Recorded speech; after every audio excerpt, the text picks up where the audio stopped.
How's everybody doing? I hope y'all having a good day. Welcome to the stream. I know it's gonna take you guys a second to get here, but yeah, we're here, guys. We're here. We are gonna show this video for you guys. Oops, I'm in the wrong. Your channel, YouTube Studio. Oops, that's not what I wanted either. I'm out of it today. Hope everybody's doing good. I can't see any messages on just quite yet. Now I can. Let's see. 2 watching. Let's go here. What's up, Johnny? How the heck you doing, big guy? Now I can see. Now I can see. Let's see. Are we live? Now I can see. There we go. We are live for sure. That's weird. Now I'm gonna like my own video. Hope everybody's doing good today that's watching. You guys ready for this? So I'm gonna start the trial right now. And we're gonna go for it. So I think if you could use the podium for our first motion that we have today, then we'll proceed to openings at 9:30 according to schedule. We have all 15 jurors are here, so we're kicking loose number 15, the last one chosen. And so we'll go with the 14 others. We have a seating chart that Mr. Schaefer will put them into their seats to start with after we're done with the motion. So we have one motion on for this morning, and I believe Mr. Frank, are you going to argue that?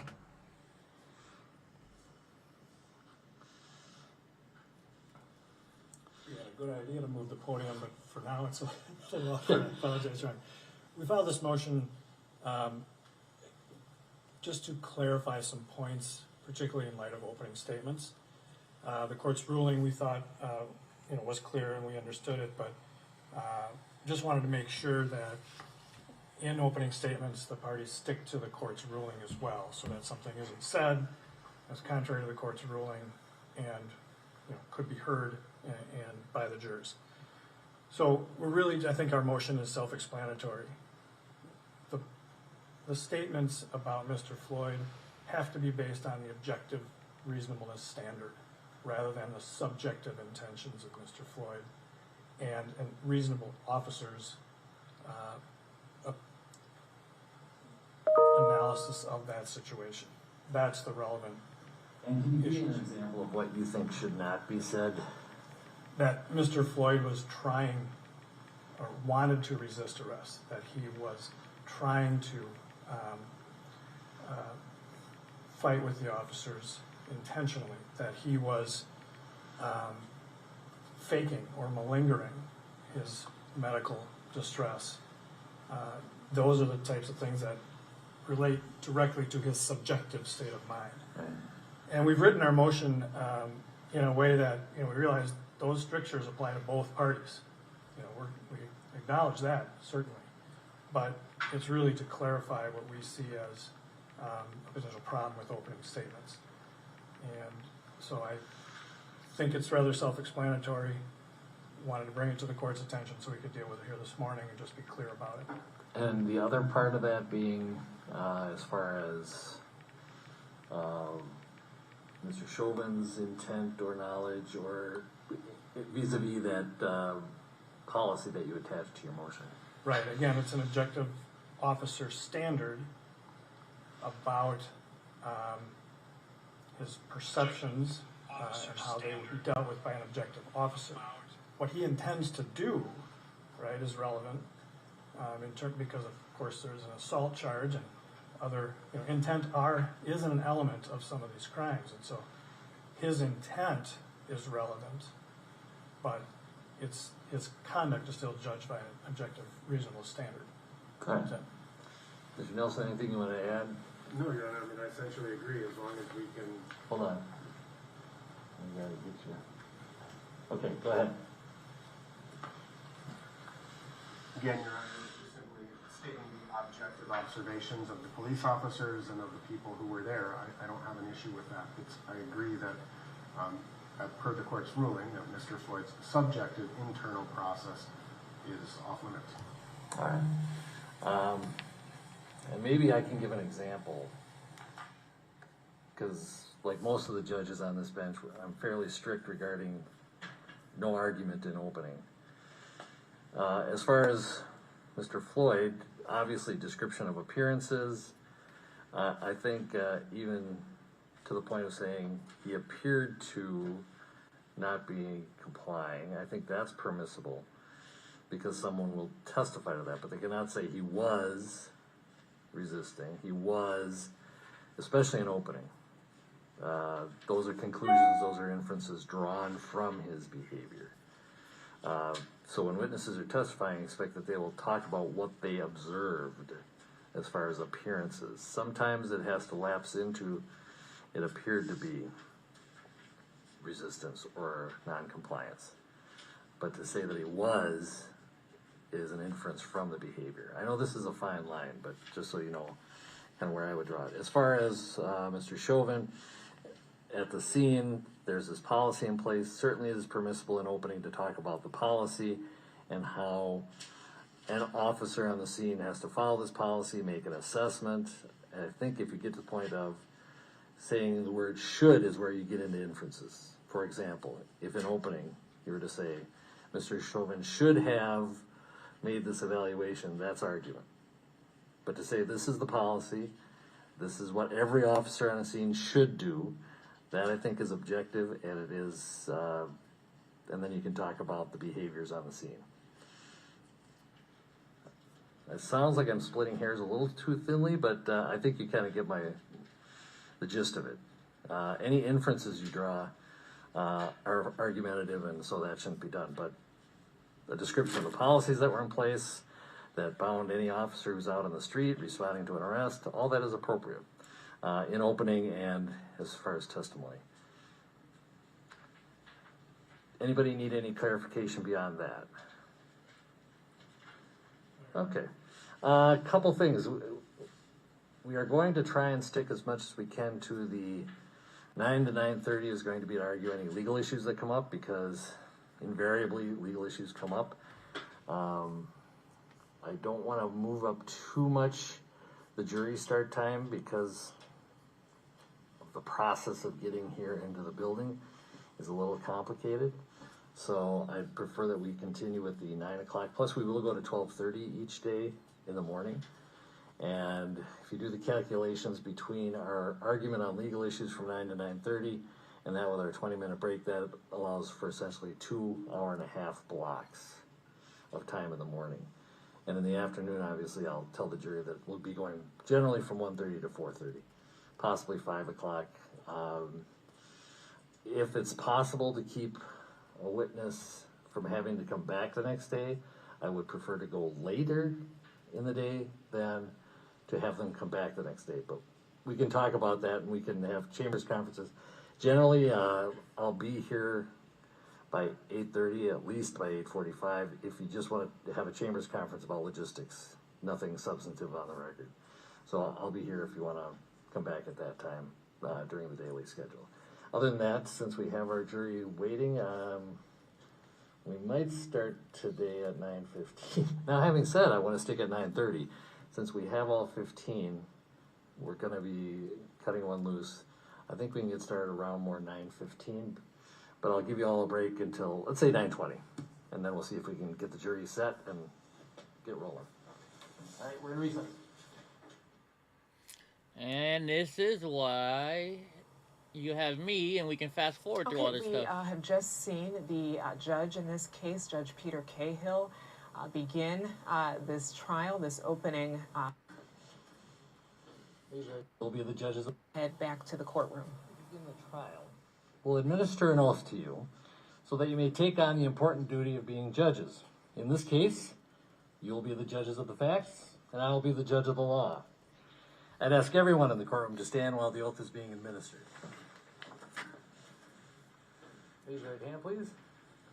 Do you swear or affirm that you will be attentive during this trial and follow the instructions of the court so that you may reach a fair and just verdict, that you will not discuss this case with anyone until submitted to you for deliberation, and will keep your verdict secret until it is delivered to the court? If so, say I do. Thank you. I do not. Well, the trial is about to begin, and it is very important that you, members of the jury, be able to hear and see everything that takes place during the trial. If you suffer from some hearing loss and would I'm benefit messing with my from mic. Tell me if it amplified sounds sound, better for you guys. then please raise your hand now, and we'll make sure that you get a hearing assistance device. If during the trial, at any time, you have difficulty hearing or understanding what a witness is saying, or if a witness or attorney should block your view, please raise your hand immediately so that we can correct the problem. Now, during the trial, you are going to hear the testimony of several witnesses. How does it sound right now? Judgments about the credibility and the weight of their testimony. Be patient and listen to the testimony of all the witnesses.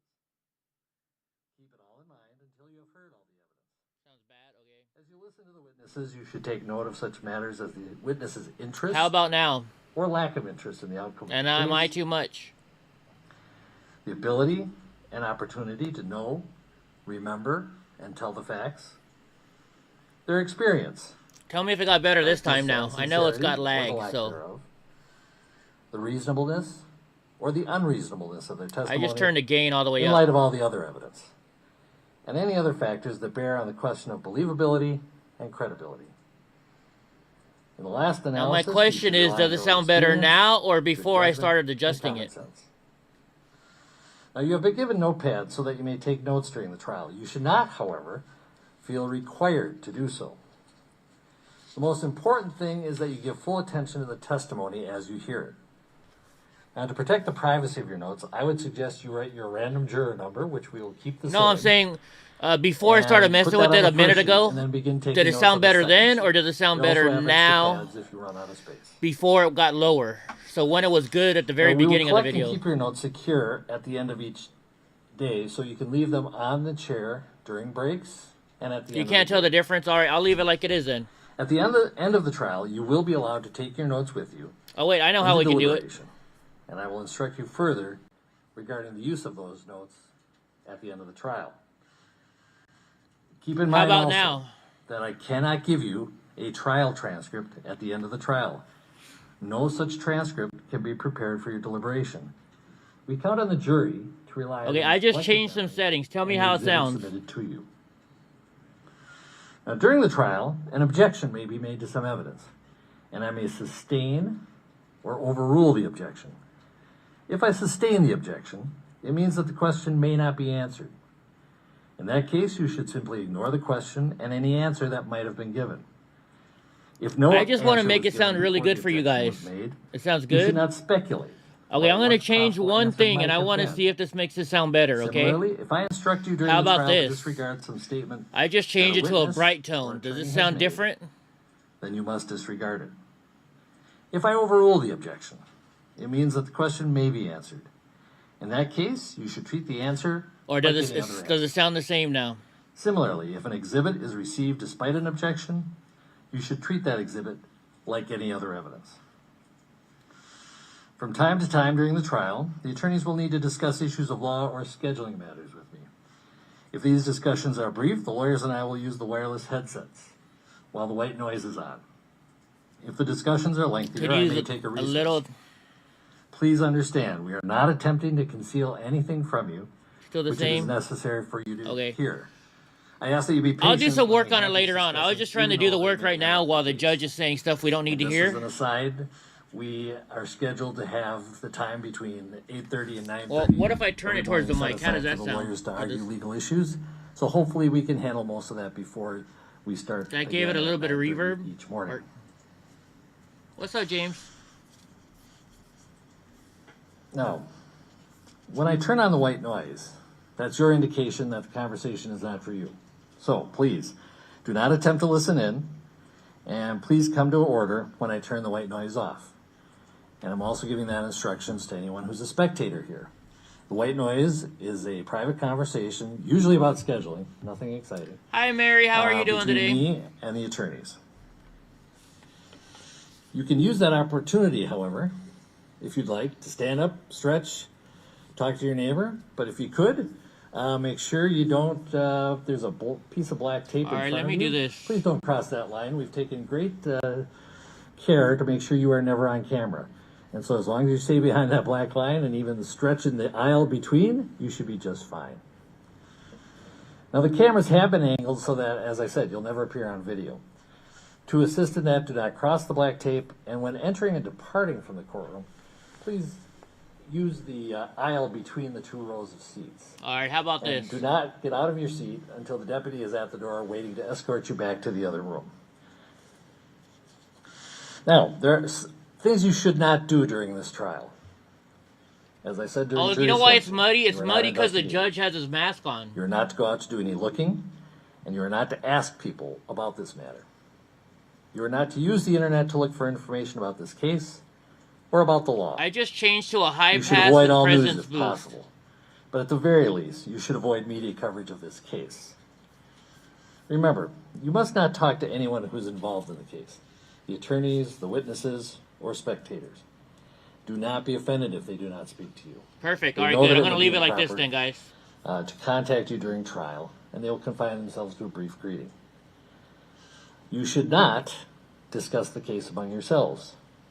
At the end of the trial, For anybody here that's new, just so you know what I do, I start about 2-3 hours late because this guy, he does a lot of quiet mic stuff where he turns off his mic. He does a lot of breaks. And so I have it to where we can fast forward to the breaks and fast forward to the quiet mic. So this is not live, but at least you don't have to watch commercials and other stupid stuff, right? All right, let's get going. you will have as much time as you need to discuss it. But that is at the end and not during the trial. You can talk to each other, just don't talk about the case. When you go home during the trial, family and friends will be curious as to what you are doing. You may tell them you are sitting as a juror in a criminal case, and that is all you should tell them. I have to be realistic and tell you that you can tell your immediate family and your household what you are doing, because they will probably have figured it out by now. But in any case, feel free to share with them, but no one else. As I stated before, since this is all you should tell family and friends, that is all you should tell the general public. So during trial, please refrain from using Facebook or Twitter or any other social media to comment on this trial. You may access such internet apps and tools, but please do not publish any information about this case or your thoughts about this case. Please avoid news coverage, as I said, about this case, whether it's in newspapers, radio, television, social media, or any other media. Please disable any news feeds that might show up on your social media accounts that might report on this case. As I told you during jury selection, this case is being televised, but you will not be shown on video. Now, there are certain things you should do during trial. First of all is to be on time to report for court. We cannot begin unless every participant is present. And while waiting for court to begin, please wait in the other courtroom until one of my clerks or a sheriff's deputy brings you into this courtroom. As I've said, the time that we have set aside for the lawyers and I to discuss legal issues from 8:30 to 9:30 means that we'll start with you at about 9:30 every morning. Nevertheless, there still might be unexpected delays. We'll do our best to keep on this schedule, and generally we will go with the jury from 9:30 to 12:30 with a 20-minute mid-morning break. And we'll take your orders for lunch because we will be providing you lunch throughout. I want lunch. Court will usually start again at 1:30 or 2 p.m. and go until about 4:30 or 5 p.m. with a 20-minute or mid-afternoon break. To some extent, this may seem leisurely, but before and after court and during the breaks, the attorneys are preparing for the next session of court. Please turn off all electronic devices such as cell phones and computers while the court is in session. You may use such devices outside this courtroom when you are on a break, but please remember to turn them off while in this courtroom. I will allow you to bring water, coffee, or other beverages with you during the trial. But to keep noisy distractions to a minimum, please open any containers before we resume court and not while evidence is being taken. Now, if a problem should arise during trial, or you observe what you believe might be improper conduct, and you need to bring this to my attention, please contact my clerk or one of the deputies. They will communicate your concerns to me, and we will do our best to handle the situation. Make a mental note of the seat in which you are sitting right now, and please keep that seat throughout the trial. We will begin with opening statements. In the opening statements, the attorneys may describe for you what they believe the evidence in this case will be. Evidence is what the witnesses say, and any exhibits submitted to you. What the attorneys say, however, is not evidence. Anything shown to you in opening statements is also not evidence unless and until it is actually received in evidence during the trial. You should keep an open mind about all the evidence until the end of the trial, until you have heard the final arguments of the attorneys, and until I have instructed you on the law. It goes without saying that this case is important to all the participants, and you should give your undivided attention to this case while trial is in session. I thank you in advance for your service. In taking on your role as jurors, you provide an important and central service in the administration of justice.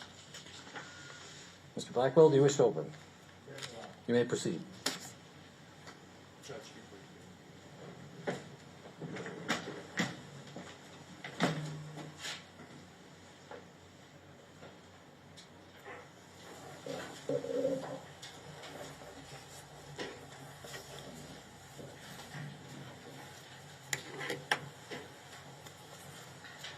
It's funny, there hasn't been a black lawyer there the whole time until now. I wonder why they have a black lawyer. Not that I'm... Ladies and gentlemen of the jury, good morning. My name is Jerry Blackwell, and I apologize for talking to you through this plexiglass, but it's probably the least of the gifts that the pandemic has given us.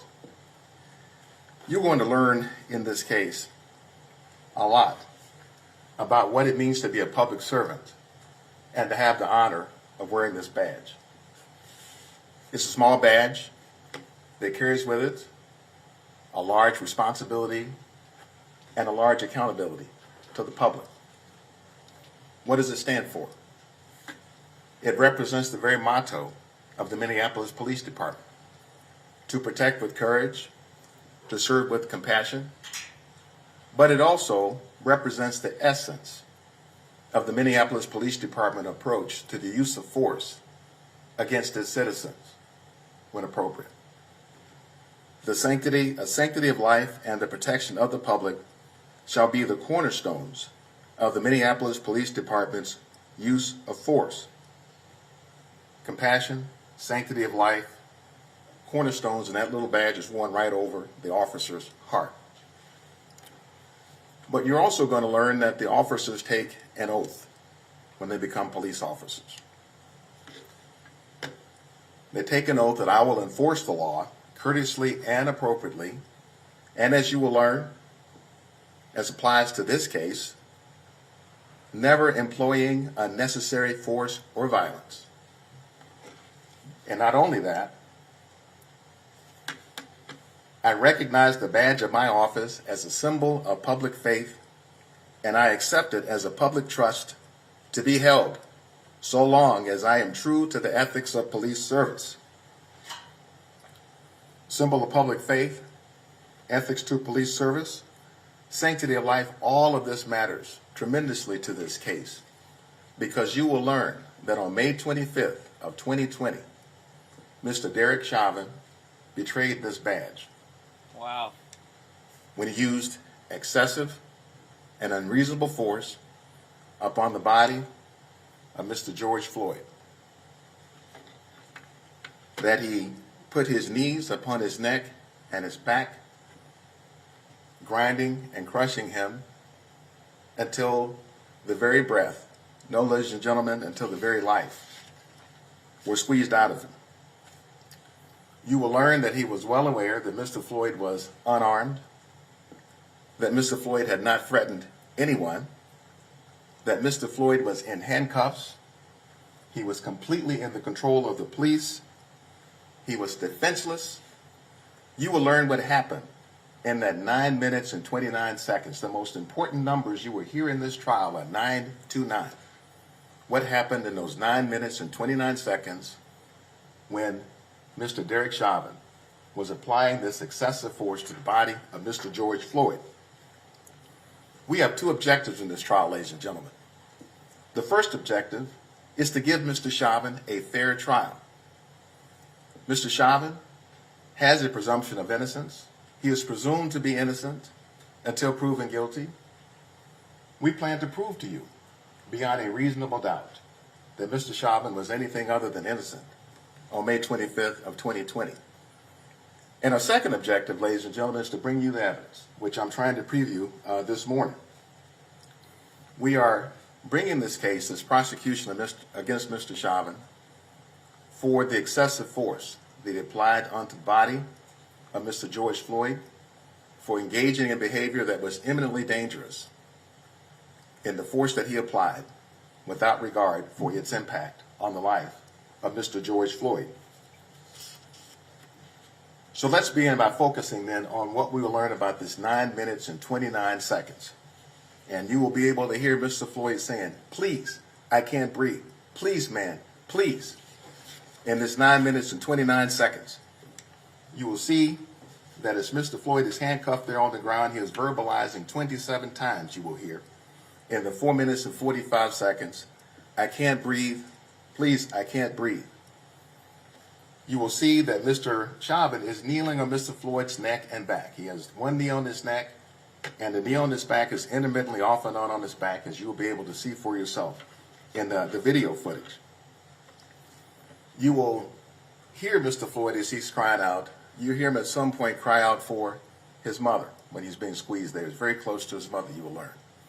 You will hear him say, "Tell my kids I love them." You will hear him say, Because he knew he was going to die about because he his took fear so of much dying, fentanyl. he says, "I'll probably die this way. I'm through.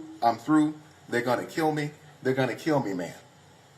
You will hear him crying out, and you will hear him cry out in pain. "My stomach hurts. My neck hurts. Everything hurts." You will hear that for yourself. "Please, I can't breathe. Please, your knee on my neck." You will hear it, and you'll see at the same time while he's crying out, Mr. Chauvin never moves. The knee remains on his neck, sunglasses remain undisturbed on his head, and it just goes on.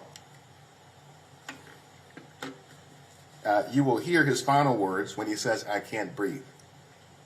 Before that time, you will hear his voice get heavier. You will hear his words further apart. You will see that his respiration gets shallower and shallower and finally stops when he speaks his last words, "I can't breathe." And once we have his final words, you'll see that for roughly 53 seconds, he is completely silent and virtually motionless with just sporadic movements. You're going to learn those sporadic movements matter greatly in this case because what they reflect. Mr. Floyd was no longer breathing when he's making these movements. You will learn about something in this case called an anoxic seizure.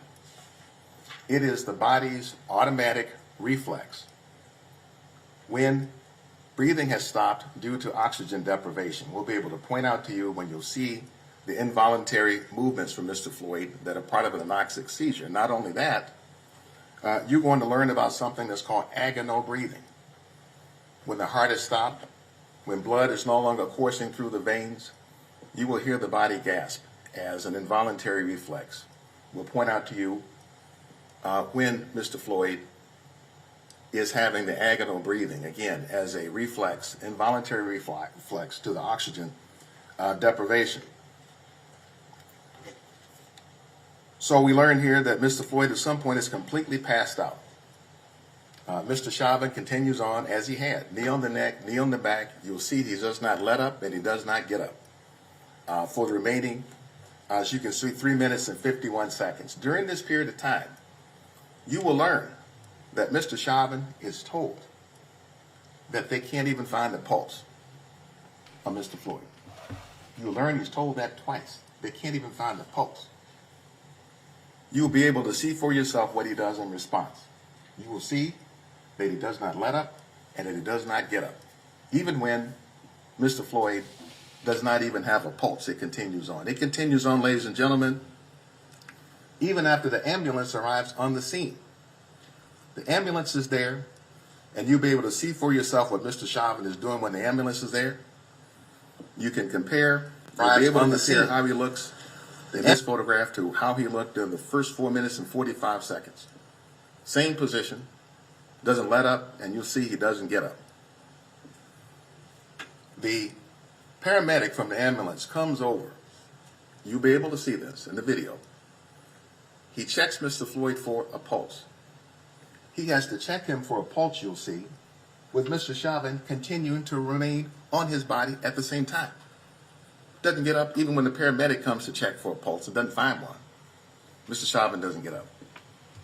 You will see that the paramedics have taken the gurney out of the ambulance, have rolled it over next to the body of Mr. Floyd, and you'll be able to see Mr. Chauvin still does not let up, doesn't get up.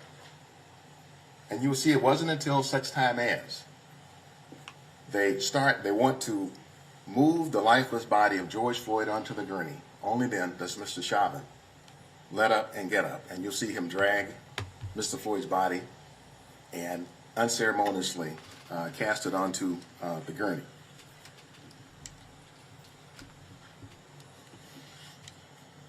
And that was for a total of 4 minutes and 44 seconds. You can see here that for the first 4 minutes and 45 seconds, you'll learn that Mr. Floyd was calling out, crying for his life. And ladies and gentlemen, not just Mr. Floyd. You're going to hear and see that there were any number of bystanders who were there, who were also calling out to let up and get up, such that Mr. Floyd would be able to breathe and to maintain and to sustain his life. But then for the remaining 4 minutes and 44 seconds, Mr. Floyd was either unconscious, breathless, or pulseless. And the compression, the squeezing, the grinding went on just the same for the total of 9 minutes and 29 seconds. You're going to learn in this case quite a lot about the Minneapolis Police Department's use of force policy. What you're going to see and learn a lot about is what is the standard for applying force against individuals, the use of force policy. You learn that Minneapolis Police Department employees shall only use the amount of force that is objectively reasonable in light of the facts and circumstances. The force used shall be consistent with current Minneapolis Police Department training. What you learn, ladies and gentlemen, is that the use of force must be evaluated from one moment to the next moment, from moment to moment. What may be reasonable in the first minute may not be reasonable in the second minute, the fourth minute, or the 9th minute and 29 seconds. That it has to be evaluated from moment to moment. You'll also learn. Wonder why he chose that minute exactly. The Minneapolis police are precluded, not allowed, to use any more force that is necessary to bring a person under their control. They can't use any more restraint than is necessary. You're going to meet an expert. His name is Jody Steger. He's a Los Angeles Police Department sergeant and a use of force expert. He's going to tell you that the force that Mr. Chauvin was using was lethal force. It was force that was capable of killing a human or putting his or her life in danger. The evidence is going to show you that there was no cause in the first place to use lethal force against a man who was defenseless, who was handcuffed, who was not resisting. That there was no cause to use that force in the first place. You're going to hear from Minneapolis Police Sergeant David Pleger, who's going to come and talk with you. He was the officer on the scene, so he arrived at the scene after this took place. He is going to tell you that the force against Mr. Floyd should have ended as soon as they put him on the ground in the first place, meaning that the 929 should not have been even a 1, much less the 929. And that went on for way too long. He will tell you in terms of the restraint on the ground and the manner of the restraint for Mr. Floyd. You're also going to learn about another very important policy in the Minneapolis Police Department that's a core principle of policing. You will hear this phrase that police have to live by in terms of how it is they relate to the public. In your custody is in your care. In your custody is in your care. Meaning that if you as an officer have an individual, a subject that's in your custody, it is your duty to care for that person. And you will learn that caring, ladies and gentlemen, is not a feeling. It's a verb. It's something you're supposed to do to provide care for that person. You are going to hear from any number of police officers who will talk about this duty to provide care. Officer Nicole McKenzie, who is the Minneapolis Police Department Medical Support Coordinator. You'll hear from Sergeant Kerr Yang, the MPD Crisis Intervention Coordinator. In your custody, is in your care. You're going to learn that when Mr. Floyd was unconscious, that when he was breathless, when he did not have a pulse, that there was a duty to have administered care, to let up and get up. You will learn. You listen to Minneapolis Police Commander Katie Blackwell, no relation to my knowledge, but you will hear from Katie Blackwell, and she's going to tell you about the training that Mr. Chauvin received. You're going to hear that he was a veteran on the Minneapolis Police Department for 19 years, had been trained in CPR multiple times at the time. And you'll be able to see for yourself that when Mr. Floyd was in distress, Mr. Chauvin wouldn't help him, didn't help him. But you're also going to see that he stopped anybody else from being able to help him. You will learn that amongst the bystanders was a first responder, a member of the Minneapolis Fire Department, who was trained in administering first aid and emergency care. She's going to come and talk with you. Her name is Genevieve Hansen. She wanted to check his pulse. She wanted to check on Mr. Floyd's well-being. She wanted him to let up and get up. She did her best to intervene, to be able to act, to intercede on George Floyd's behalf, and you'll be able to see for yourself when she approached Mr. Chauvin on top of George Floyd with both of his knees, reached for his mace in his belt and pointed in her direction. So she couldn't help. She'll come and talk with you about that experience. Now you're going to learn that in the aftermath of this, that Mr. Chauvin's last day of employment with the Minneapolis Police Department was on May 26th of 2020. The Minneapolis Chief of Police, Chief Arredondo, is going to come here to talk with you. He was the police chief at the time. He's the chief today. He is going to tell you that Mr. Chauvin's conduct was not consistent with Minneapolis Police Department training, was not consistent with Minneapolis Police Department policy, was not reflective of the Minneapolis Police Department. He will not mince any words. He's very clear. He'd be very decisive that this was excessive force. So ultimately, ladies and gentlemen, what was this all about in the first place? Well, you're going to learn that it was about a counterfeit $20 bill used at a convenience store. That's all. You will not hear any evidence that Mr. Floyd knew that it was fake or did it on purpose. You will learn from witnesses we will call that the police officers could have written him a ticket and let the court sort it out. You will learn that even if he did it on purpose, it was a minor offense, a misdemeanor. So in terms of the charges that we are bringing, we're going to prove to you that Mr. Chauvin's conduct was a substantial cause of Mr. Floyd's death. We've charged him with murder in the second degree, murder in the third degree, and manslaughter for using excessive force against George Floyd. You will learn that the use of excessive and unreasonable force against a citizen is an assault. In this case, we will show you that this was an assault that contributed to taking his life, an assault. We're going to show you that putting knees on somebody's neck, Mr. Floyd's, putting a knee on his back for 9 minutes and 29 seconds was an eminently dangerous activity, and he did it without regard to what impact it had on Mr. Floyd's life. We're going to show you that also. Putting him on the ground, we call that the prone position, on your stomach, face down. Putting him in the prone position, handcuffed like this in the first place, was uncalled for and was an excessive use of force, let alone for 9 minutes and 29 seconds. Now, how are we going to prove these charges? We're going to prove it, ladies and gentlemen, first and foremost by witness testimony. We're going to bring in some of those bystanders that I've referred to, normal folks. They'll tell you what they saw. They'll tell you why they stopped. They'll tell you why they were concerned. They'll tell you from that witness chair. We'll bring them in here. You're going to hear from any number of police officers responsible for training, responsible for what the officers learn around first aid, coming to the care of others. We'll bring in a number of police officers, including the chief of police. But we're also going to bring in various professionals and experts, medical experts, experts in police conduct. You're going to meet any number of them.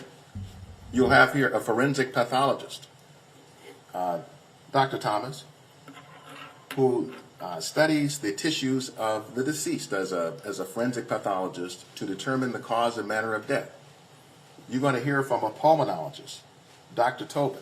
He's a lung specialist, cardiologist, heart specialist, critical care physicians, emergency medicine physicians, internal medicine, and also from toxicology. We're also going to bring into court Dr. Andrew Baker, who's the Hennepin County medical examiner, who will tell you about what he found. So we'll also bring him in. But we'll also bring in experts who will prove that the use of force here was not reasonable. I mentioned earlier Jody Steger, Chief of Staff for the Inspector General, LA Police Department, and Seth Stoughton. You'll hear from both of them.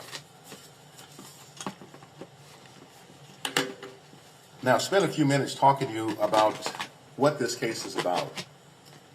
There are any number of things that this case is not about. Maybe an infinite number of things the case is about. But one of those things is this case is not about all police or all policing. You will learn from Chief Arredondo when he comes that police officers have difficult jobs. They have to make split-second decisions. They sometimes have to make split-second life and death decisions.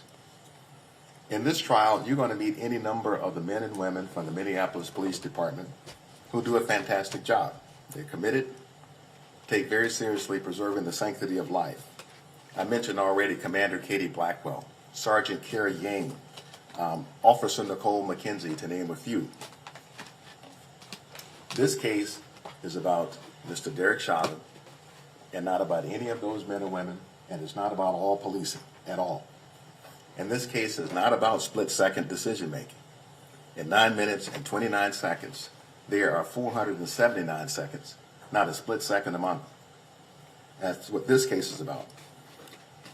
You are going to hear from one of the bystanders, Charles McMillan.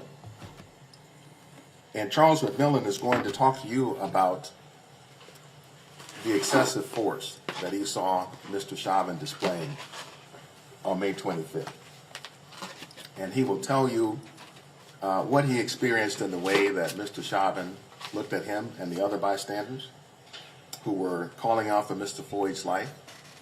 He will tell you what he saw in terms of Mr. Chauvin never letting up and getting up on his body. You will be able to observe Mr. Chauvin's body language for yourself in the video and determine what that language says to you. So I'm going to show you in a moment one of the videos that you're going to see in this trial, just to kind of tee up for you what will be the essence of what we will be focused on in the trial. I need to tell you ahead of time that the video is graphic, that it can be difficult to watch. It is simply the nature of what we're dealing with in this trial, ladies and gentlemen. You're going to see any number of videos from the police officers who had body-worn cameras on. But you're also going to see videos from the bystanders, normal folks, the bystanders.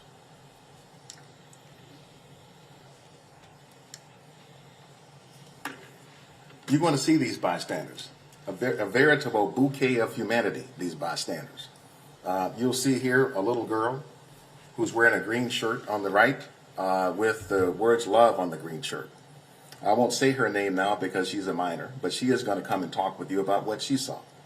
Next to her in the blue pants is her cousin, who at the time was also a minor. So I won't tell you her name, but she's also going to come in and talk to you. Cousin was taking the younger one to Cup Foods, to be able to pick up candy and snacks when they came upon what was happening with Mr. Chauvin and Mr. Floyd on the ground. Next to the young woman in the blue pants is Genevieve Hanson, the first responder who tried to intervene to check his pulse and to check on Mr. Floyd. She's going to come and testify to you. Next to her is a young man named Donald Williams, trained in the security background. He's also trained in mixed martial arts, who was very excited and alarmed about what he saw in the exchange between Mr. Chauvin on top of George Floyd. He's going to come in and testify to you. So any number of these bystanders, and others also, will be coming in to talk with you. And so they come from the broad spectrum of humanity, different races, different genders. You have older people, younger people. But you will see that what they all had in common as they were going about their business is that they saw something that was shocking to them, that was disturbing to them, and it made them stop and take note. Stop and take note. They tried to first, you will learn when you meet them, to intercede on what was happening with their voices. They tried to interject, to exhort, to please stop, to try to get into what we call good trouble just with their voices, because something there was concerning to them. And when that didn't work, you can see any number of them pulled out their cameras to document what was happening, such that it would be memorialized, such that it would not be misrepresented, such that it could not be forgotten. What we'll see this morning will be the footage taken from one of these bystanders in just a moment.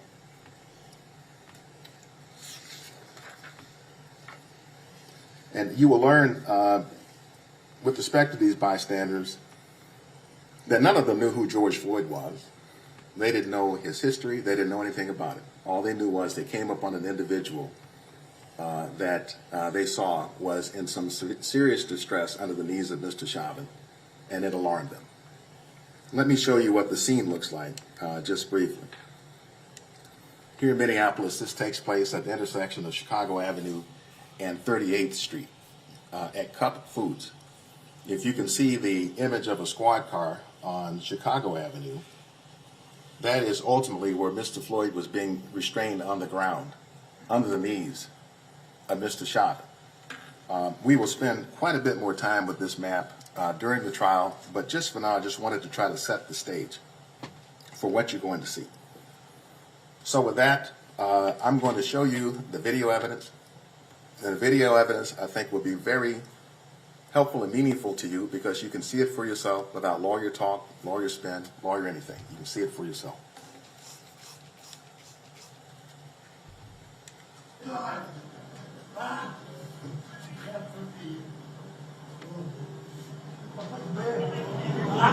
What kind of young people out there got him bleed on the ground?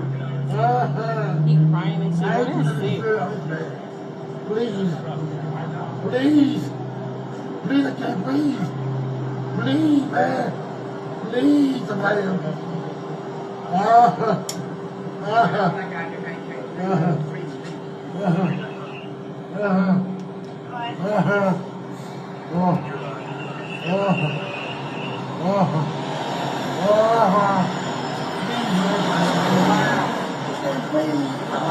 Well, you got him down, man. Let him breathe, at least, man. I can't breathe. I've been trying to help out. So you can breathe, look at me. Neck, man. One of my homies died, man. With the back phone, you I'm talking. about to die this thing. Why? Man, I can't breathe in my face. Just get up. What do you want? I can't breathe. Please, the knee in my neck. I can't breathe shit. Bro, get up, get in the car, man. I will. Get up, get in the car. I can't move. I've been waiting the whole time, man. Get up, get in the car. Mama. Get up and get in the car right. I can't. Yeah, gave y'all the opportunity to get in, bro. I told you, you can't win. My knee. You can't My neck. win, man. I'm through. I know you're a nigga, you didn't listen. I'm claustrophobic. My stomach hurts. My neck hurts. Everything hurts. Just water or something. Please. Please. I can't breathe. Shut up. They gonna kill me. They gonna kill me, man. Bro, with your feet on his neck, man, you get out the way. His nose is bleeding. Like, Yeah, come on that's now. wrong right there with his feet on his neck. Look at his You nose. can see your knee and his neck. Yeah, you got your feet right on his neck, dog. He ain't even resisting the rest. I cannot breathe. You just a grown, you're a tough guy. You're a tough guy, huh? I say you're a tough guy. He's not even resisting the rest, bro. His whole nose is bleeding. Fight with him. Bro, but why you just sitting there? He ain't doing nothing now. Put him in the car. It'll kill me. How long y'all gotta hold him down? Why would you do drugs, kids? It ain't about drugs, bro. Y'all understand Nah, that? y'all don't gotta put y'all His neck, bro. right. He is human, bro. His nose is What I'm saying, you bleeding. can put him in the car. That's some We bum tried ass that shit. for 10 minutes. That's some bum ass shit, bro. That's some bum ass shit, bro. Y'all know that. You don't gotta sit there with your knee on his neck, bro. Bro, he ain't fine, bro. You circle like in a jiu-jitsu move, bro. You trapped in his breathing right there, bro. Like, you don't think that what it is, bro? You don't think nobody understands that shit right there, bro? I trained at the academy, bro. That's some bullshit, bro. Right, that's bullshit, bro. That's bullshit, bro. You fucking stopping his breathing right there, bro. Okay, he's talking. He's talking. Bro, but you could get him off the ground. You being a bum right now. You could get him off the ground, bro. You could get him off the ground. You being a bum right now. He enjoying that. He enjoying that shit. He enjoying that shit. He a fucking bum, bro. He enjoying that shit right now, bro. You could have fucking put him in the car by now, bro. He's not resisting arrest or nothing. You enjoying it. Look at you. Your body language explains it. You fucking bum. Bro, get the fuck off of him. It's the whites. They love But them at the no, I whites. already know that, bro. I trained with half of these bum ass dudes at the academy, bro. You know that's bogus right now, bro. You know it's bogus. You can't even look at me like a man because you a bum, bro. He's not even resisting arrest right now, His bro. nose is bleeding. You fucking stopping his breathing. Okay, I just gotta stop this and say this real quick. First off, so I've had people sit on me before to where I couldn't breathe, right? And I couldn't breathe. I had to hit them to get them to get off of me because I couldn't speak because I couldn't breathe. If you can speak, that means you have air coming into your lungs and you can breathe. Number two, look, he's not putting all his weight on there. He's just holding him down. Yeah, maybe he did it for too long, but he's just holding him down, guys. Right now, bro. You think that's cool? You think that's cool really though, not. right? What's your oh man, what's your badge number, bro? You think that's cool right now, bro? You'll call police on another police. You think that's cool though, bro? You're a bum, bro. You're a bum for that. You're a bum for that, bro. You get mad. You just sitting there stopping his breathing right now. The dude about to go out right now, bro. Look at Bro. him. Get off of him now. What is wrong with y'all? What the fuck? He got mace. He got mace. He cannot breathe. Get over here. No, first of all. Bro, look, well, you can check on him. He's not responsive right now. He's not responsive Look at him. right now. He's not responsive right now. He's not responsive right now. He's not responsive right now, bro. No, bro, look at him. He's not responsive right now, bro. Check for a pulse. Bro, are you serious? You gonna just let him sit there with that on his neck, Let me see a bro? pulse. Is he breathing right now? Check his How long pulse. we have this conversation? Check his pulse. Check his pulse, Tal. Tal, check his pulse. Tal, check his pulse, bro. Look at this dude. Bro, check his pulse, bro. You bogus, bro. Don't do You drugs, bogus. guys. Don't do drugs, bro. What is that? What do you think that is? You call what he doing okay? Get back You on the call what street. he doing okay? You call what you doing? You call what he doing okay, Are you bro? really a firefighter? Yes, Bro. I am from Minneapolis. Bro, you think that's okay? Check his pulse. Check his right Tal, foot check his now. pulse. Get back on the street. Check. The man ain't moved yet, bro. The man ain't moved yet, bro. Where? Minneapolis. Okay. Bro, you're a bum, bro. You're a bum, bro. You're Check his definitely pulse a right bum, now. bro. Tell me what it is. Tell me what his pulse is right now. Check Swear the to God. pulse.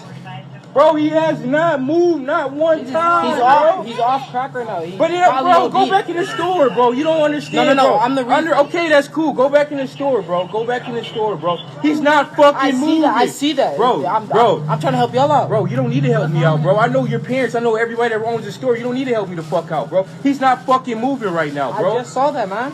Bro, he was just moving when I walked up here. And I know then that they did that to You him. just got out. You just got back out here, bro. I've been watching it the whole time. You just got back out here, bro. Guys right now. Bro, He doesn't have it, bro. He's not fucking moving. No, did they fucking kill him, bro? Bro, They bro, just killed him what is you, 1087, bro? You're a bum, bro. Or 987, bro? You're a bum. First thing you want to grab is your mace because you scared, bro. Scared of fucking minorities, you fucking bum, bro.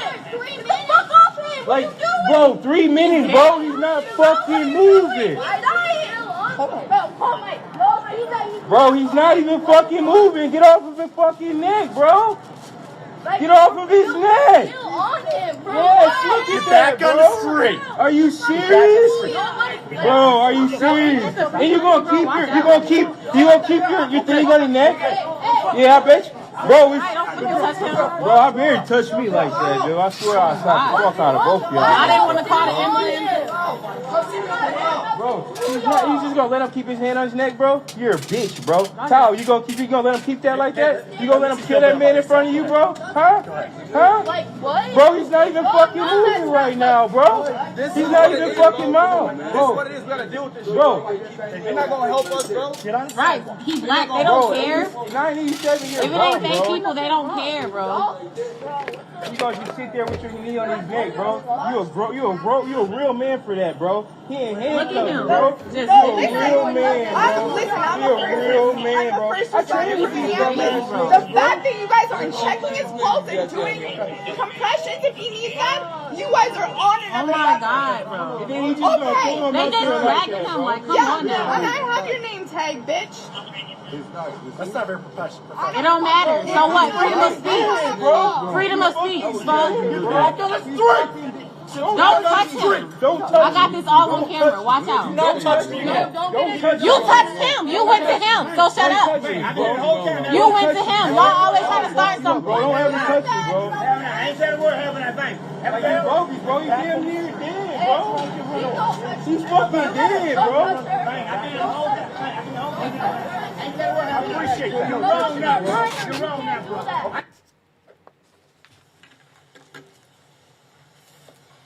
929, the three most important numbers in the case. 9 minutes and 29 seconds is how long that went on. For half of that time, Mr. Floyd was unconscious, breathless, pulseless.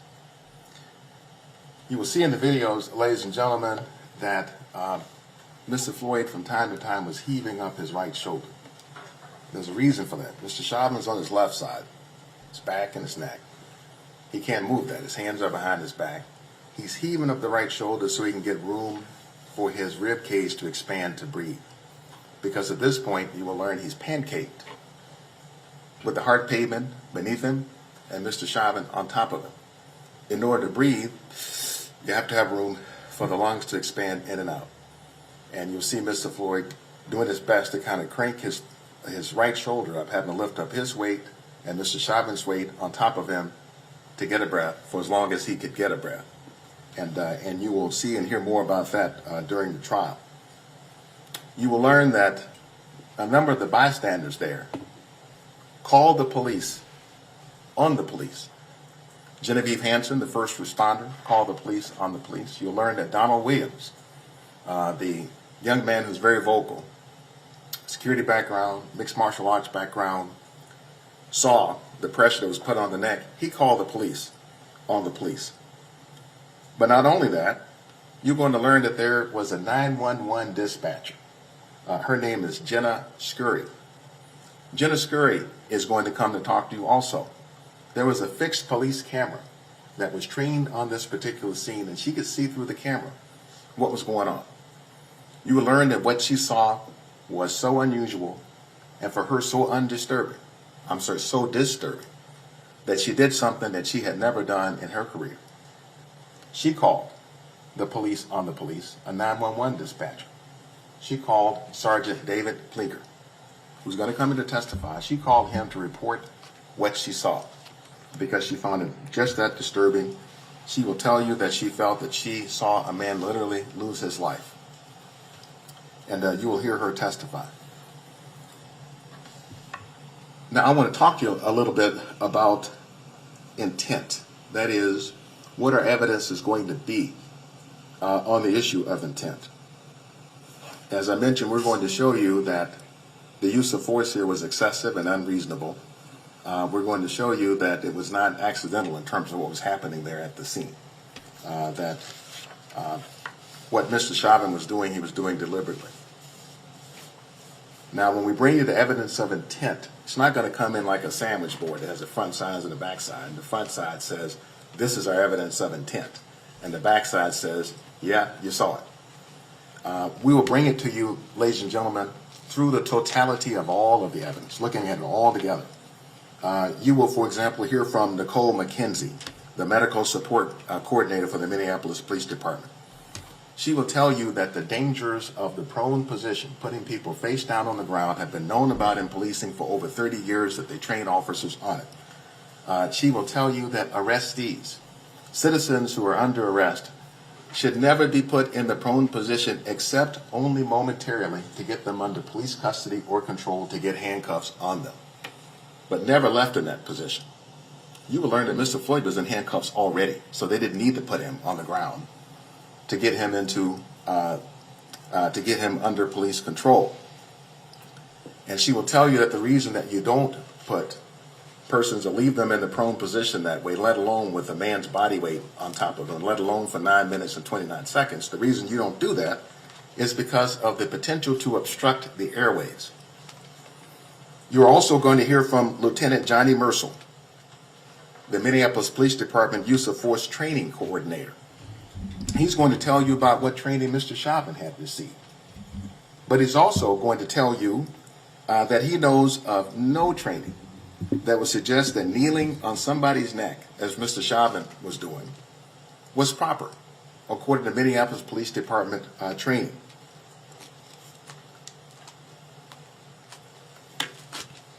You will learn that officers are trained to avoid putting pressure on areas that are above the areas of the shoulder, on the spinal column, on the neck, on the head. And that to do that is using deadly force, because if you are putting pressure or blows in those areas, you run the risk of seriously injuring the person or potentially even killing them. It can be deadly force. And so they're trained not to do that. But above all, you know, the police are trained in the side recovery position, that if you have to put somebody in the prone position to get them under control, you turn them over on the side as soon as possible so you don't obstruct their airways by having them on their stomach where the lungs can't expand with the chest, let alone having a weight on your back. You put them in the side recovery position right away. And you will hear all about the importance of that.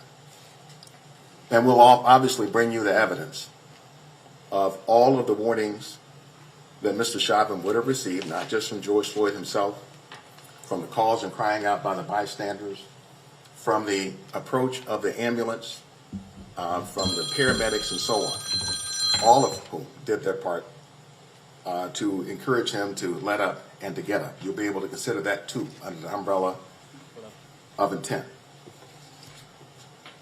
Now I want to talk with you a second about the evidence on causation, the medical causation, in terms of what was happening to Mr. Floyd while he was there on the ground. And if I had to give this part of the evidence, you're going to see a name, I would tell you that you can believe your eyes, that it's a homicide, it's murder. You can believe your eyes. And here's what you'll be able to see for yourself. You'll be able to see every part of what Mr. Floyd went through, from him first crying out, from his effort to move his shoulder to get his breathing, to get room to breathe. You'll be able to hear his voice get deeper and heavier, his words further apart, his respiration more shallow. You'll see him when he goes unconscious. And you'll be able to see the uncontrollable shaking he's doing when he's not breathing anymore, the anoxic seizures from oxygen deprivation. You'll be able to see when he's going through agonal breathing, the involuntary gasping of the body once the heart has stopped from oxygen deficiency. And you'll hear, and are well aware when there was a loss of pulse.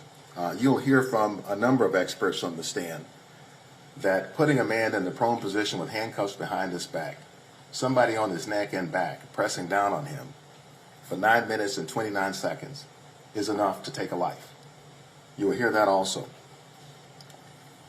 You're also going to hear from other experts who will point to the significant evidence of the excessive force that was put on Mr. Floyd's body. You'll be able to see, ladies and gentlemen, the road rash on the shoulders from where he's been pressed into the pavement from the weight on top that stripped off layers of the skin. The same with respect to knuckles on his hand when he's pressing up trying to get room to breathe. The damage to his nose when he pressed his face into the pavement to try to get room to breathe, ladies and gentlemen.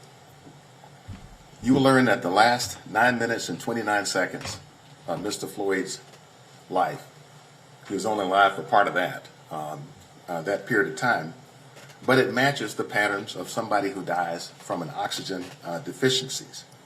Or from You'll heart be able attack. to point to the video evidence. You'll be able to see for yourself. You're also going to hear and see certain evidence of what this was not. This was, for example, not a fatal heart event.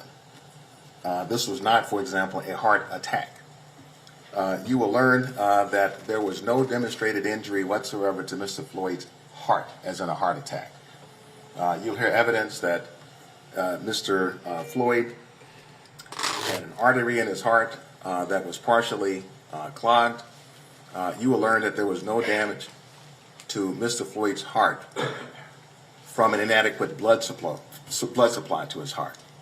That there was no clotting in his heart. You will learn that the medical examiner, when he was examining Mr. Floyd's heart after he had died, saw no injury, no evidence of heart injury, and it was so unremarkable he didn't even photograph the heart.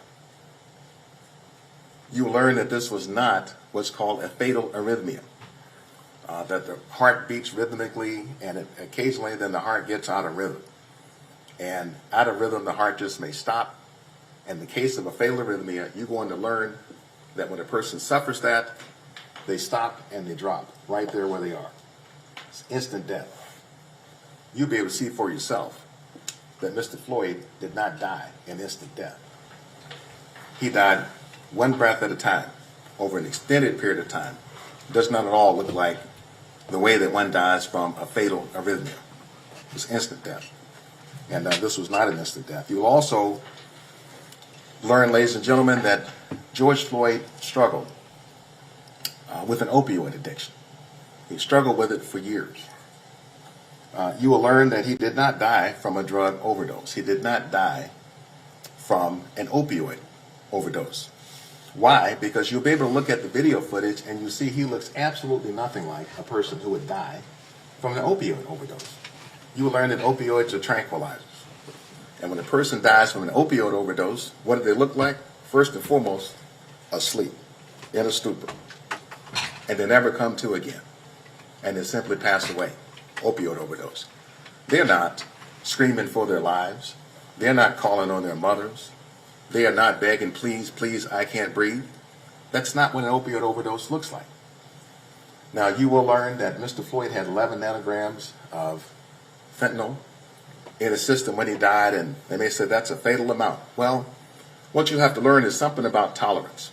So for a person who has never been exposed to opioids or fentanyl, that may be lethal for them. But for others who have been struggling with it for years, then they have a different tolerance level. You will learn, for example, that 11 nanograms of fentanyl is in the range that you will find in people who might receive opioid for cancer pain, for example. Mr. Floyd had lived with his opioid addiction for years, and you can see on the video that his behavior is not consistent with somebody who dies of an opioid addiction. He didn't go into slumber. He was not non-responsive. He was calling out for his life. He was struggling. He was not passing out. Now, you're also going to hear from a forensic pathologist, Dr. Lindsay Thomas. And what she does as a forensic pathologist, she studies body tissues on autopsy to try to determine the cause and manner of death. She did this over a 35-year career as a forensic pathologist. Over that period of time, she had done medical examiner, forensic pathology work in some 37 Minnesota counties. Of the 87 we have, 7 counties in Wisconsin. She had done over 5,000 autopsies and determined cause and origin or manner and cause of death in thousands of others. She's semi-retired now and works as a consultant still in the field of pathology. She was one of the persons who helped to train the current Hennepin County medical examiner Dr. Andrew Baker when he was just getting started out in forensic pathology.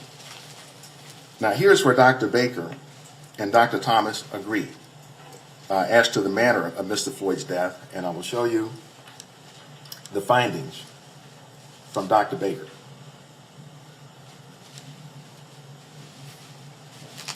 When he lists manner of death for George Floyd, homicide. Now I want to explain to you that when he uses homicide, it's not the way that we use it here in the courtroom. When the medical examiner says homicide, it simply means that the person died at the hands of another, is what that means. And I will show you what list that's chosen from in just a minute, and Dr. Thomas will come in and testify about that. But it means that he died at the hands of another. But you'll also learn that he listed a cause of death: cardiopulmonary arrest, complicating law enforcement subdual, restraint, and neck compression. Now, I'm going to translate that into English, and you'll hear this from Dr. Thomas. The cause of death: cardiopulmonary arrest. What you're going to learn is that every human being that's ever been on the planet has two things in common with every other human being. Number one is that they are born, and number two is that they die of cardiopulmonary arrest. Because all the cardiopulmonary arrest means is that the heart stops and the lung stops. It's simply another way of saying death. So, cause of death, death. Complicating, that is involving law enforcement, subdual, that is subduing George Floyd, restraining him, and compressing his neck under cause of death. And in how the injury occurred, decedent, George Floyd, experienced a cardiopulmonary arrest while being restrained by law enforcement officers. Now, in terms of the manners of death, where you see here it says homicide, here would be the standard list of the choices that medical examiners will look to in determining what the manner of death was. How the injury or disease leads to death is manner of death, and this is Dr. Thomas will talk to you about this. 5 manners of death. Natural causes. A heart attack is a natural death, you will learn. A fatal arrhythmia is a natural cause of death, you will learn. Accident. A drug overdose is an example of an accidental death. For example, car accident can be an accidental death. Suicide, homicide, which is when they chose death at the hands of another, or undetermined, that if you can't tell which it is or what it is, you indicate undetermined. And here you will learn that Dr. Andrew Baker and Dr. Thomas determined amongst these possible manners of death, it wasn't natural, not accidental, not suicide, not undetermined, it was homicide, death at the hands of another. But that's not all that Dr. Thomas is going to tell you. She's going to tell you something about the limitations of pathology, that is, looking at the tissues of persons after they have been deceased in trying to determine whether somebody died as a result of oxygen deficiency. There are limitations. Because in over half the cases where somebody dies from insufficient oxygen, and when you know they died from insufficient oxygen, there are no signs in the body tissues. She would give you the example, for example, of somebody who's smothered by a pillow and they die that way. She said you may see nothing in the body tissues, but you know they died from oxygen deficiency because you know how they died. And here in this case, you will hear that on autopsy, they didn't see any objective things in George Floyd's tissues, but she says we have to look at all the evidence and we can see what happened at the scene.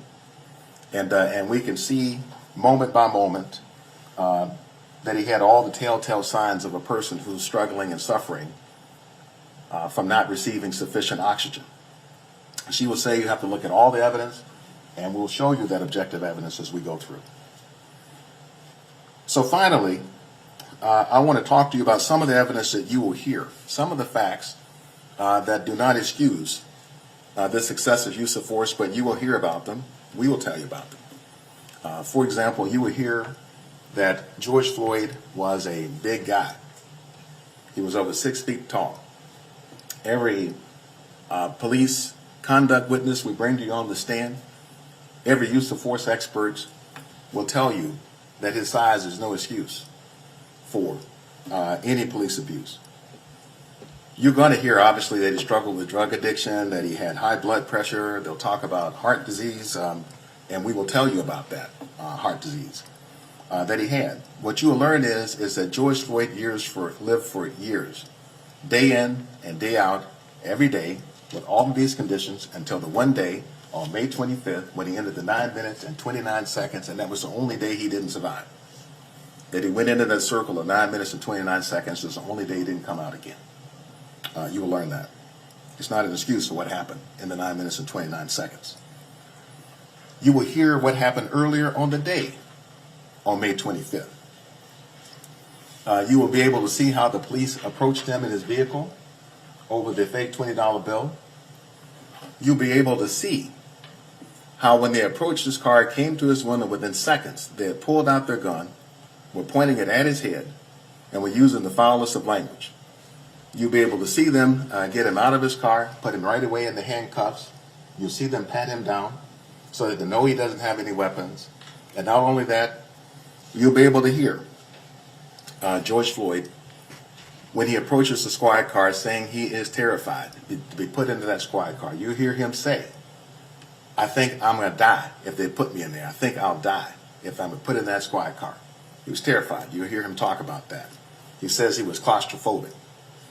And then he asked to count himself. Let me count my way into the squad car. And he starts trying to count 1, 2, up, the manhandling, shove him into the car with the handcuffs on, and you'll see how he freaks out from that. You hear him saying, I can't breathe in the back of the squad car, and we will show you in the back of the squad car where Mr. Chauvin at one point had his hands around Mr. Floyd's neck in the squad car, and another, his arm and elbow around his neck with Mr. Floyd's head here when they were pulling him out of the squad car, putting him on the ground in the prone position, and when the 9 minutes and 29 seconds begins. But you're also going to learn, ladies and gentlemen, at the time they put Mr. Floyd on the ground that way, there were 5 grown men, armed police officers who were on the scene over a fake $20 bill. There were 5 of them there. Mr. Chauvin and his partner, the 2 officers who had shown up there earlier in the first place before Mr. Chauvin was there, and a member of the park police. There were 5 there. For a man who didn't threaten anybody, you will see committed no act of violence in any way, who didn't try to run away, and who was put in the prone position this way with 5 grown men, armed police officers present. None of that, ladies and gentlemen, we submit you will find to be an excuse for what happened in the 9 minutes and 29 seconds. We're also going to want you to learn something about George Floyd, George Perry Floyd. His family members call him Perry because he was not simply just an object of the excessive use of force of police. He's a real person. And I want you to learn something about it. At the time that he was killed, he was 46 years old. He was a father, a brother, a cousin, a friend to many. He's originally from Houston, Texas. Even before Houston, he was from my original home state, North Carolina. Fayetteville, North Carolina, before Houston, is where his family was from. He excelled in basketball and football, loved shooting hoops, even to the end, and kept himself fit that way. He moved to Minnesota from Texas for a fresh start. And the rest of this you learn about him. His work as a security guard, that he lost his job when COVID hit. He's a COVID survivor, George Floyd was. And he lost his job as his employer was forced to close given COVID. But the point to all of this is that we want you to know something about who George Floyd was as a person, because he was somebody to a lot of other bodies in the world.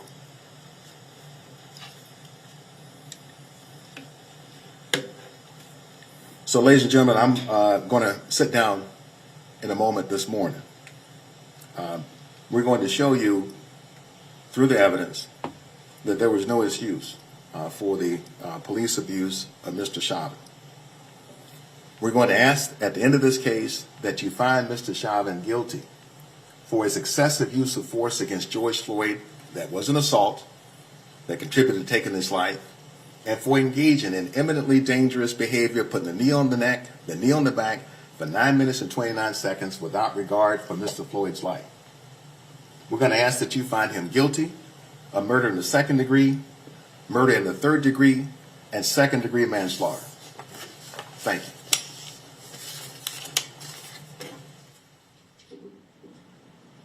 Mr. Nelson, do you wish to open at this time? Yes, sir. You may.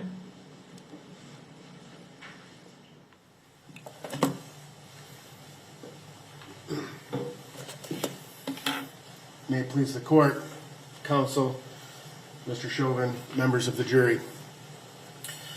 A reasonable doubt is a doubt that is based upon reason and common sense.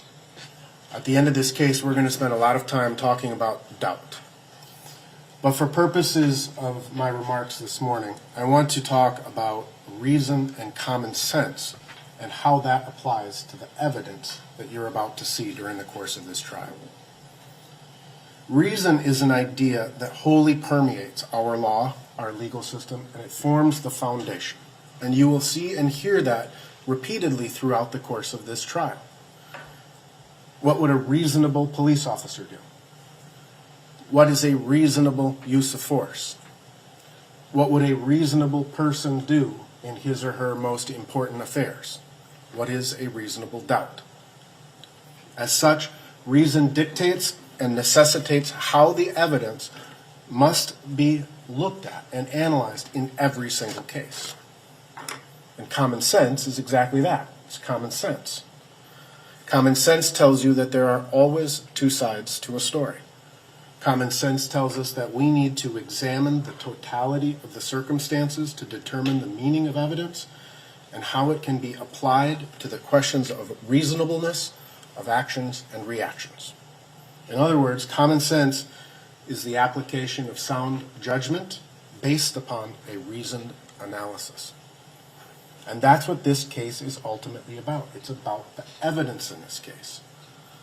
The evidence that you will see in this case during this trial. It is, I agree with counsel for the state, it is nothing more than that. There is no political or social cause in this courtroom. But the evidence is far greater than 9 minutes and 29 seconds. In this case, you will learn that the evidence has been collected broadly and expansively. Minnesota Bureau of Criminal Apprehension employed nearly 50 case agents, analysts, and technicians to investigate this case. The Federal Bureau of Investigation included at least 28 additional agents in their investigation. These agents combined have engaged in an extensive and far-reaching investigation. They have interviewed over 50 members of the Minneapolis Police Department, including the officers who responded to the scene after Mr. Floyd was brought to the hospital. They interviewed members of the Minneapolis Police Department command staff. They interviewed officers who oversee training and policy-making decisions within the Minneapolis Police Department. They have interviewed nearly 200 civilian witnesses in this case. Some of these witnesses saw the entire incident, some who saw a portion of the incident, many who saw nothing, and some who had some piece of information to give to the officers, and others who had nothing. These agents interviewed the numerous medical personnel who attended to Mr. Floyd, and they interviewed the numerous firefighters and paramedics who responded. Agents executed approximately a dozen search warrants in this case to gather information. And in the end, you will hear a term throughout, I believe, this case called the Bates stamp number. The Bates stamp system is a way for lawyers to keep track of the case, to make sure that we are working from the same set of documents, the same set of evidence, to preserve the integrity of the investigation. You will learn that we are approaching 50,000 Bates stamped items. So this case is clearly more than about 9 minutes and 29 seconds. As you all saw during jury selection, the witness list in this case neared 400 people. So how do we begin to analyze and organize this evidence? I suggest that you let common sense and reason guide you. I propose that every witness you will hear from and every piece of evidence that you will see or hear during this trial can be assigned to one of four basic locations: Cup Foods, the Mercedes-Benz, Squad 320, and Hennepin County Medical Center. So let's start at the first, Cup Foods. You will learn that on May 25th, 2020, shortly after 7:00 p.m., Mr. Floyd and his friend Maurice Hall entered the Cup Foods located at 38th in Chicago. While they were there, they ran into their other friend, or Mr. Floyd's ex-girlfriend, Chauvin Hill, and he offered her a ride. You will hear from Chris Martin, who is the store clerk at Cup Foods. Mr. Martin observed Mr. Floyd. He watched his body language. He interacted with Mr. Floyd in this moment, and Mr. Martin formed the opinion that Mr. Floyd was under the influence of something. You will see the actual video from inside Cup Foods. Mr. Floyd did use a counterfeit $20 bill to purchase a pack of cigarettes. Mr. Martin realized this, and first, along with another one of his co-workers named Nabil Walter, went outside to the car where Mr. Floyd, Mr. Hall, and Ms. Hill were sitting. Mr. Martin asked Mr. Floyd to come in and either buy the cigarettes, exchange, or return the cigarettes. And you will hear from Mr. Martin that Mr. Hall and Mr. Floyd refused. You will hear that a short time later, Mr. Martin went back to the car a second time. He went back to ask them again, please come inside, give us the money, or return the cigarettes. And that second time, again, Mr. Floyd refused. So, at 8:01 p.m., a second clerk from the Cup Foods, named Omar Camara, called 911 to report Mr. Floyd. During that call, Mr. Camara, you will hear, described Mr. Floyd as drunk and that he could not control himself. He's not acting right. He's 6 to 6.5 feet tall. Accordingly, Minneapolis police officers Thomas Lane and Alexander King were dispatched to the scene and arrived at 8:08 p.m. They were driving Minneapolis Squad Car 320, and they faced parking southbound in the northbound lane of Chicago Avenue and were directed by store employees immediately to the second location, the Mercedes-Benz. During this trial, you will hear evidence of what happened in the Mercedes-Benz in the 20 to 30 minutes prior to the police arriving. You will hear from Mr. Floyd's friends, Shawanda Hill and Maurice Hall. This will include evidence that while they were in the car, Mr. Floyd consumed what were thought to be 2 Percocet pills.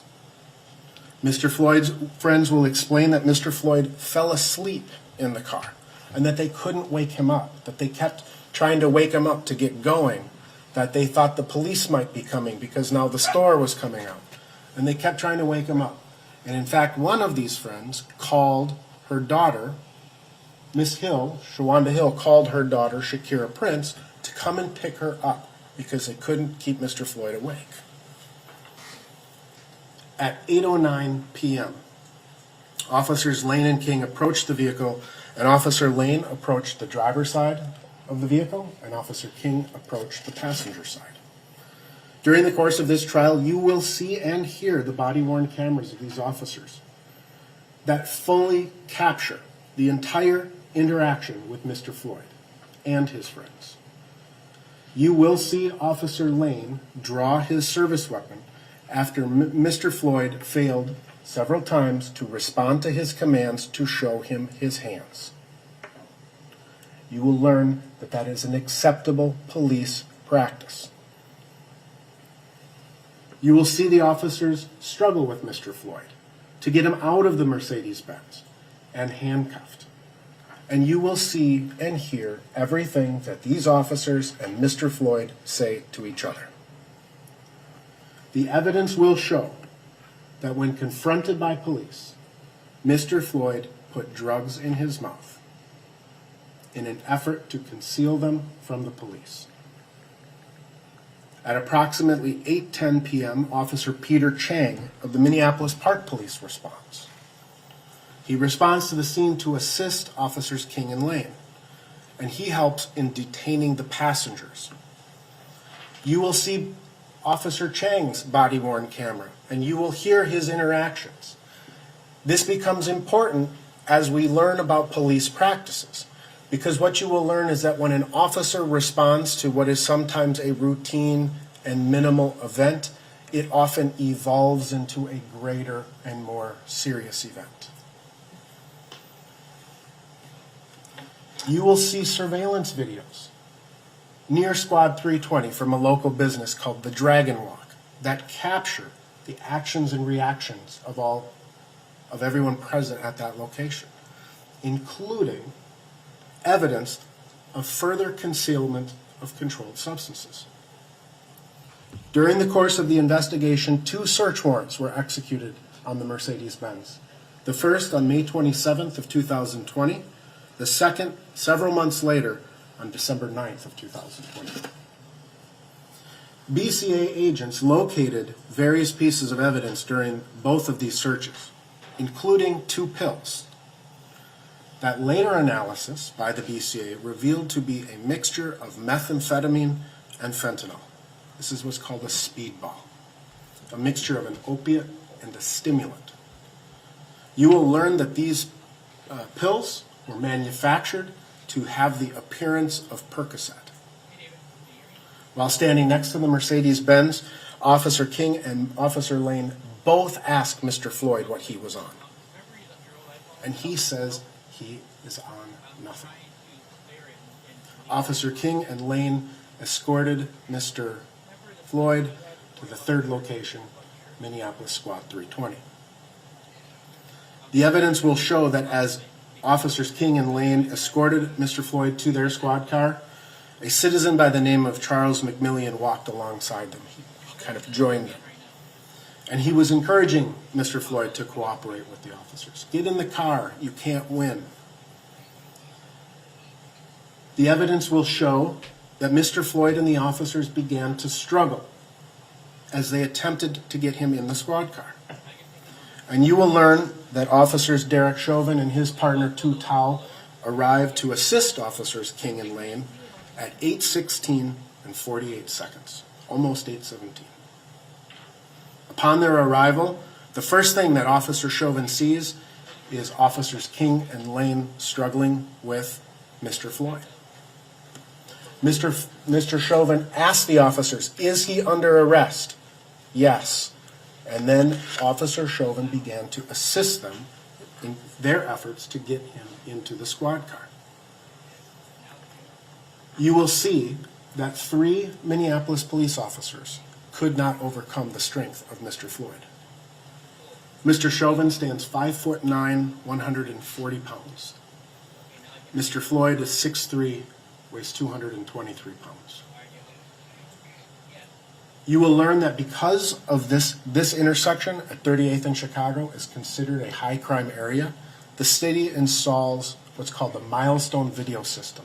It's a camera that sits high atop a pole and can surveil the entire intersection.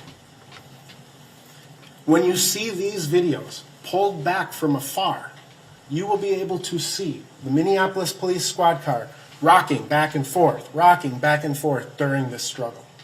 So much so that it catches the attention of the 911 dispatcher, Jenna Scurry. This was not an easy struggle. As the struggle continues, you will see and hear both what Mr. Floyd was saying to the officers and the officers' responses to him. Mr. Floyd does end up on the street and appeared to continue to struggle to these officers, so much so that they considered applying what's called the maximal restraint technique. It used to be called the hobble or the hog tie. Mr. Chauvin used his knee to pin Mr. Floyd's left shoulder blade and back to the ground, and his right knee to pin Mr. Floyd's left arm to the ground. Officer King was placed below Mr. Floyd's buttocks, and Officer Lane was at the feet. And you will see and hear them continue to struggle with Mr. Floyd as he's attempting to kick. You will see and hear that a crowd begins to develop, watching and recording officers, initially fairly passive. As the situation went on, the crowd began to grow angry. But here's what you will also see and hear. You will see and hear the conversation between the officers behind the squad car. The crowd is not aware of what they are saying and doing. You will learn that several bystanders, including Donald Williams and Genevieve Hansen, they grew more and more and more upset with these officers. You've seen it this morning. But you will also see it from the perspective of the police officers. As the crowd grew in size, seemingly so too did their anger. And remember, there's more to the scene than just what the officers see in front of them. There are people behind them. There are people across the street. There are cars stopping, people yelling. There is a growing crowd and what officers perceive to be a threat. They're called names. You heard them this morning. A fucking bum. They're screaming at him, causing the officers to divert their attention from the care of Mr. Floyd to the threat that was growing in front of them. At this location, questions emerge about the reasonableness of the use of force. And this will ultimately become one of the decisions that you have to make. To answer these questions, the Bureau of Criminal Apprehension, the evidence will show that the Bureau of Criminal Apprehension investigated the Minneapolis Police Department's training and policies. You will learn about things such as the authorized use of force, proportionality of force, excited delirium, defensive tactics, including prone handcuffing, neck restraints, maximal restraint technique, the swarm technique. You will learn about rapidly evolving situations and the Minneapolis Police Department's decision-making model. You will learn about crowd control, medical intervention, de-escalation, procedural justice, crisis intervention, and the human factors of force. That is, what happens to a police officer or any person when they are involved in a high-stress use of force situation. And you will learn that Derek Chauvin did exactly what he had been trained to do over the course of his 19-year career. The use of force is not attractive, but it is a necessary component of policing. The evidence will again demonstrate that the Minnesota Bureau of Criminal Apprehension conducted 2 searches of Squad 320. You will learn that in the second search of Squad 320, agents recovered several pieces of partially dissolved pills. You will learn that these pills were again analyzed, were again shown to be consistent or similar to the pills found on the Mercedes-Benz, in that they contained methamphetamine and traces of fentanyl. Moreover, these pills contained the DNA and saliva of George Floyd. Which leads us to our final location, Hennepin County Medical Center. The evidence will show that officers made 2 calls for emergency help. Those calls were within 1 minute and 30 seconds of each other. The first call, officers called for paramedics to arrive code 2 because Mr. Floyd had a nose injury. He was bleeding from the nose. That occurred during the struggle. Mr. Floyd banged his face into the plexiglass partition of the squad car. You will see the blood evidence in the squad car. That first call came at 8 o'clock, 20 minutes, and 11 seconds. The second call was what's called a stepped-up call, or a code 3 call, meaning get here as fast as you possibly can. That call was made and placed at 8 o'clock, 21 minutes, and 35 seconds. You will learn that paramedics arrived on scene at 8:27 and 18 seconds, just 19 minutes after Officers King and Lane arrived. Within 6 minutes of it being called a code 3, And they did what they refer to as a load and go because of the crowd. They came, they picked up Mr. Rather than attempting to resuscitate him or treat him on the scene, they loaded him into the ambulance and they drove to a location several blocks away to begin their resuscitative efforts. And you will hear and learn that Officer Thomas Lane accompanied them for part of that time. You will learn ultimately that Mr. Floyd was transported to the emergency department at Hennepin County. Efforts to save Mr. Floyd were made at the direction of Dr. Bradford Wankeed Longenfeld. Again, he took important tests. He ran blood samples and blood gas samples. He took certain obtained very important pieces of information. And you will learn that later that evening Mr. Floyd was pronounced dead. The evidence will show then that Dr. Andrew Baker of the Hennepin County Medical Examiner's Office conducted the only autopsy of Mr. Floyd. And you will hear of several interviews that Dr. Baker had with law enforcement, where he discusses the cause and manner of death and what that actually means according to what he saw present in Mr. Floyd's body. And some of this evidence is extremely important to the final determination of Mr. Floyd's cause of death. The medical findings include things such as the blood gas test that was taken at HCMC that revealed Mr. Floyd had an exceptionally high level of carbon dioxide. Dr. Baker found none of what are referred to as the telltale signs of asphyxiation. There were no bruises to Mr. Floyd's neck, either on his skin or after peeling his skin back to the muscles beneath. There was no petechial hemorrhaging. There was no evidence that Mr. Floyd's airflow was restricted, and he did not determine to be a positional or mechanical asphyxia death. At the time Mr. Floyd was in the hospital, a femoral blood draw was taken. That blood draw was analyzed by a lab. The results of Mr. Floyd's toxicology screen revealed the presence of fentanyl and methamphetamine, among other things. And it will be important to know the difference between fentanyl and methamphetamine.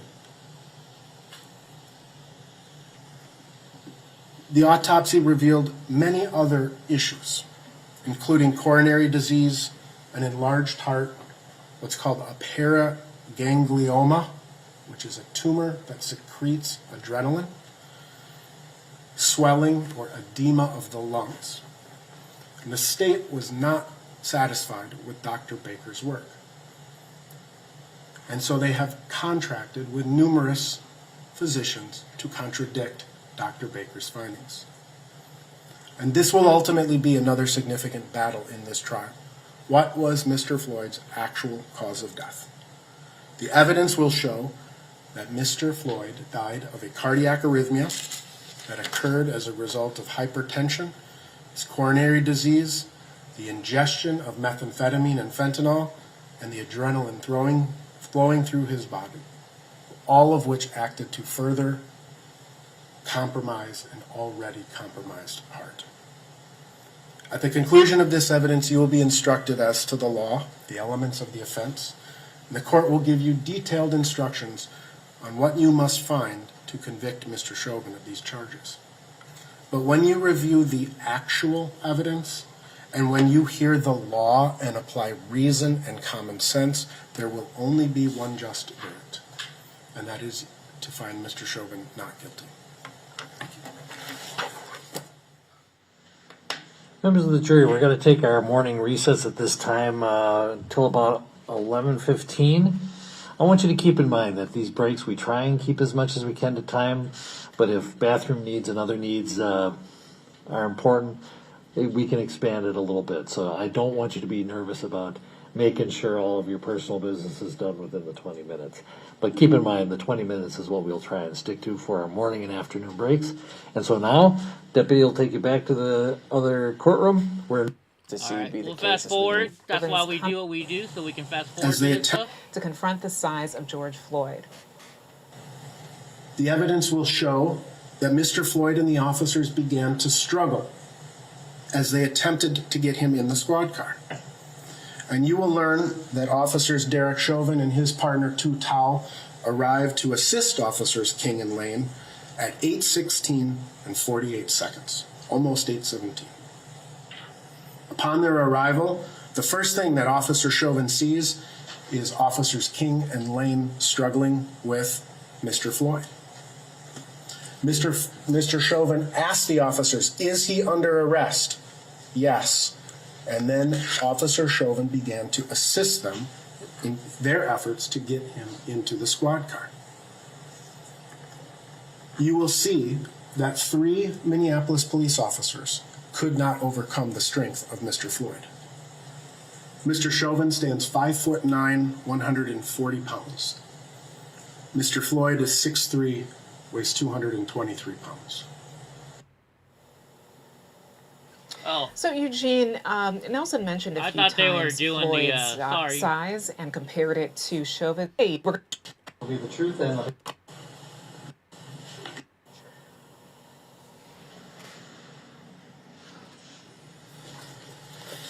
Your Honor, the state would call Jenna Scurry to the stand. How am I smart, Tommy Free?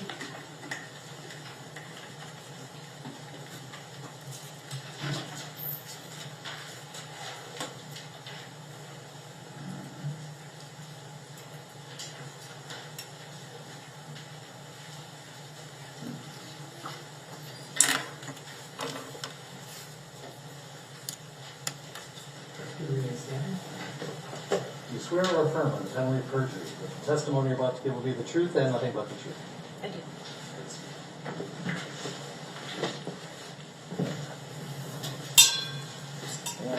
Before you begin, if you could give us your full name, spelling each of your names. Okay.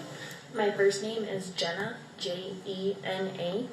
Middle of Lee, Lee. Last name is Scurry, SC as in Charlie, URRY. All right, I think that. You want the witnesses to leave their mask on or off? What's the preference? I think the mask should be off. I prefer you take your mask off so we can hear it, if you don't mind. Thank you. There we go. Plus, you can see their facial features. Thank you, Ms. Scurry. Can you tell the jurors what your occupation is? I am a Minneapolis 911 dispatcher. And so who is your employer? City of Minneapolis. And how long have you been doing that? Almost 7 years. Can you tell the jurors what kind of training goes into being a dispatcher? A lot of training. We go through close to 2 years of training, starting with call taking, where citizens are calling 911 with their emergencies. Also speaking to non-emergencies and how we can direct those. We then work with police and fire on sending them their calls and prioritizing those, and also with the police officers on their off duties and warrants and lost children. So there's a multitude. There's about 4 different positions that we work. Yeah, and maybe I should start first with, what all is involved in your job as a dispatcher? What are the kinds of things you do? Specifically as a dispatcher, I take the calls that are from 911 as they are prioritized and send them out to the police officers or the firefighters to handle. And do you also, for instance, have to answer, provide information out? Yes. Okay. And is this just for police calls or fire calls, or what kind of calls are involved? We have 2 different dispatches. So we have police dispatchers who will take the calls from 911 and the information and give it out to the officers over the radio. And we have fire dispatchers who would then do that specifically for the fire department. So there are kind of 4 different aspects to your job, right? Correct. What can you just describe for us what those 4 really are?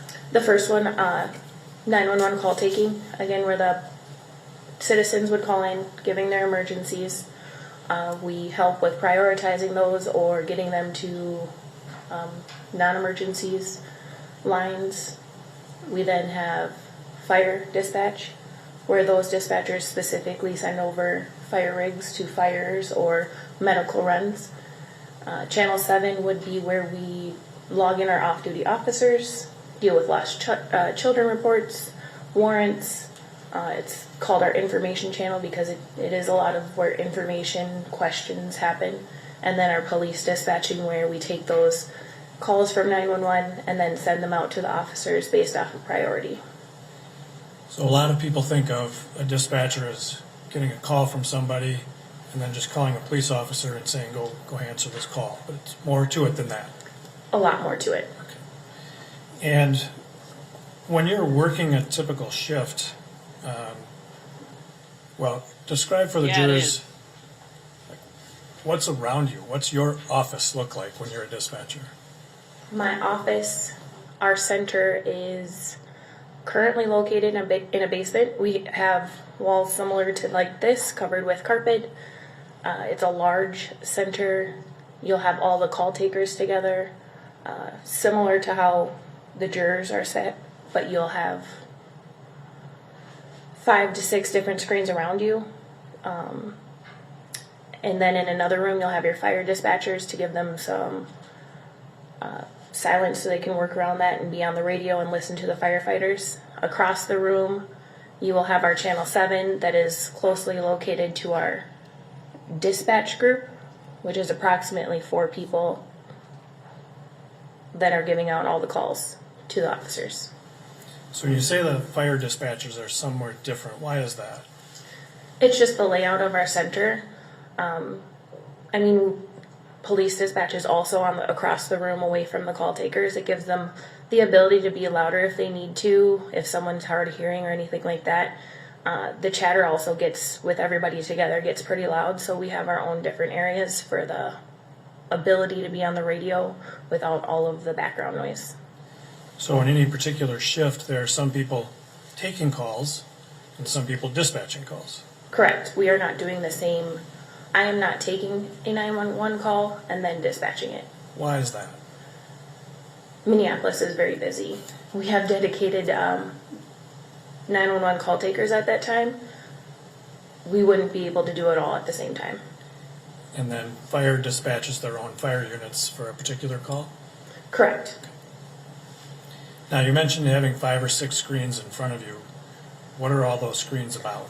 Those screens have different resources on them. One of my screens is a telephone that has hundreds of numbers in it that I can use to call whoever I need to for any given reason. I also then have a city computer that I can utilize if I need to find an address because someone may not know it. I can use Google or any other resources I need from the internet. I then have a radio screen that has all of our radio channels on it, along with other public answering points, so we can listen to their chatter in case something is coming into Minneapolis that we need to be aware of. And then I have 3 screens dedicated to the calls that are coming in, the calls that are assigned to police or fire, and it'll tell me all of the units I have available or who is signed in for different things. Sounds like a lot of information. It is a lot of information. How long did it take you to really become a master at your job? Every day is a learning day. I can tell you that I can learn something new that I didn't know yesterday. To be completely comfortable with police dispatching, it took me about 3 years to get comfortable there. And as part of your training for that job, did you have to learn about how the City of Minneapolis Police Department divides up the city for coverage? Yes, that's all geography for us, based off of the precincts and then how the precincts break down into different sectors. And can you describe for the jurors then, and by police coverage, and you're talking about how officers are assigned, correct? Correct. And so how is the City of Minneapolis divided up for police coverage? There are 5 different precincts in Minneapolis, 1 through 5. Within those precincts, they all have different sectors. Those sectors are given to the officers. They have specific sectors that they belong to. And based off of the geography of the call, you would assign a certain unit to a different call, or to that call. And if you don't have a unit to cover that area, then you would have to take a unit from a different sector to cover that, leaving the sector they came from available. So can you describe for the jurors, let's take, for example, the 3rd precinct. You're familiar with the 3rd precinct? I am. And describe for the jurors generally what the 3rd precinct is. The 3rd precinct has 4 sectors in it. The first one being 310. That is the top of the precinct. It goes down to Lake Street. And then the middle would be 320. And the lower half being 330. The east side being 340. And so what generally in the area of Minneapolis are we talking about? For the 3rd precinct would be South Minneapolis, east of 35W. And when you use these terms like 310 and 320, what is that really referring to? It refers to their sectors to correspond with the call signs that they use. And so in a typical shift, how many officers would be assigned to each sector? Typically you have 1 per sector, and then you have a sector squad or a precinct-wide squad that would be assigned to the whole precinct. And so when officers are assigned to that sector, they're known by that sector number, not their names or their badge number or anything like that? Correct. So when you're dispatching, you dispatch to 320 because they're the 320 car? Correct. And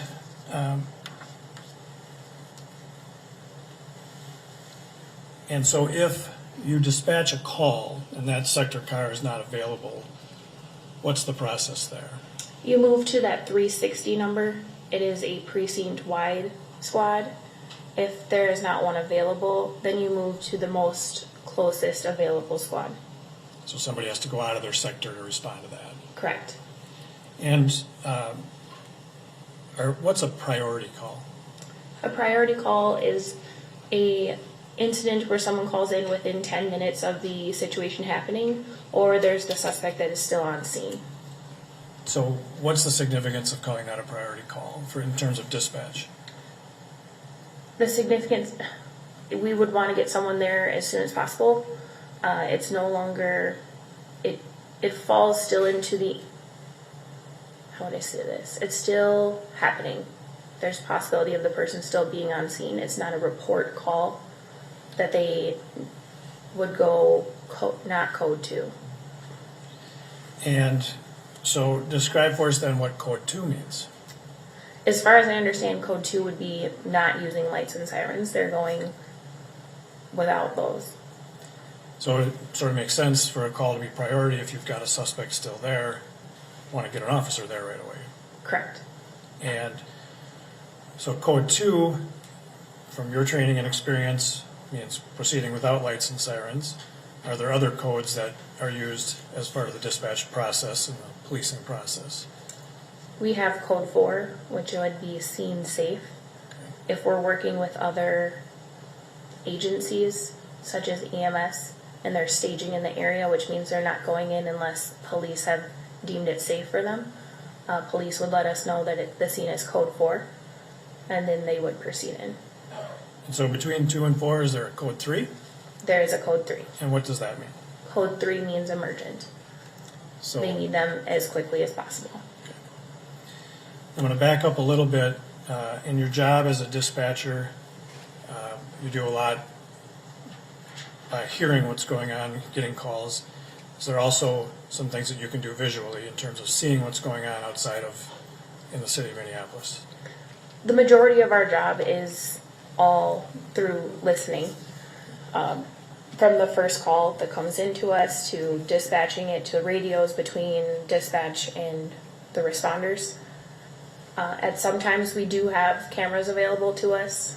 They can be up simply for the fact to know what time of the day it is, to know what the weather might be out or at that time, to keep us as up to date so we can understand how or what questions to ask our callers depending on the day or what it looks like. But we do have cameras available to us if needed. So explain where these cameras are. What do you mean that there are cameras? As far as I know, they are around the city. I don't specifically know where each one of them is, but they are up and we do have access to them. not specifically the dispatchers, but they are cameras that are available for usually camera operators, which are some police officers that operate cameras to use, and then we can use them as well. So how do you see them, when you're working as a dispatcher, how do you see the video from those cameras? Just like the TVs in this room, they're on the wall for us to use. There are approximately, I believe, 6 TVs. And so it's a way for you to see what's going on out in the streets? Mm-hmm. Correct. Okay. And, how often in your job do you think you look up at those and see what's going on? It depends. Depends on how busy we are. Sometimes we are going from call to call to call, and you start at 5 o'clock and somehow it's already 9 o'clock in the afternoon, and you don't know how you got there. Sometimes we can look up and see what it's like outside, and you can watch the people walking by. It all depends on the day. So, in communicating with police officers who are out working, there are different ways that you can actually communicate with them and talk to them. Correct. What are the different ways that you can do that? First, we use our radio. That is our formal way of communication with giving out calls and information. We also have our CAD system, and that is the computer system that allows us to take the calls from 911 operators. They come over to us at dispatch, and then when we dispatch the call, we're also giving that same call to the officers or the firefighters to their computers so that they have the same information that we're giving out. Through that, we also have what would seem as an email system, and we can use that to send messages to if needed. Can you also make phone calls to officers? We can. And so, you may have sort of already answered my question, but just to be clear about it, tell us the typical process when a citizen makes a 911 call, how that comes through the call center and becomes a call to police officers for assistance. So everything is, the first question we ask is what is the address of the emergency? It's the most important thing so that we can send help right away if needed, but it also allows the calls to be coded to the correct dispatcher. Sorry. We have 3 dispatchers working all at the same time, and they're in charge of different precincts. My channel, which was channel 1, is precinct 3 and 2, and the other channels involved have different precincts.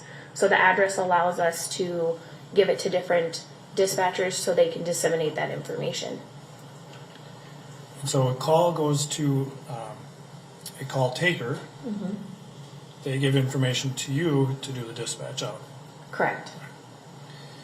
And so were you working on May 25th of last year? I was. What was your shift? Do you remember that day? My shift was a middle shift. I started at 14:30, which is 2:30 in the afternoon, and I worked until midnight 30, which is 12:30 at night. And I think you told us your responsibility then was which areas of Minneapolis? Channel 1, which would be precinct 2 and precinct 3. So then the other channels have the other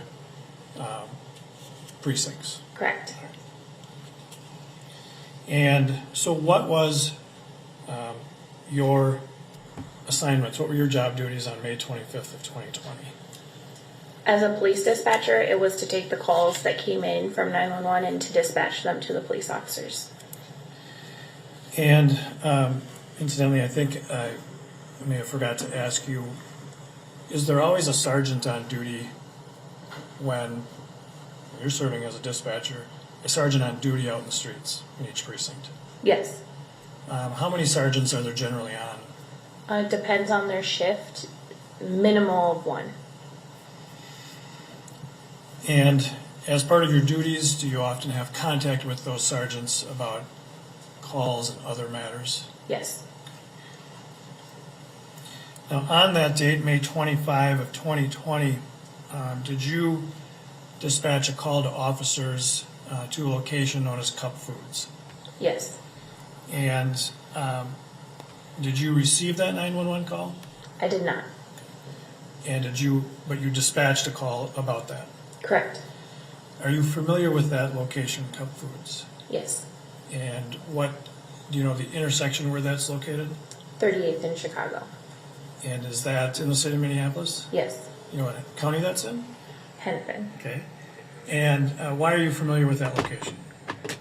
It's a place where I've been in the area before. Excuse me, sorry.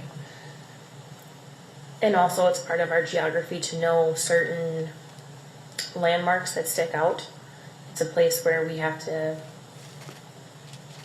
be ready to understand where it is. So if someone tells me that Cup Getting a little Foods, nervous, or does it just seem like I know where that is. It's 38th in Chicago, and I can use my computer system to get that address. Fairly familiar with the city of Minneapolis. Yes. And were you aware at the time if there was one of these street cameras for that area? I did not. Did you subsequently learn that there in fact is a camera there that could show the incident you had called? Yes. At some point, did you also then look at some video for this incident at that location? Yes. And we'll come back to that in a little bit.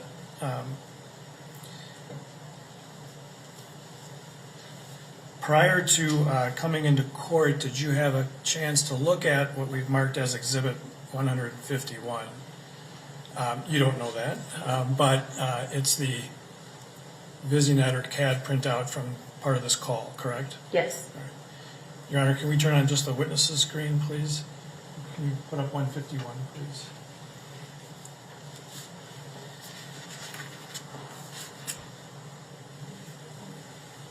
I'm showing you what we've marked as Exhibit 151. Do you see it on your screen? No. No, I don't.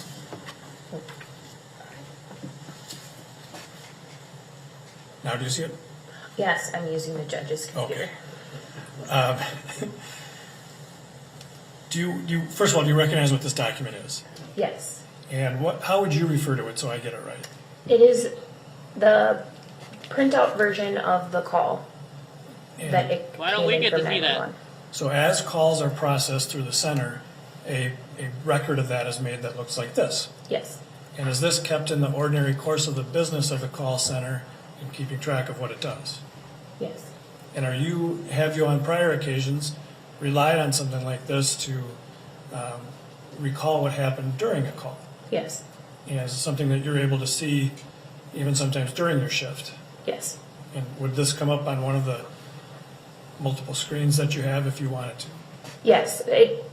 Everything looks different. It would take a lot of explaining, but yes, we see all of this information. Your Honor, then I would offer Exhibit 151.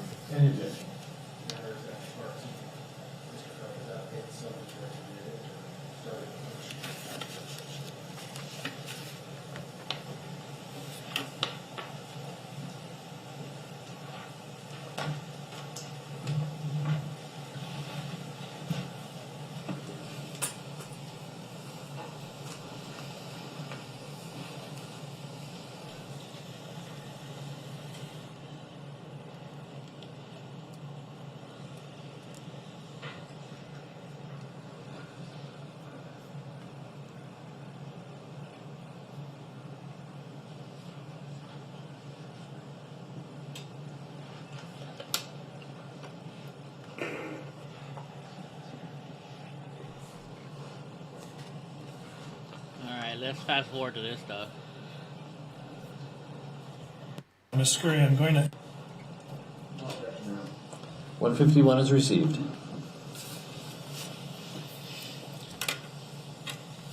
Now, Ms. Scurry, I'm going to ask for 151 to be put up on the screen so we can all see it. And starting here with the first page of this document, and I'll represent to you that we have not included the entire document, right? This is just a portion of that information, correct? Correct. So what I'm going to ask you to do here with the first line is tell us, run us through that first line and tell us the information on that very top line. The first line is from the call taker. It is a query of the plate that's in the call, and then we use a lot of abbreviations for quick hand information to the dispatchers, and it would say outside on 38th Street, reporting that there is a male provided a counterfeit bill to the business. The suspect is a black male, 6 foot taller, sitting on top of a blue Mercedes ML320 SUV, license plate boy Robert John 026. Okay, so what I'm going to do is I'm going to have this blown up a little bit so it's easier for everybody to read along with you. And at least the first couple lines, just so that it's bigger for us all to see. So the first column on the left, self-explanatory, that's the date. Correct. And then the time, also probably self-explanatory. What does user mean? User would be how you identify different persons involved. This person, you can tell, is a call taker. It's the first two letters there, and then it has their ID number. We all have our own ID numbers. And so what's your ID number? Mine is 123096. But this first user number that starts with a CT, you're familiar with who is assigned that number, or generally who has that number? Yes. And how do you know that? It's given to our certain, everybody has their own specific one. If I needed to query that to find out who it was, it would tell me who their name is. But I also know that that's a call taker based off of the first two letters. And then type, what does type mean? It's the response. So that's outgoing information. Yes, I believe. I don't exactly know what that means actually right there. Okay. So that first line, query, somebody's asking to run a license plate, correct? Correct. All right. So then the next line, can you describe for the jury then what we're seeing here, all that's in capital letters? So everything we write is usually in capital letters, but the first three letters are OTS. It's our short term for outside. And then just on 38th Street, it's providing the information of where. We try to be as clear as possible and paint a picture. So outside on 38th Street, reporting that there's mail provided a counterfeit bill to the business. And so is this the information that the call taker provided to you to make the dispatch to officers? Yes. And as part of this process, does that information also go to the officers in writing? Yes, all of this information is sent to them when they're assigned the call. So this is available to them in their squad car as well? Correct. And we see then there's a description of the vehicle, correct? Blue Mercedes. Yes. And then there's an address. Yes, that is the query information. That goes in there so we can, sometimes plates don't match vehicles. It is the reason why we ask, along with the license plate, what kind of vehicle are you seeing? So when we run that plate, we can say this is a stolen vehicle and it doesn't match, or the plate doesn't match because it might just be wrong. So here, clear to 2419 Ilion Avenue North, what does that mean? That is the registered owner's address. Of the vehicle that's described there? Yes. And so then the next line, no screening questions asked, what does that mean? Due to the pandemic, we have certain questions that we ask, and there were no screening questions asked based off of the person not being the person they're calling about. So the caller, as far as we know, they're not going to have contact with, but no screening questions were asked to let the officers know that we don't know if they've had any COVID contact or symptoms. So then, taking this information, then did you dispatch a squad car to respond to this call? Yes. And who did you, well, first of all, if you could tell us which sector of the 3rd Precinct, I assume this was the 3rd Precinct, correct? Correct. Which sector would this fall in? This falls in 320 sector. And did you, in fact, dispatch then to 320? I originally dispatched this to 330. And why is that? 320 was not available. And you knew that from your work previous that day? Yes. Okay. And so then you, did you make an actual dispatch to 3:30 to respond to this call? Yes. And so when you do that, make that oral dispatch, you base it off this information that you're reading right here? Correct. All right. And prior to coming to court, did you have an opportunity to listen to a copy of that call? Yes. And we played that for you? Yes. Did that appear to be an accurate recording of the actual call that you made? Yes. And we've marked that as Exhibit 10. And Your Honor, we would offer Exhibit 10 at this time. 10 received. Can you play Exhibit 10, please? On April 4, 23, May 25, 2020.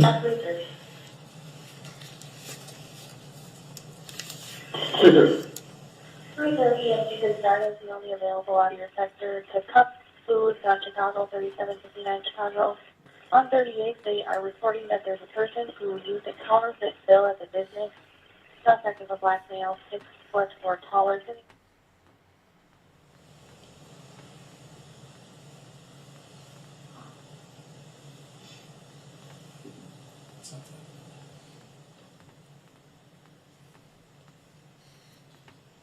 Just so we're clear, that's not quite the end of the call, is it? No. All right. We will try again and see if we can get the whole thing to play.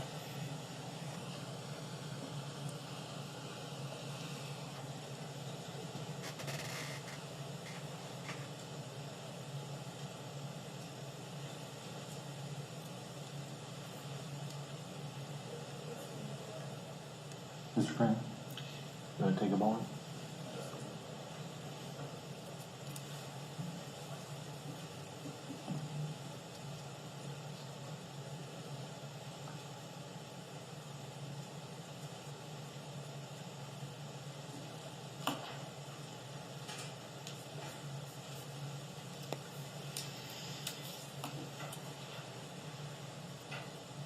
So in your call out then, you passed along essentially the same information as in the written part we saw in Exhibit 151. Correct. Slightly different based on just what you're reporting out, correct? Correct. Also, you can sign that.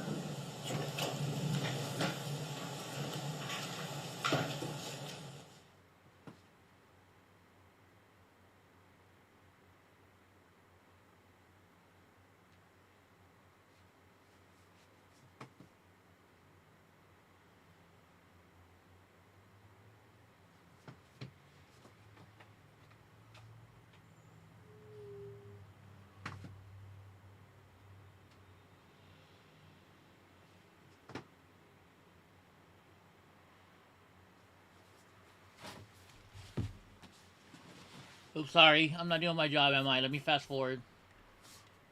This is also a part of precaution of a community. Okay. I'm sorry, Eugene. I'm going to have to interrupt. We'll go back to the courtroom. They look like they've started again. Your voice, that's just an electronic voice marking the time of the call, correct? Correct. All right, so we'll try Exhibit 10 again.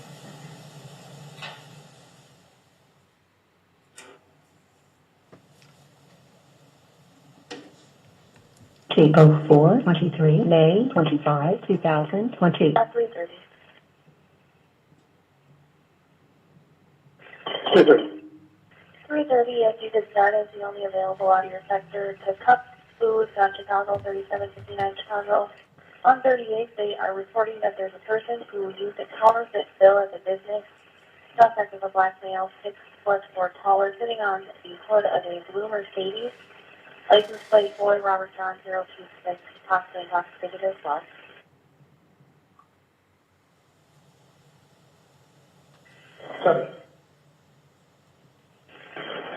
Squad 320, could you put this call in pending priority 9? We can take that forgery. Copy, 30 option clear. Copy, cancel times 20. So that is the total dispatch you had regarding this incident with the officers out on the street, correct? Correct. All right. So I'm going to back up and run through this a little bit. And if you can tell us, Cup Foods is in which sector? It's in sector 320. And you initially called this out to 330, correct? Correct. Do you recall who was working in 330 that day? I don't specifically know. And so when you start your shift, you just know there's a car out there that's 330, you're calling to them. Correct. And after that, 330 called back and said copy, correct? Correct. And what does that mean? It means they acknowledge that they've been given a call. And subsequent to that, there was a call from 320, correct? Yes. And what was the substance of that call? They said they would take their call. So, based on what you knew about 320 being busy, what did you take from that exchange that 320 was now calling in? That they were able to at least put their call in pending and they could come back to it and then take their call. They also mentioned pending priority 9. What does that mean? That means that I didn't clear them from their call. Sometimes I will clear a squad for whichever reason. If it's report, advised, sent, there's a multitude of different reasons. And I instead just put it back in pending so they can pick it up later to finish whatever they needed to do. And then 330 ended up calling and saying canceled, thanks 20, correct? Correct. All right, what did that mean? That they were no longer going to be going to the call and to thank them.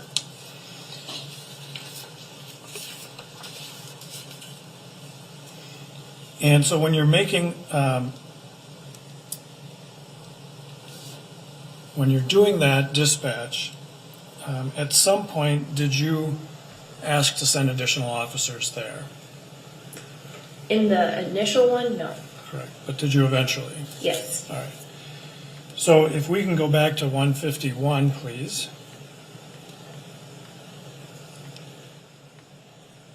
And again, we'll expand that first page so we can see it easier. You'll see a line at 2010-08. So that would be 810-08, correct? Correct. And that's your identification number, correct? Correct. And so tell us what that line is about. These are the actions that I did to back the squad 320 up with 330 and then 830. And so when you're saying backed up 320 with 330, what does that mean? What do you... Additional squads are en route. And so did you request that, or was that information you got that they were going to back up 320? I backed them up. Okay. Do you recall why? I believe, I don't remember specifically, that I heard something loud in the background and asked for additional squads until code 4. And you did that as well with 830, correct? Correct. And what does 830 refer to? Squad 830 is a park squad. And by park squad, you mean what? They're a Minneapolis park officer. So it's the park police work for the city of Minneapolis as well? Correct. And so they can respond to calls in Minneapolis even though it's not in a park? Correct. And so then can you tell us a few lines down at 2011-02, do you see that line? Yes. And describe for us what is listed there. They are taking one out. Okay.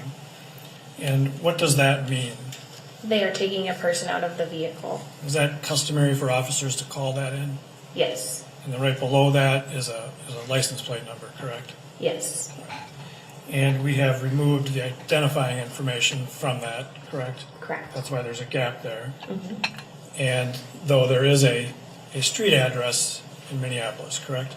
Yes. And that's on Ilion Avenue? Correct. Where is that in Minneapolis generally, do you know? That is in the 4th precinct. So which side of Minneapolis is that? That is on the north side of Minneapolis. And so this information has gone out to the officers as well, that address? Correct. And then following down to 2012-21, do you see that entry? Yes. And can you describe for the jurors what's depicted on that line? It is Squad 320 is code 4. And so that means what to you? Scene safe. And incidentally, this 2012 is military time. That's 8/12, correct? Correct. I suspect you're far more accustomed to translating that than the rest of us. Very much. Yeah. And then the next line down, can you describe for the jurors what's there? It says 8:30 is out with Squad 320. That is when the squad arrived. That is when the, what, I'm sorry? The 8:30 Park Squad is now with Squad 320 at that location. Okay. And then if we move down to the next line, a whole bunch of stuff there. Not really concerned. That's just all coding for some information requested, I assume. Yes, that is 8:30. Put something in the call. Okay. So then we'll move to the next page, and we'll expand this so we can see it. And actually, these 2 pages, we'll probably pull up both at the same time so we can look at them as we go along. Drawing your attention to the second line at 20/20/11. Do you see that? Yes. And can you describe what's listed there, what that line is about? I believe I heard EMS code 2 for a mouth injury requested by the squad. And so that's 320 calling in for that, correct? Correct. And so code 2, you told us earlier, means what? Non-emergent. And then describe for us then what's depicted in the next line at 20/21/35. Squad 330 requested EMS code 3. So this is now Upgrade. 330 upgrading the call to code 3. Is that yes? Yes. And so they're asking for the ambulance to come quicker. Correct. And just to be clear, when we talk about EMS, we might think of that as an ambulance, right? Correct. All right. And then the next line at 20/27/21, can you describe for the jurors what's depicted there? It was information for the paramedics that police had the male restrained on the ground. And incidentally, are you able to tell, who called that in, whether it was, or which squad it was? I would be able to if I read the portable number, Okay, but I did not. but not on this printout, correct? Correct. All right. So then, the next line down at 20/28/36. Do you see that? Yes. Can you describe for the jurors what that line has there?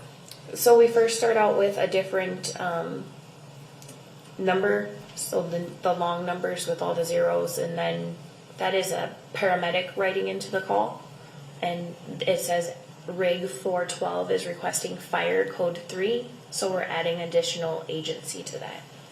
Now explain why, is EMS different than fire? Yes. How so? EMS, we have 2 different EMS companies we work with, North and then Hennepin County, Hennepin EMS. And this is them writing in here, adding the additional fire. Fire is clearly firefighters, but they are medically trained. They can be anywhere in the city close to within 4 minutes. So this is the paramedics calling in Additional support. for support from the fire department. Correct. And then if we skip down 2 lines to 20/31/12, tell us what's listed there. Per engine or rig, this is the paramedic rig 412. EMS is now located at Park and 36, so they no longer are on scene. And so for those last 2 lines we've looked at, the EMS people are sending information to you, or to this call center. Everything's shared. Okay. So we have a shared computer system that we use. And when you start adding additional agencies, everybody gets the same information so that everybody can be informed on what's going on.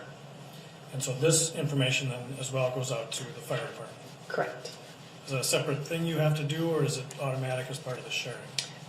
It is an automatic thing once you are adding the agencies. So fire would not be able to see that unless they had their own call.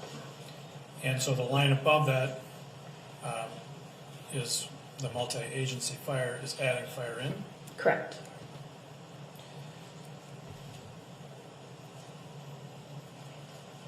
And so skipping down a couple lines now to 203302, can you describe for the jurors what's in that line? It says via Metcom, EMS would like the fire department for patient condition at the requested location.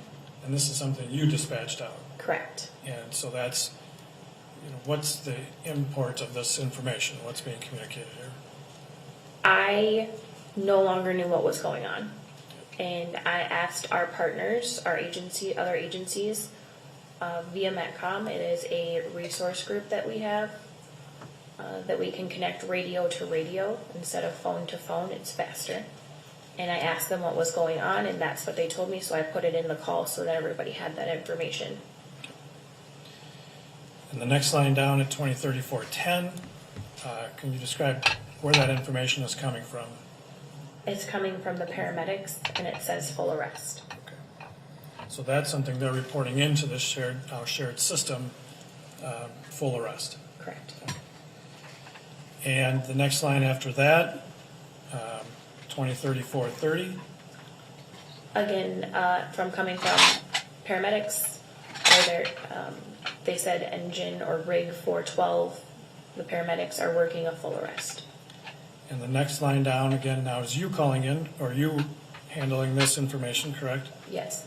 And what are you dispatching out there? Adding information that the fire department is en route to Park and 36. And then the next line down, 203607. That is a different ID number, and it starts with F, which means it's coming from one of our fire dispatchers. It says engine 17, fires 2 minutes out to 36th and Park. And the next line down, if you could just describe that for the jurors, the 204823. That is EMS transporting to HCMC. And then finally, this last line, 205506, in the column after the time, 3:30, correct? Yes. So what does that mean with that code being there? The information that they provided? Right. So is this 3:30 calling in? They didn't call in. This is information they put directly into the call. All right. How do they do that? What is They have their computers. It's a laptop, I believe, in their cars that they're able to provide information that way too. And so on this line, it references the status of the AP. Do you recognize the abbreviation AP? No. Okay. You don't know what that refers to? No. Okay. And so this is really a timeline of what happened during these calls, correct? Correct.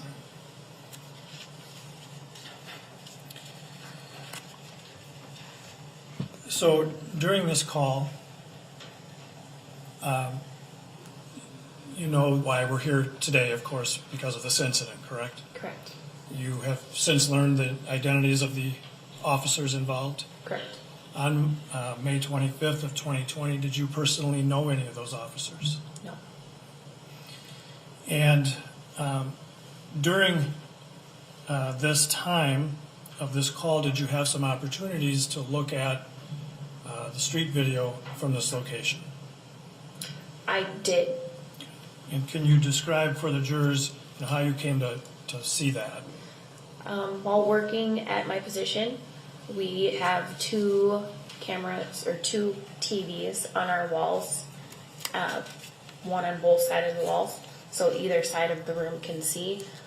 While I was dispatching calls, because this call was not the only call that I had to dispatch to officers in different precincts, I noticed that the cameras were up at 38th in Chicago and that we were able to see what was going on. And did you recognize what was depicted in the video? To the best of my knowledge. And was Cup Foods in the video? Yes. And did you recognize that as Cup Foods? Yes. Was that consistent with what you knew to be 38th in Chicago? Yes. And so did you also, when you observed that, see some police officers? Yes. And can you just describe when you first looked up there in general kind of what you saw? When I just saw the squad car. I didn't see the police officers. And did you watch this video feed for a period of time? I went in and out of the camera and being able to pay attention to it. I did not watch the whole video. Or as it was happening, I did not watch the whole time. And why not? I still had calls to take care of and things to give out to the police officers. So we've marked a copy of that video. Did you have a chance to view that before coming into court today? Yes. And you understand that we cropped it in the sense of on one side of the video there's a huge sign that kind of obscures that whole area. But the rest of the video, does it fairly and accurately depict what you were able to see? Correct. So, Your Honor, we would offer what's been marked as Exhibit 11. Any objections? Sidebar, Your Honor. Yeah.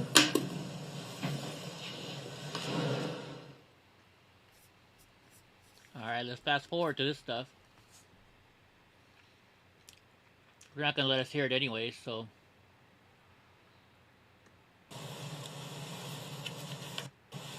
The street corner where Chauvin met Floyd, and she kept her eye on what was going. Okay, we're going to go back.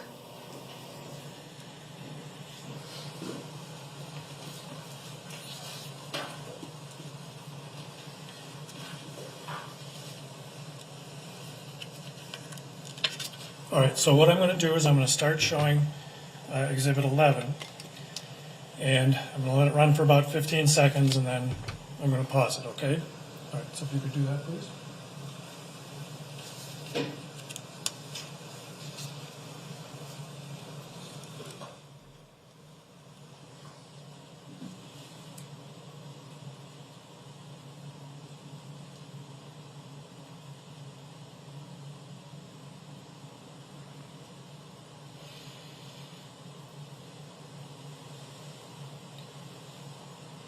All right, so I'm going to ask to pause it right here. Now, as I said, other than cutting out the big sign on the right side, does this fairly depict what you were able to see when you looked up at the screens on May 25th of 2020 regarding this incident? Correct. And you said when you first saw it, there were no officers. Now we obviously have seen some officers walking into view. Were you still able to watch it when they did walk into view? I was in and out of this video, so I do not remember them walking to the car. All right. And what do you remember, seeing the next time that you looked up? I believe they were getting into the back of the squad car. And do you remember then the next time that you were able to see it, generally what was depicted? I believe they were still trying to get into the back of the squad car. It was moving a little bit, and then I went back to my screens.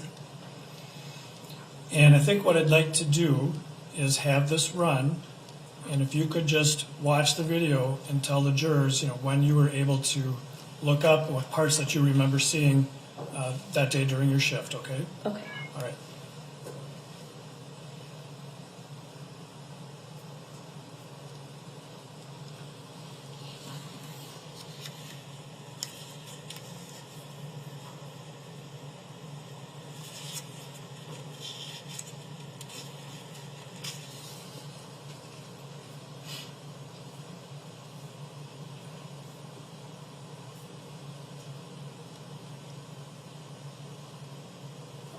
I believe this is close to where I started watching.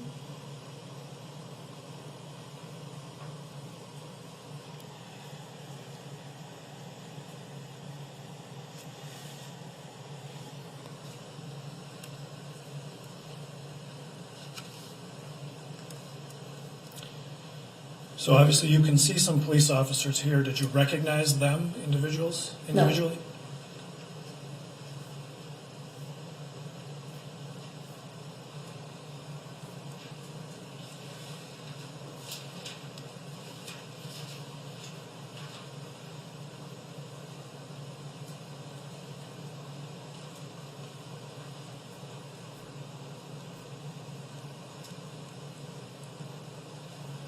And then I know I didn't watch that much, and then the next time I looked, they were opening the door. I do remember that. Okay. Which door do you mean? The driver's side back seat.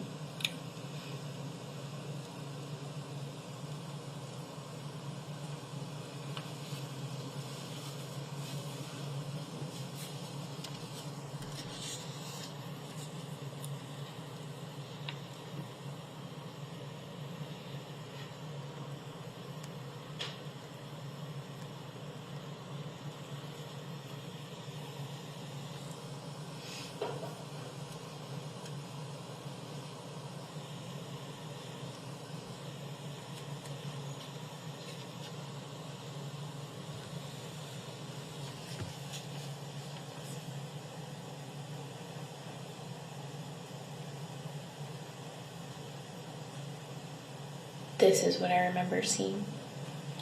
And so for the record, we see the officers now trying to put Mr. Floyd into the back seat, correct? Correct.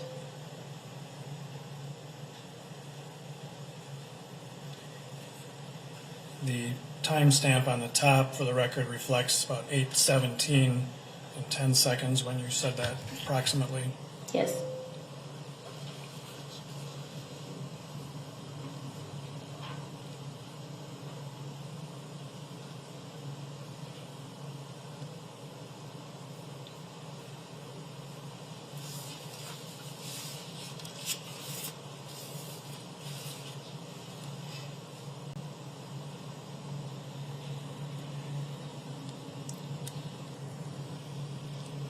Now the officers have opened a rear passenger door. Do you remember seeing this part of the video? Yes. I remember seeing the squad move. And what do you mean by move? So like now you can see the squad is moving back and forth. It's not like being driven, but moving back and forth. Right. And for the record now, the timestamp at the top is 8:17:50 approximately.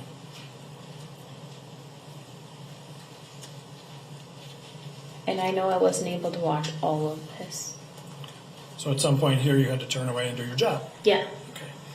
And do you remember what was the next thing you remember seeing? The next time I remember looking up is they had moved from the back of the squad to the ground. And so when you see that, let me know and we'll just make a reference to it at that time, okay? Okay. I don't exactly know when they moved to the ground. I just know that when I looked up, Right. we were no longer in the back seat.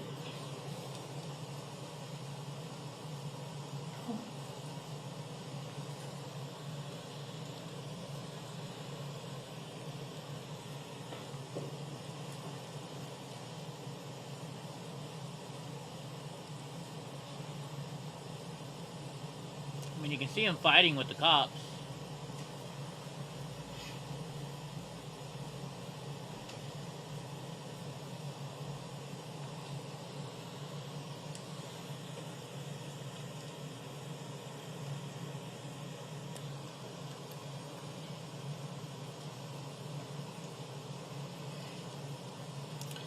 Because you've told us that you remember seeing them on the ground with him, I want you to point out the time in the video that looks familiar to what you remember seeing when you say that you saw them on the ground with him, just so that we know, okay? Okay.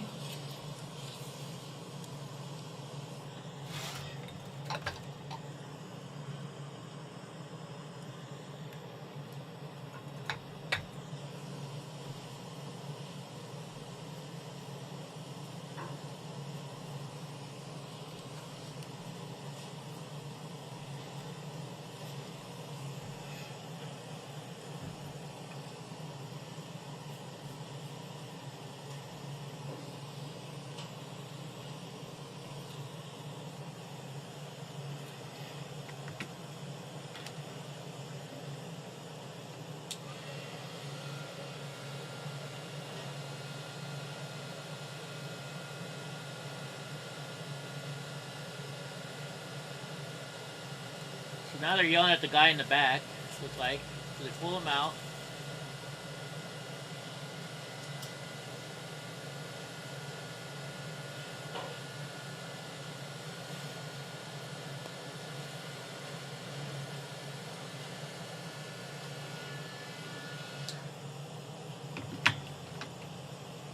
I believe this is when I started watching again. So for the record, the timestamp at the top reflects 8/19/25. So this is what you mean by them having him on the ground? Correct. Do you recall how long you were able to watch around this time? No, honestly, I was in and out of looking at the cameras and then going back to my screens to make sure I wasn't missing anything, added remarks, getting out calls, and then would go back to the screen again. Now, and actually I think what I'll do is just pause it here.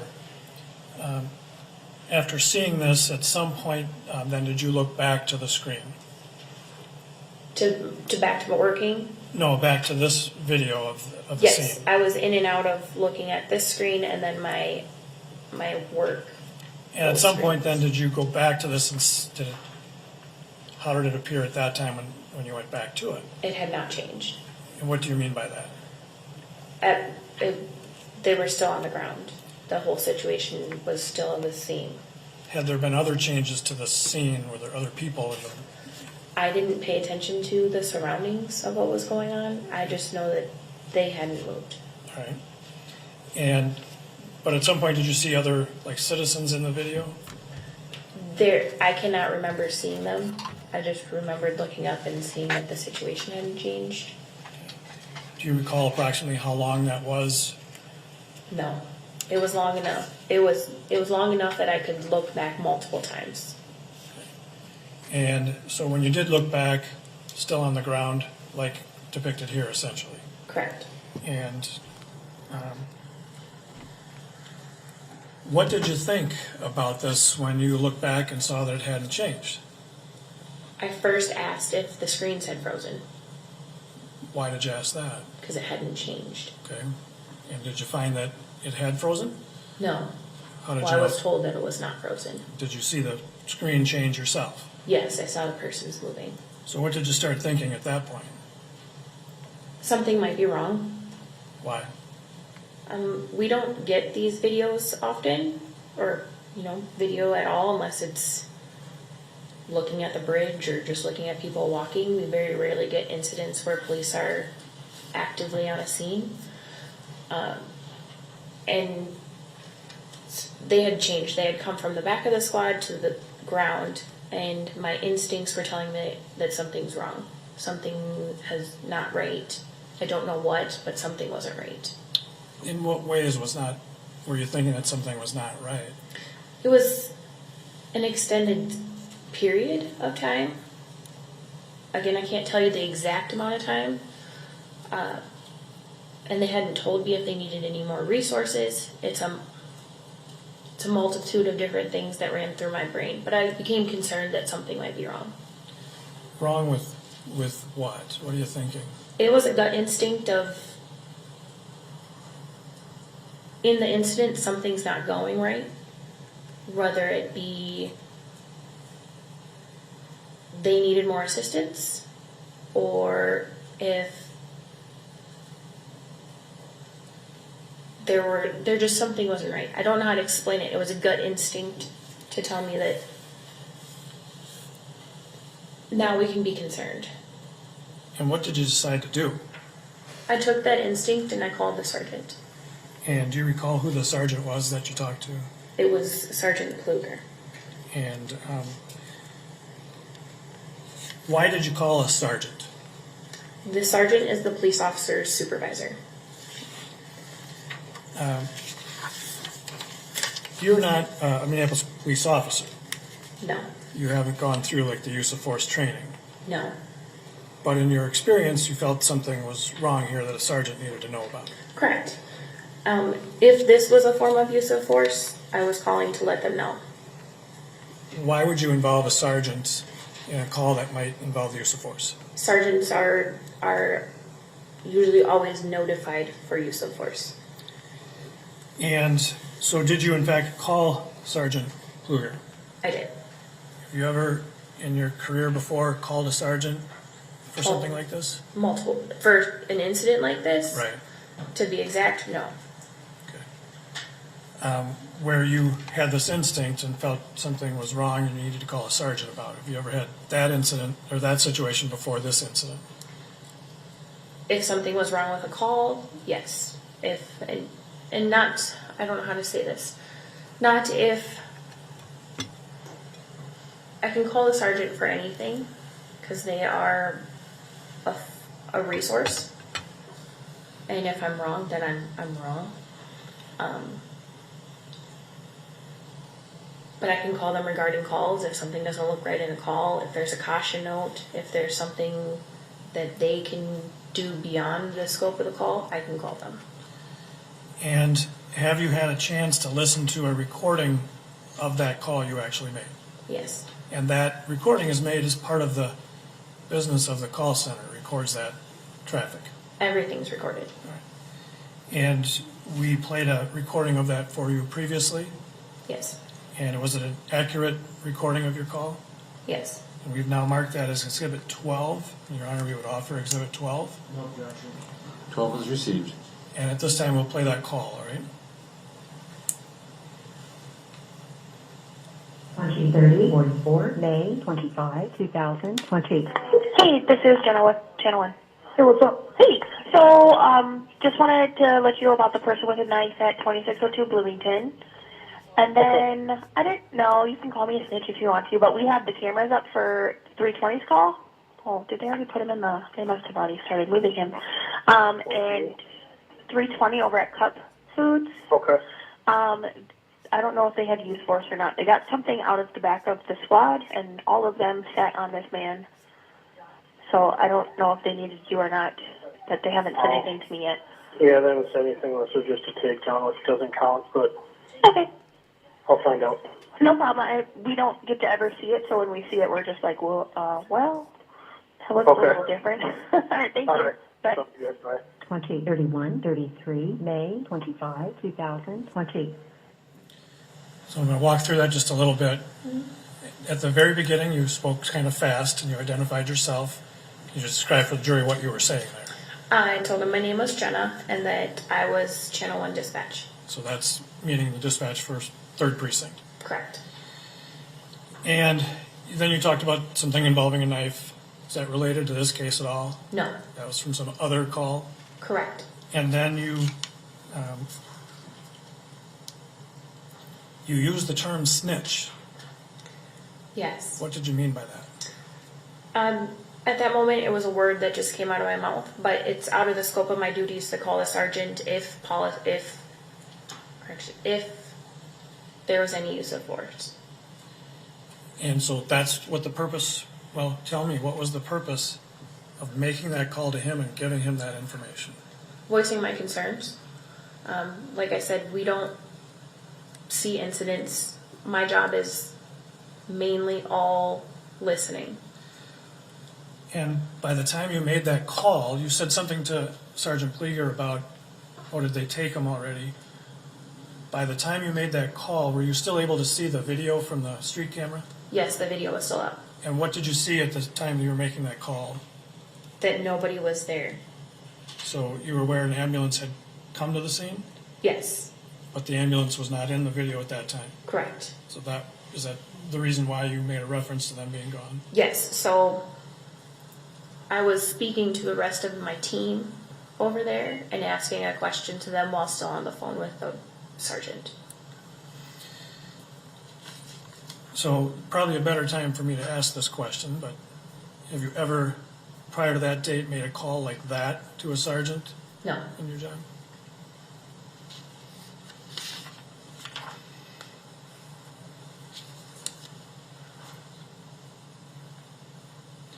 All right, I have no further questions, thank you.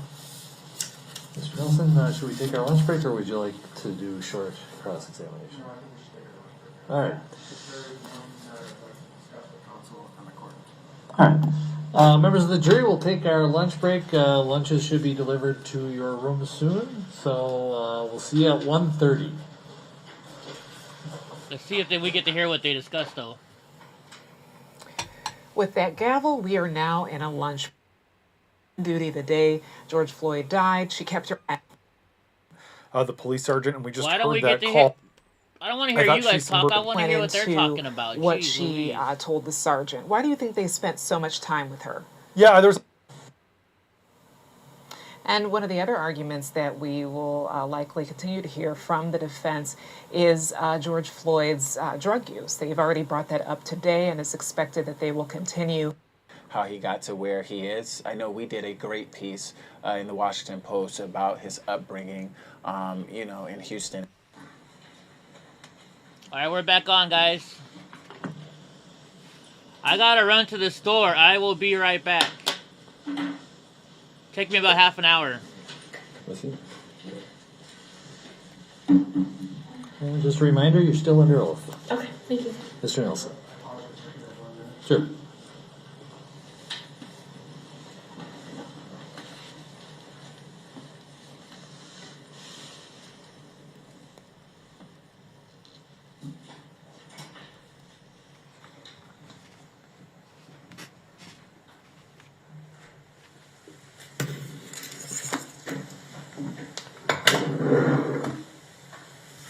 Good afternoon, ma'am. Hey. We'll get started while my computer resets. Hopefully it'll work in time. So, Ms. Scurry, you testified that you have been a 911 dispatcher for approximately 7 years at this point. Is that correct? And I just kind of want to roughly go back over, you described sort of 4 areas that you do, correct? Correct.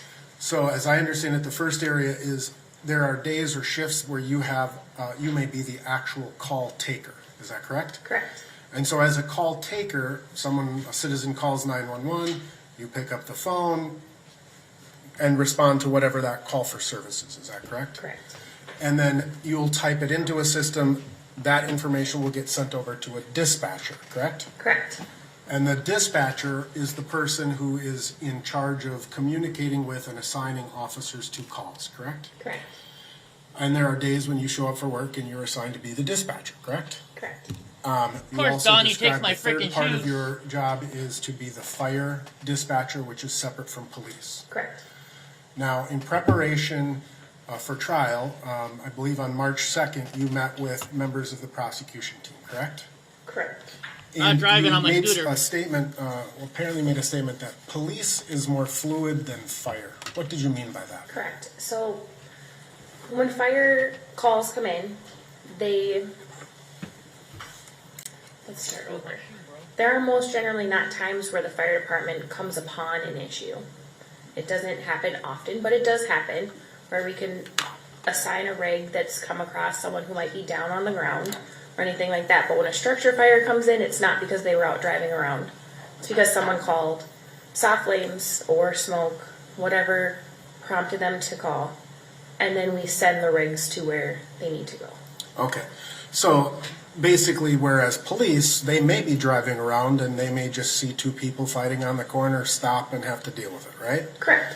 And so dispatching to police officers is a different process than dispatching to fire. You are correct.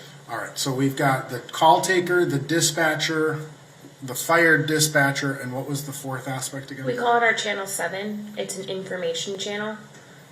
We mainly use it for officers coming in for off duties. Okay. Or when someone reports a lost child, we have different computers that we use to make sure we can log them appropriately in our national database. Okay, so the Channel 7 responsibilities may include, when you say off duties, those are police officers who are hired as security at local businesses, things of that nature? Yes. So even though the officer is not on duty as a Minneapolis police officer, a business hires them and they still act as a police officer, correct? Correct. Now, and then there are those other, the lost children, things of that nature. Yes. Right? You also described that the city of Minneapolis is comprised of 5 precincts, correct? You are correct. First precinct being downtown, is that correct? Yes. And downtown is broken into 2 sectors, correct? Correct. And then you have the 2nd precinct, which is the northeast, right? Correct. The 3rd precinct, which is the southeast, right? The 4th precinct, which is the North Minneapolis, northwest side of the city, right? Correct. and the 5th precinct, which is the southwest side of the city. You are correct. All right, and each of those 5 precincts, like the 1st precinct has 2 sectors. The 3rd precinct, you said, had 4 sectors, right? Correct. And so essentially, there would be 2 squad cars downtown, 4 in southeast Minneapolis, and that's the totality of the police force in those 2 parts of the city. I mean, as far as patrol. Patrol. At certain times, it can be more. It depends on the shifts and when they're on. So there may be an event or a concert, and they may bring in extra people, or something's going on where they would need extra officers? Correct. And oftentimes, there are fewer officers than are assigned sectors, correct? There's usually always at least 1 squad per sector. Okay. But those, like, officers call in sick or they go on training, and so the numbers of officers on the street at any time shifts from time to time. Correct. And it's fair to say that as a dispatcher, you're not a police officer, correct? Correct. You have not been through the police academy, through police training, things of that nature. Correct. But you don't know all of the police officers in the city of Minneapolis, right? No. Okay. Now, in terms of your previous testimony, you indicated that listening is a big part of your job. Yes. You said that the majority of your job is done by listening. Can you explain what you mean by that? We are in a room with no windows. We work off of a phone and a radio the majority of our time. The other times would be only if we had some kind of video to show us, anything like that. Then other than that, we are always on a phone or radio. Okay. Now, you said that there are 6 televisions, you believe, in the dispatch room? Is that right? Throughout the whole center, there's 6 on the walls, 2 large ones on the ends, and then there's 1 in fire. Okay. So 9 total. 9 total. Sorry, I had to do some quick math. And I'm just trying to get this set back up here, if I may have just a minute. Okay. Those televisions don't have the City of Minneapolis cameras up all the time, do they? No, they do not. Those televisions may have other information up, they may be off. I mean, they're not constantly on all the time. They're always on, but you are correct. They're not always on cameras. We have other information that we put on those screens that we can have constantly running as reminders. We also have other screens that we utilize throughout the day too. All right. And then in front of you, you have 4 or 5 different computer screens itself. It sounds like it's a very, moving job, right? Now, you testified that it's very rare that you actually see an incident that you've dispatched on these city cameras. Correct. Like, does it happen once a year? Like, is this the first time you remember it ever happening? How rare would you say it is? I can't be specific, but there might be, in the whole time that I've been a dispatcher, maybe 3 to 4 calls that I've seen on our TVs. Okay. And usually, correct me if I'm wrong, the reason that may be brought up is because there's something that triggers someone to operate that camera and put it up, right? Correct. So you don't control the cameras. You are correct. You don't have access to the cameras through any of the screens in front of you. Is that right? Someone else who maybe like a manager or a supervisor has to do that? Correct. All right. But this incident was specifically brought up on the cameras, right? Yes. All right. Now, I got this on.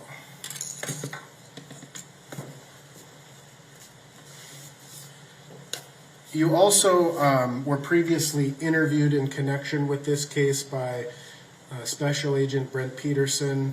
Is that correct? Yes. And that was back on June 9th of 2020 at approximately 1 o'clock, right? Yes. And that was at the FBI field offices, or where was that? It was over the phone. I was not in town. Okay. So you had a phone interview with Agent Peterson, and I believe you had your union lawyer or something with you as well, right? Correct. Okay.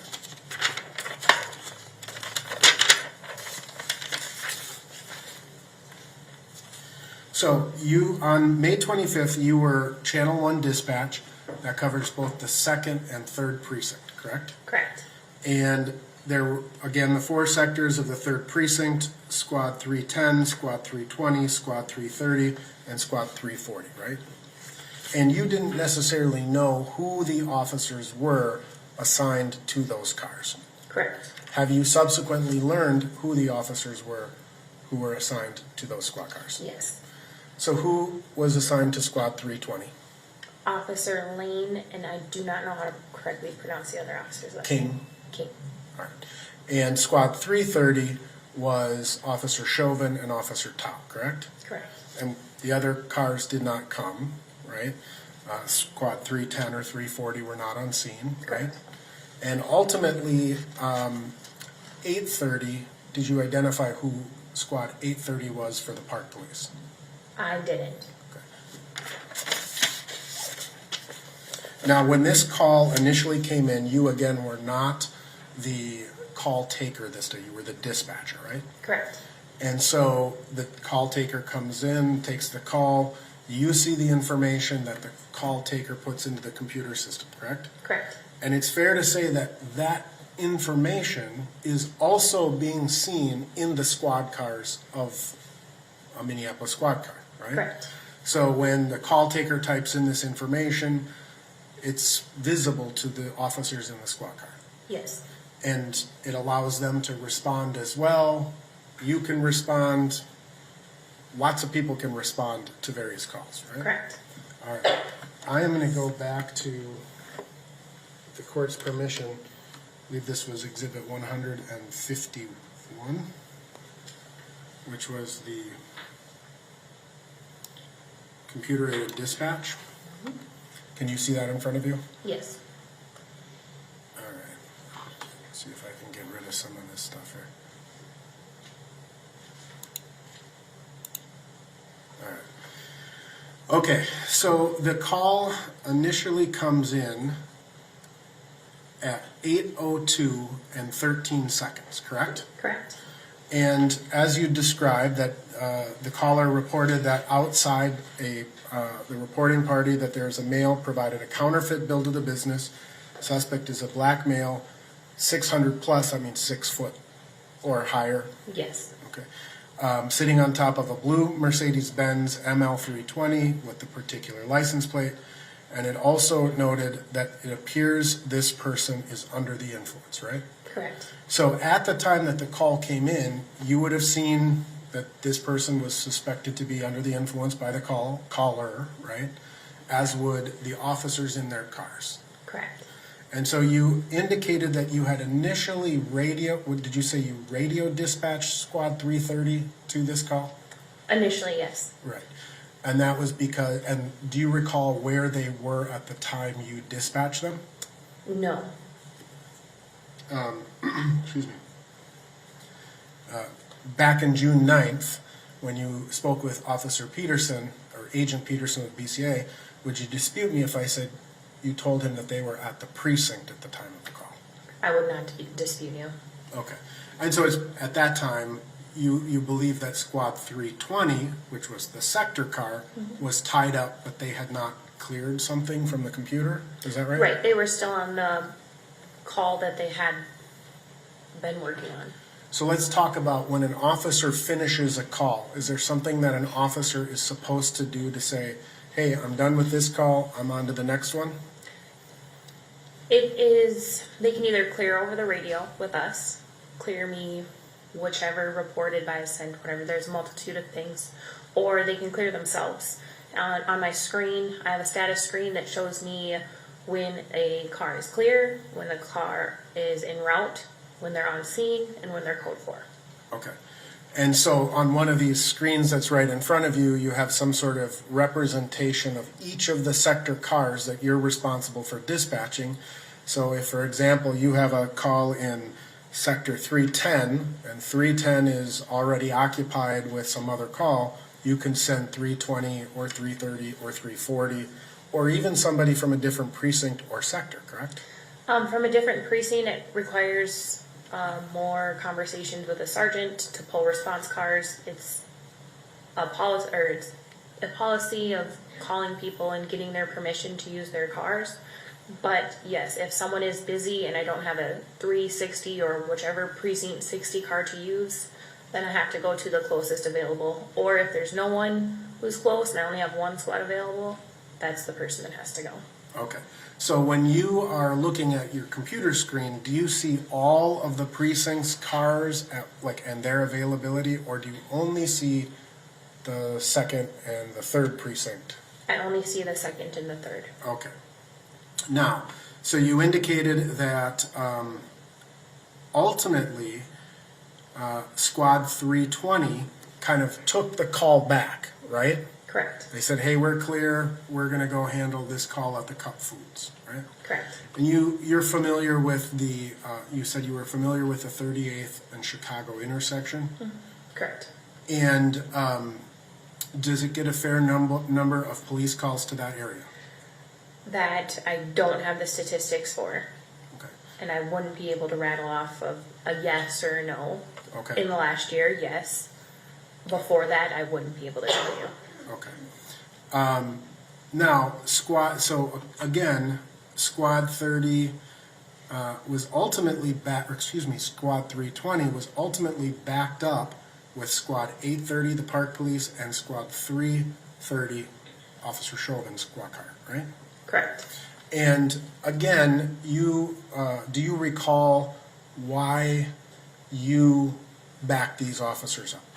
Initially, I believe I heard a loud something in the background. I would have to be reminded of what exactly I heard, but it was loud. And so until they were code 4, I started a squad to back them. Okay.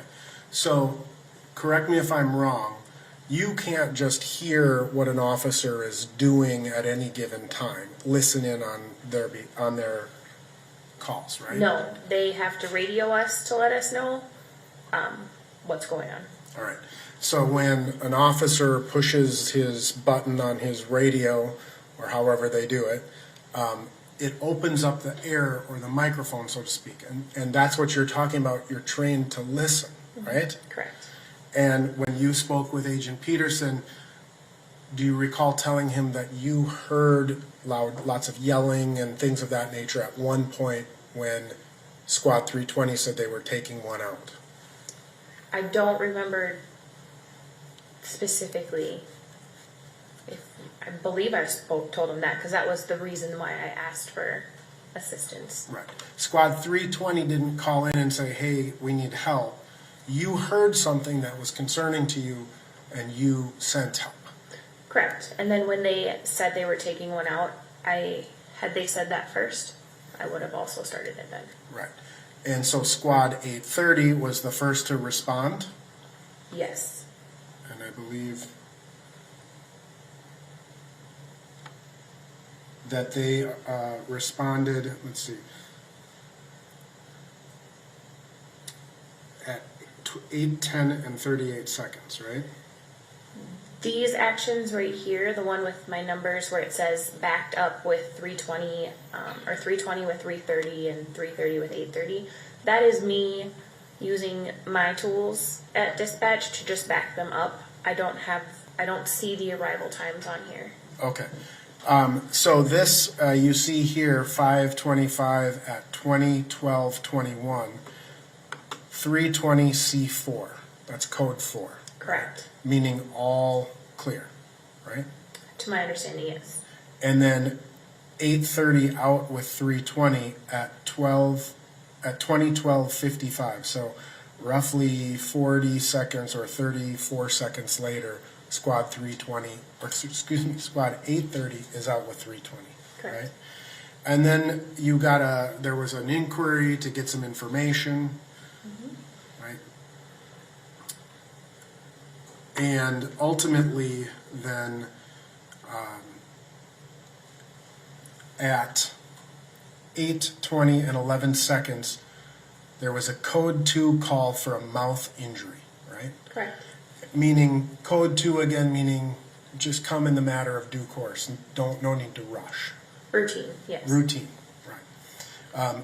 And then at 20:21:35, so again, about a minute and 24 seconds later, squad 330 EMS code 3.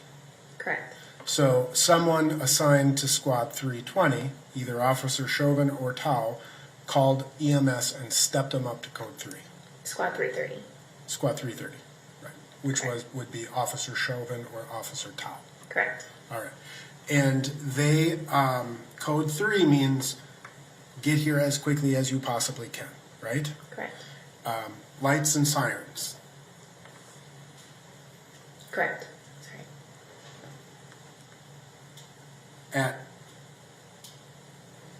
Now this particular document, Exhibit 151, does not have the arrival times, correct? Not printed on it, no. Are you familiar with other documents or other printouts that would show various arrival times? Yes. And it would show other people who are associated with the case? Like what time, like who is assigned to which particular squad car? Yes. Okay. If I may have just a minute, if we could take this down, Your Honor.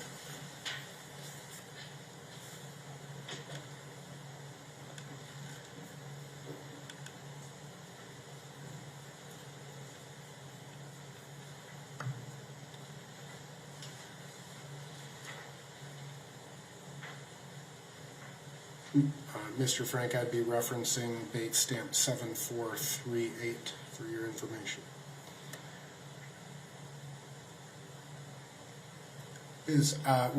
Would it refresh your recollection, or would it help you to identify arrival times if you were to look at what's called an incident detail report? Yes.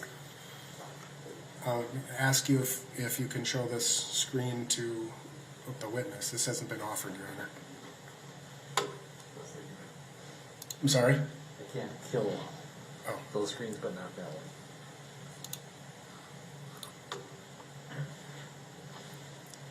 If I may have a minute.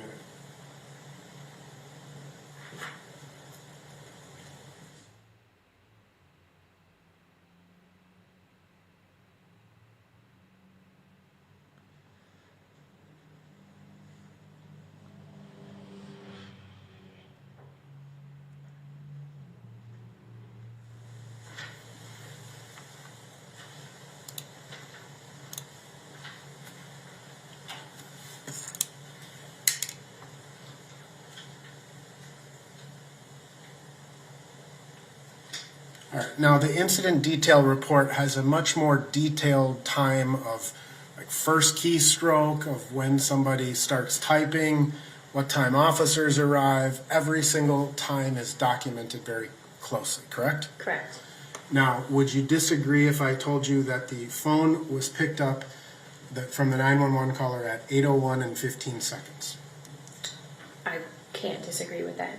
Okay. And I know that you don't have this right in front of you, but because of some redactions, I just have to walk you through these times. Okay. Would you agree or disagree, or would you agree that the first unit was assigned at 8:04 and 28 seconds? Yes. And that would be squad 330 was en route at 8:04 and 28 seconds. Correct. Then 320 took the call at 8:05 and 11 seconds and indicated that they were en route. So very short time, right? Very short time.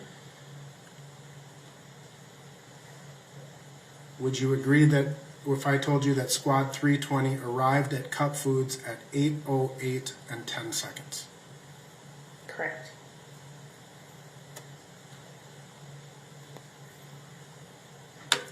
Squad 330 being assigned to Derek Chauvin, Tu Tao. Squad 830 being assigned to Peter Chang of the Minneapolis Park Police. Squad 320 being assigned to Officers King and Lane. Correct.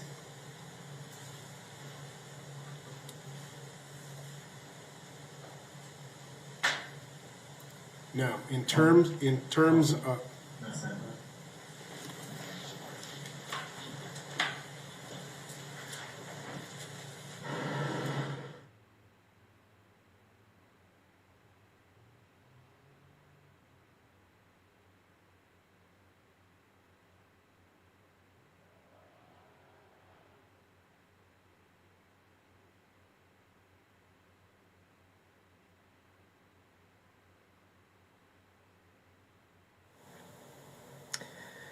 All right, we are taking another sidebar, it looks like, in the courtroom right now. We still have on the stand the 911 dispatcher who was working the day that George Floyd met with Chauvin and died on the corner of 38th in Chicago in Minneapolis. So right now, Chauvin's lead attorney, Eric Nelson, is in a sidebar with the judge as they question her.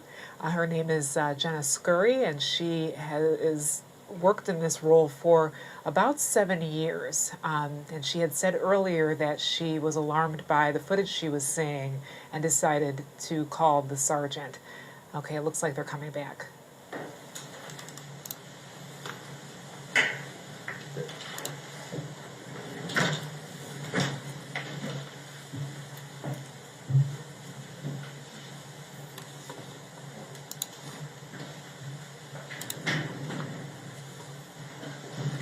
We're going to go back to old school methods and print out some paper. We'll get there.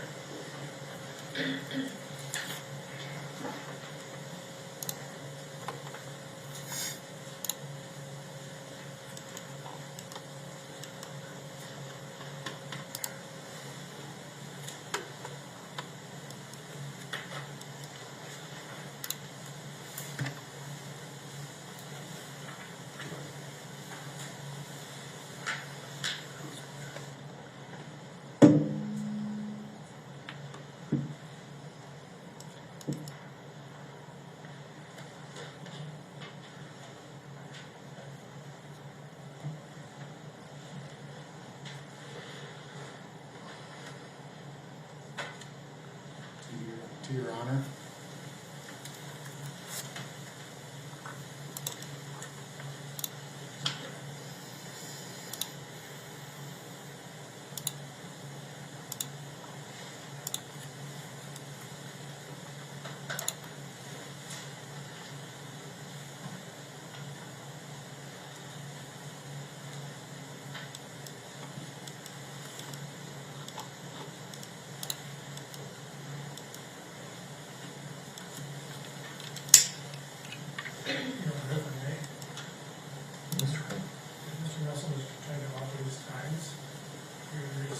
To them to speed this process up. Mr. Nelson? That's fine, Your Honor. All right. So for purposes of stipulation, EMS code 2 for a mouth injury was called at 8:20 and 11 seconds. EMS code 3 from squad 330 was called out at 8:21 and 35 seconds.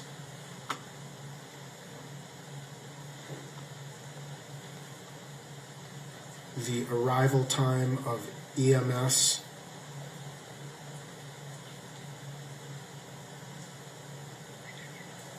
is 8:28 and 36 seconds. Am I reading that correct?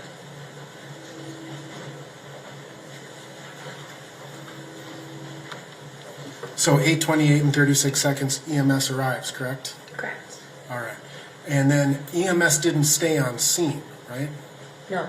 They left. And they indicated that they went to 36th and Park, right? Correct. And they didn't go to 36th and Park, did they? EMS? That's where I believe they were. Okay. So to your belief, they went to 36th and Park because that's what they called out, correct? Correct. do you recall fire having trouble finding EMS at 36th and Park? Yes. Okay. Because they didn't go to 36th and Park, they went to 36 in Chicago, correct? Or do you not know? I actually don't know. After those comments, I did not know that's where they went. Okay. So ultimately, there was some confusion between fire and EMS about where EMS actually was. And you heard that radio chatter. I asked the questions on Metcom, which is reflected in there, and then relayed the information that I had of 36th and Park, which was also added into the call. Other than that, I didn't know their locations. Okay. Now, ultimately, you said that you were watching this video, and you were still watching your rest of your work, right? Correct. I was actively still working. So you look up for a couple seconds, look down, do your work, look up, look down, from time to time throughout the course of this incident. You're correct. All right. And so it's fair to say that your attention wasn't necessarily focused directly on the cameras and what you were seeing. Correct. But it was concerning enough to you, what you did see, that you called Sergeant Pfluger of the Minneapolis Police Department 3rd Precinct, right? I was concerned. Yes, because of the length of the incident had not changed. Okay. So you called, we listened to your video, or the audio of your call with Sergeant Pfluger, and you called Sergeant Pfluger at 8:30 and 44 seconds. Is that the time of the call? Correct. 20, 30, 44. Yes, and that's the first time we spoke. So the first time you spoke was at 8:30 and 44 seconds. And in fact, during that phone call, you must have looked back at the camera and saw that they were all gone at that point, right? Correct. Because you said something to the effect of, oh wait, they're all gone, right? Correct. And your time that you had called into the MetLink was at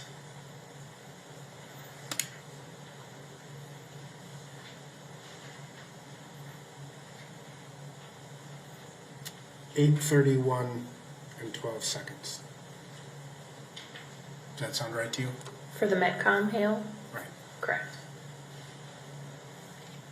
Then ultimately, Squad 330 indicated that they were going out to check on the status, and it says AP of the AP. That's something that Squad 330 typed into the system. Correct. And that was at 8:55:08, right? Correct. Mm-hmm. Now, again, you were concerned because of the length of the time that you saw this incident unfolding, right? Correct. And I think you said that at one point you thought maybe the camera had even frozen. Correct. Right? Because it seemed to be kind of prolonged, right? You can't hear anything on that video, could you? No. You had no idea what officers were talking about amongst each other or what they were talking about with others who were present, right? You are correct. And again, you, not being a Minneapolis police officer, are not familiar with the use of force requirements, correct? You are correct. All right. But you are aware that when uses of force are made or used, sometimes you'll hear dispatch, the officer call for a sergeant because they need someone to review a use of force, right? Right. And you, at the time you called Officer Pfluger or Sergeant Pfluger, you hadn't received any sort of a dispatch from Squad 320, Squad 330, or Squad 830, hey, we need a sergeant to review the use of force. You are correct. Now, every single time the Minneapolis Police Department uses force, do they go through the dispatch process? Of using the radio? Well, to get to the sergeant to report the use of force. As far as I know. Okay. So you don't know whether someone called up Sergeant Pfluger on a cell phone and said, hey, we need you down here. Correct. And so, because at 8:30, when you called Sergeant Pfluger, you had not yet heard that dispatch, right? Correct. And sometimes when a use of force incident occurs, that call may be to the sergeant to review the use of force, may be fairly quick, And sometimes it may take a few minutes, right? Sure. And Yes. it just depends on the circumstances and the situation, right? Correct. All right.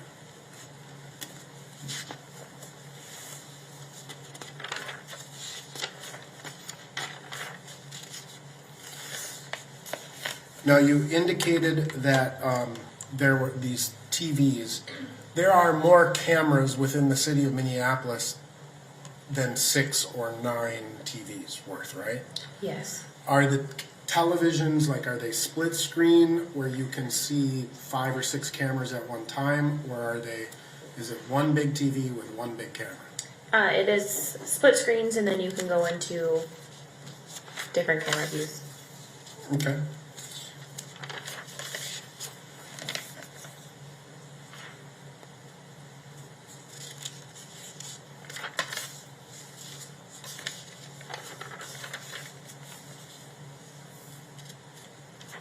Looking back through my notes, when you watched the video here in court, you said that it was similar to the video that you had watched previously, right? Yes.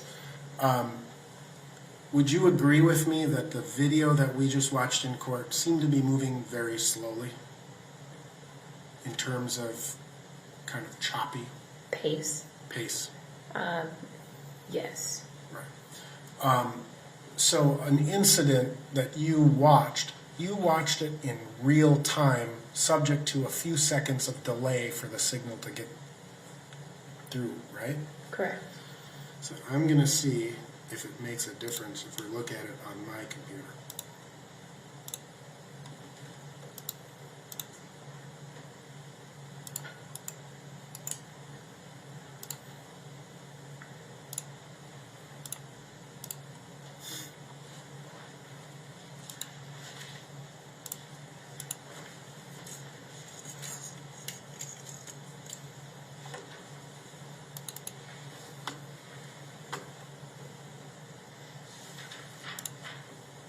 If we could, this is Exhibit 11.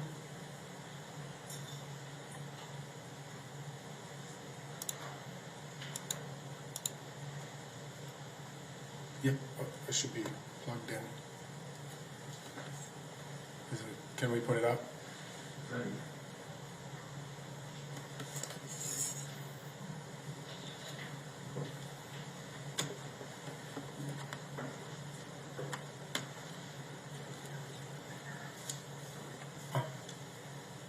There we go.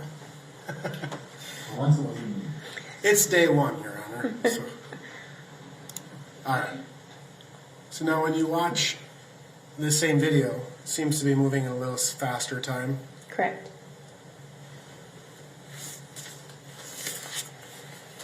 Because these cameras actually transmit real-time occurrences. Correct. And you said that you first kind of took notice based on your estimate at 8:17. So I'm going to just skip forward here a little. This is 8:17 and 38 seconds. Back up here a little.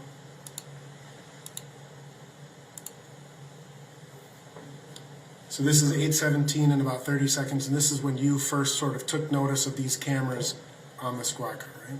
Correct. Or at the call center.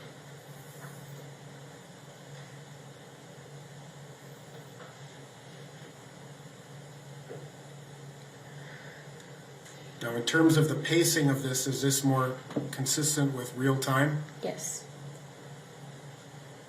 And one of the things you ultimately told Agent Peterson was how you noticed how the squad car was rocking back and forth during the struggle.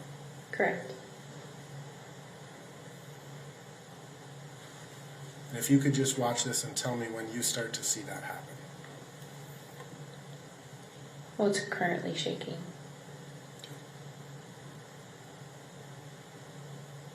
And now currently shaking.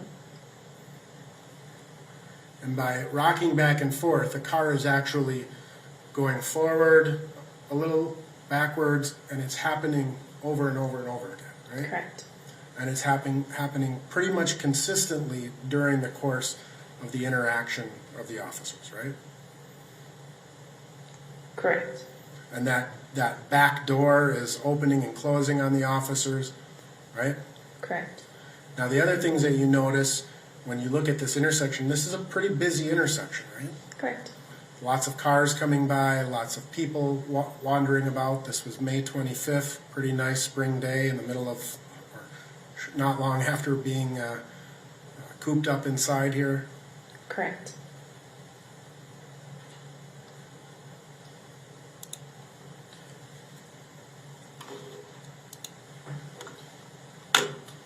So now ultimately, you observed and you saw these officers using force, right? Or what you believe to be force. With taking him out of the squad? Right. Or putting him in the squad. Yes. And there was, what you observed was a struggle between officers and the person they were arresting, right? Correct. And that the struggle ultimately resulted in that squad shaking back and forth. Correct.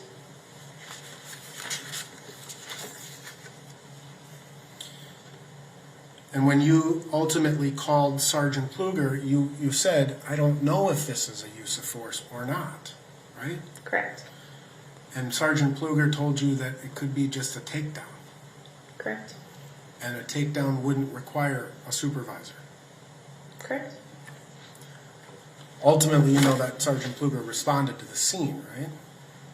And is that a yes? Yes, sorry. It's okay. And that's confirmed in the computer-aided dispatch or the incident detail report, right? Correct.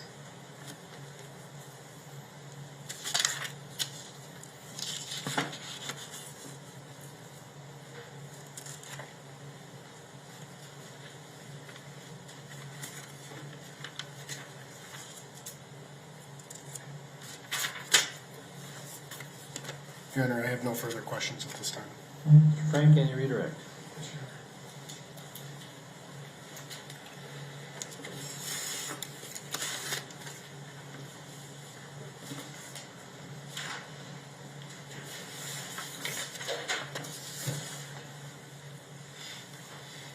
Mr. Gray, just a few follow-up questions.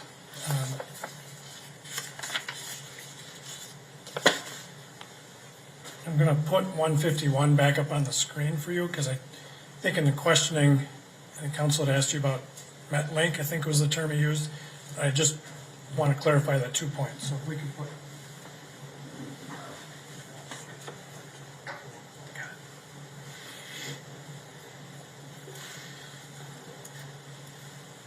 And I want to just clarify those times as well. So if we go down to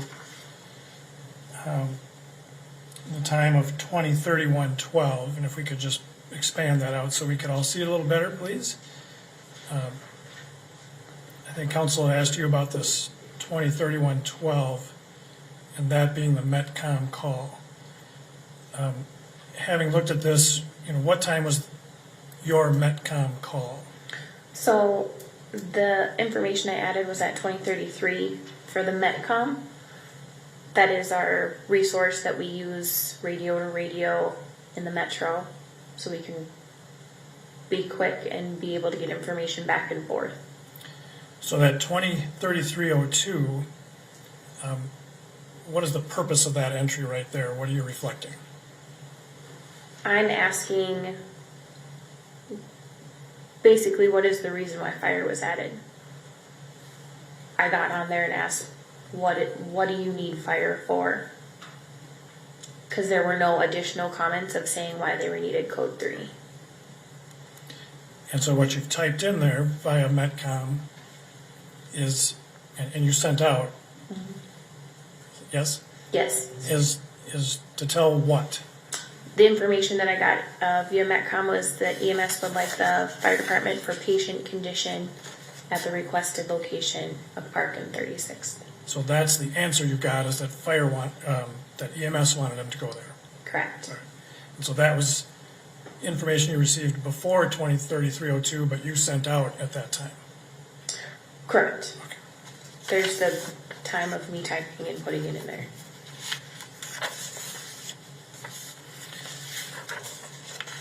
when you have referred to your work duties that day, you can take it down, thank you, as Channel 1, how does that signify you from other dispatchers?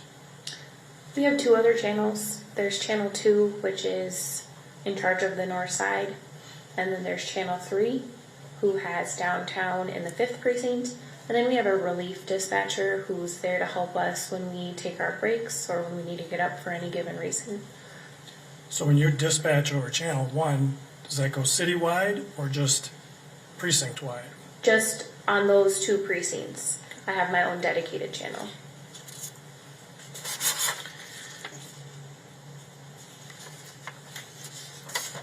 Having been questioned by opposing counsel about your call, as you sit here today, have you changed your mind about the reasons why you called Sergeant Pleager when you did? No. You were asked about the number of screens that you have up, looking at all this, and still being able to see what was going on in this call from the city camera. That's been your work setup for about 7 years, correct? Correct. Something you do on a daily basis is keep track of all these moving parts. Yes.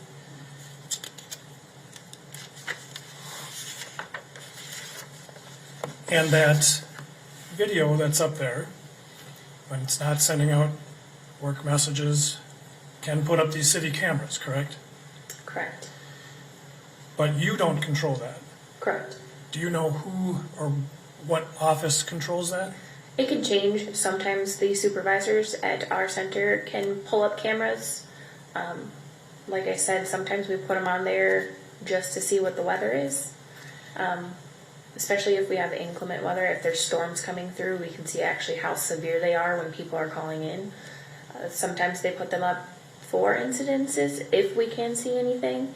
And those cameras can be taken away from us. To the fact that the base, which is the precinct desk, has control over them and can move them to wherever they need to when they need to. So what you're saying is that those cameras, where they're pointed and when they're available to you, can be controlled by members of the police department? Correct.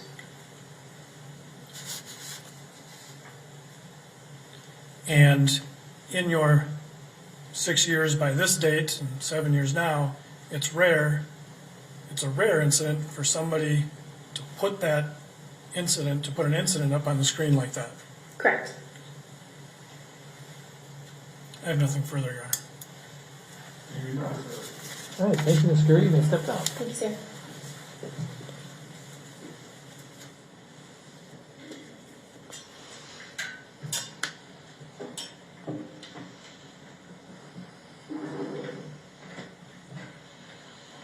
Statement called. Next witness.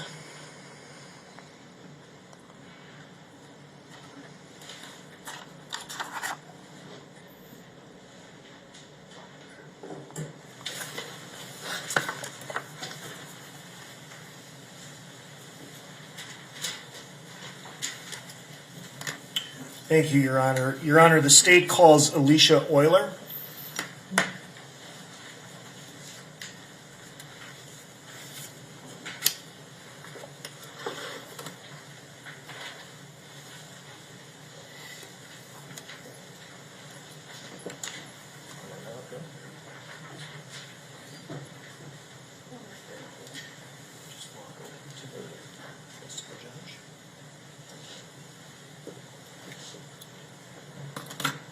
Stand right behind your chair to start.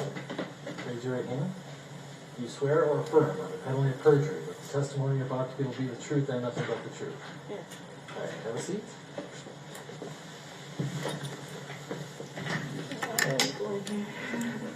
And just to make sure that we can hear you, we're going to have you take your mask off. I'm going to leave mine on, but and before you begin, and so we can test out the microphone, could you give us your full name, spelling each of your names?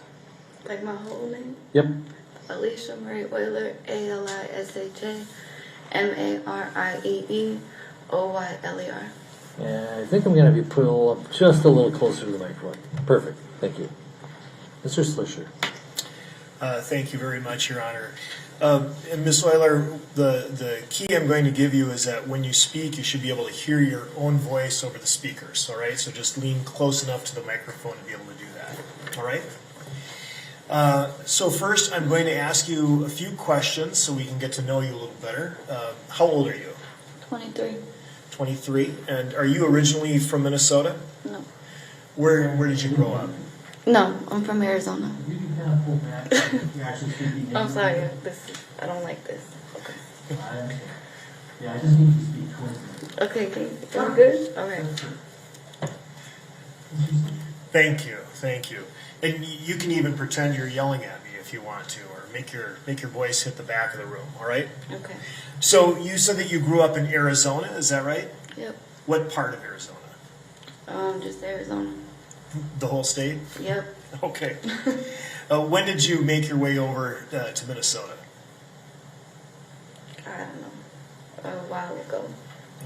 Were you still in high school? Yeah. Did you attend any schools when you moved to Minnesota? Yeah. Where did you go to school? Red Wing. In Red Wing, Minnesota. Where else did you go? St. Paul. St. Paul. Okay. What's the last grade you completed through high school? 11th. Okay. Can you tell the jury the different cities or towns that you've lived in since coming to Minnesota? I guess Minneapolis. Okay. Minneapolis, and I assume Red Wing for one? Yeah, St. Paul. And St. Paul. Okay. Are you currently employed? No. Can you tell the jury a little bit about the types of jobs that you've held? I used to work at Speedway. And which speedway do you recall the location? 38th in Chicago. Right. What did you do at Speedway at 38th in Chicago? I'm a shift lead. Shift lead? What does that mean? Not like a regular employee, but not a manager, like kind of in the middle. Okay. So not a lot of us have had the experience of working as a shift lead at Speedway, so I'd like you to just tell the jury a little bit of what's your day-to-day job like when you have that job? I work at a cash register. I do paperwork. If a customer has an issue, I handle the issues. Never fear, for Eddie is here. You also work as a cashier? Mm-hmm. Do you have to train other people or supervise other cashiers? Sometimes. How long did you have that job, Ms. Lillard? About a year. Did you start as a shift lead, or did you have a Yeah. different position? You started as a shift lead? Can you tell the jury a little bit about the types of hours you would work there? Was it a full-time job? Yep, I work 40 hours a week. Okay. Well, I did. You did? Yeah. Okay. When did you typically start your shift? Between 2 and 3 to closing, 10 o'clock. 10 o'clock was closing? Yeah. Was it a pretty busy store? It has its moments. Okay. Well, I'd like to see if you recognize the area. First, I'd like to show just the witness what's been marked for identification as Exhibit 1. Oh.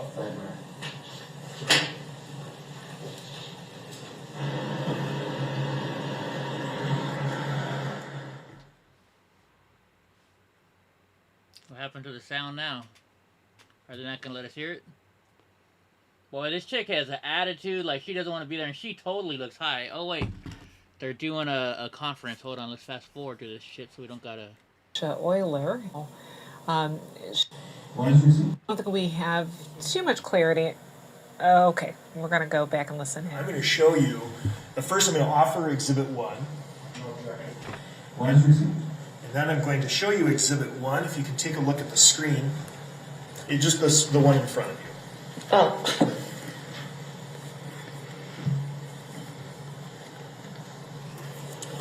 All right. Do you recognize what's shown in Exhibit 1? Yeah. Do you see the speedway where you used to work? Yeah. No.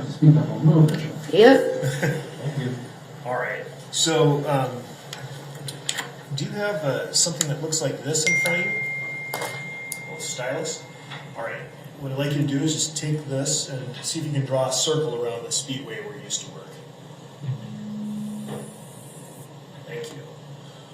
I wonder why she doesn't work there anymore. And the name of the store directly across the street, were you familiar with that? Mm-hmm. Yeah. Yes? Yeah. What's the name of that store? Cut Foods. You ever go in that store? Were you a customer there? Not really. Not really? Just the place across the street where you worked? Yeah. Okay. And then do you see what's directly across the street if you cross 38th Street from Cut Foods?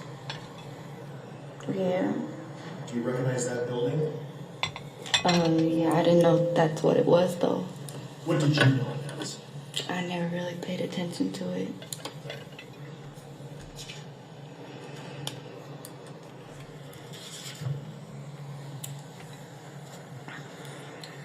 Well, do you recall whether or not you were working on May 25, 2020, Memorial Day? Yeah. And where were you working? At Speedway. At Speedway, all right. And do you recall when you began your shift? About 3 o'clock.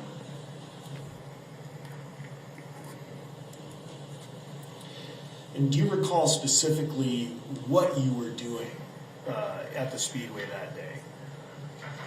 Ringing up customers. And at the cash register? Yeah. Can you just, again, using your stylus, point or take it, maybe put a little X around the area in front of the store where the cash register would be? Donnie, Like stop. right here. Okay. Are you able to see the outside across the street from the cash register? Mm-hmm. Yeah. Yes?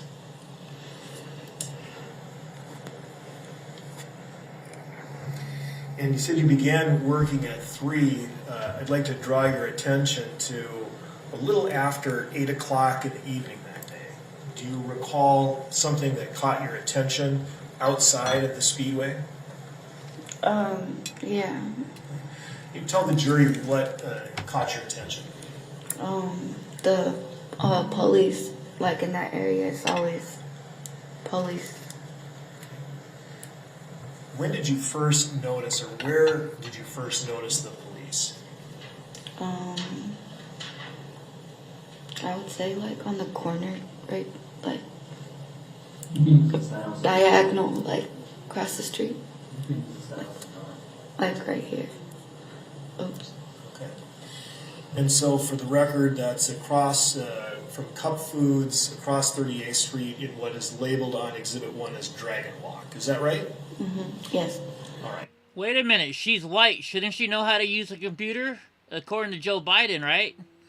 Sorry, I had to do that. Please tell the jury in your own words what it is you saw that caught your attention. Just the police, try not to cuss, just them messing with someone. Okay. And when you say messing with someone, and thank you for not cussing, but when you say messing with someone, could you please describe what you mean by that? Like, I don't really know how to explain it, just like disturbing somebody before we found out who it was. Okay. Now, did you eventually find out who the person the police were disturbing in your words? Yeah. Who's that? George Floyd. Had you ever met this person before? No. To your knowledge, you've never been a customer in the Speedway? No.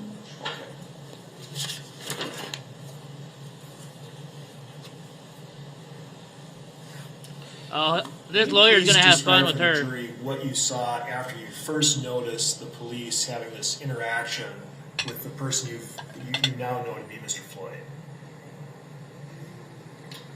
Can you say that again? So can you just describe, after you first noticed the police having this interaction with Mr. Floyd, what did you see happen? In my handcuffs. You saw it. Where was Mr. Floyd when you saw him in handcuffs? Over here across the street. Okay, in the area where you first indicated, by the Dragon Walk? I believe so, yeah. And then what did you see happen after Mr. Floyd was in handcuffs? I don't remember. What's the next thing you do remember? Are you a little nervous today? Yeah. Well, that's okay. You just take your time, and we have plenty of time to get through this. I mean, look how she's dressed to go to court. Come on. And so, just backing up, you'd indicated that Mr. Floyd was in handcuffs, and just think to yourself what you next remember seeing after you noticed he was in handcuffs. No, this is not Floyd's lawyer. This is the I prosecutor. think they ended up putting him in the police car thing. And which police car? Where was the police car that you saw? The one right across from Club Foods. Okay. Now, before you saw that, did you see the police take Mr. Floyd across the street? Mm-hmm. Yeah. Yes? All right. So after you saw him in handcuffs, you saw him being taken across the street and then placed in the car right outside of Cup Foods. Is that right? Mm-hmm. Yes. Yes? Yes. Yes. Okay.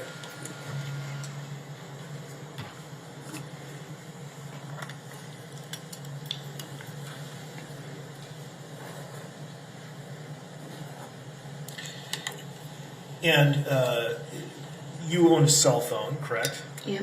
You owned a cell phone at the time. Well, she must have been a filmer. Yes. Yes. And did you do anything with your cell phone as you began to notice this incident involving Mr. Floyd and the police? Well, as you guys seen that on the security thing that I had my phone. Right, you had your phone. Did you do anything with your phone? Like recording it? Yes. Yeah. Okay. Let's not call somebody for help. Let's just record So shit. what I'd like you to do first, before we get to the point where you start recording, just explain to the jury what you saw after you noticed the police officers putting Mr. Floyd in the car. I wonder if they can ask her to take a drug test. I don't remember. Okay. I can't think right now. Well, you indicated that you began recording with your cell phone, is that right? Mm-hmm. And during the time that you've been speaking to the police about this, you've provided your cell phone recordings to law enforcement, is that right? Mm-hmm. Yes. Yes? Yes. All right. And there were a total of 7 cell phone recordings that you personally took, is that correct? Yes. You've reviewed each of those cell phone recordings, correct? Yeah. And those cell phone recordings, do they fairly and accurately depict what you saw on the street that day? Yeah. And 2 of those cell phone recordings were actually made from inside the store, correct? Yes. And then the rest were outside of the store. Yeah. Now, those cell phone recordings, the individual clips, have been marked and disclosed to counsel as exhibits 2 through 8. You wouldn't know that, but they have. And at this time, I'm going to offer exhibits 2 through 8. Yeah.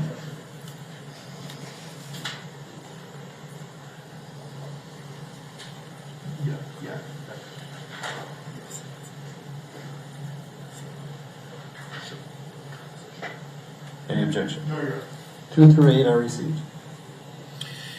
And then, Ms. Euler, you also had an opportunity to review a surveillance video, is that right? Yes. And the surveillance video, for the record, is Exhibit 11.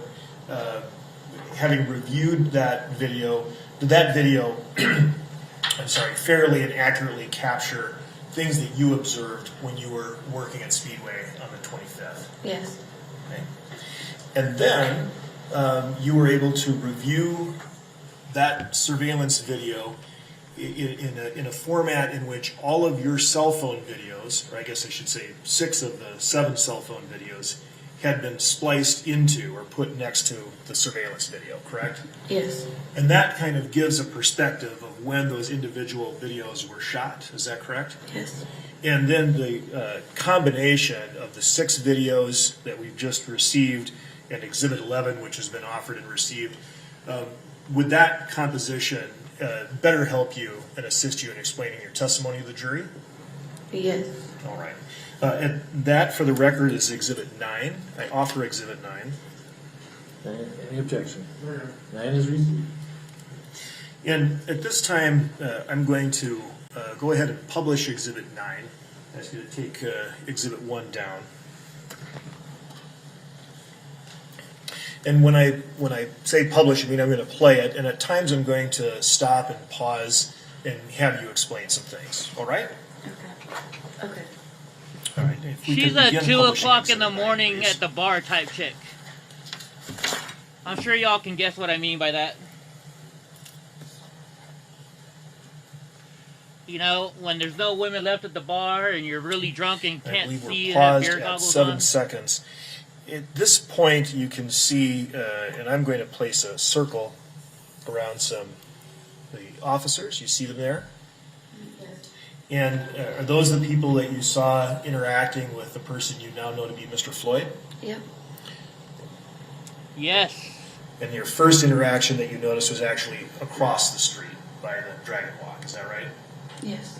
Now, as Mr. Floyd's being taken over the car, I think that we will soon hear your first recording. So if we can resume playing.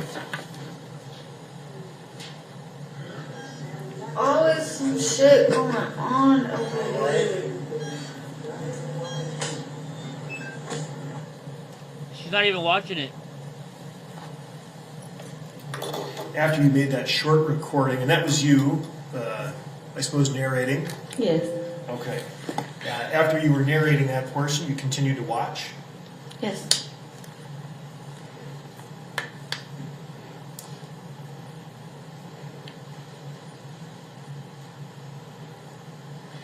Now, at this time, Ms. Euler, did you notice any bystanders, anybody in the street? No.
We're going to be approaching 8:16 and 30 seconds. Ms. Euler, were you continuing to watch the events as you were working the cash register at Speedway at this time?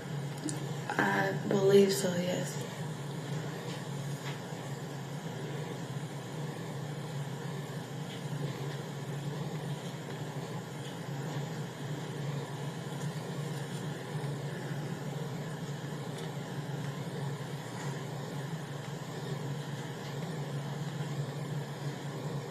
All right, now we've paused at about 8:17, and at some point, did you notice some other police officers arrive on the scene?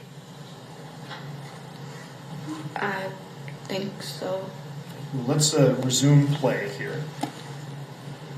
Why is she holding onto her purse so tightly? She got her drugs in there.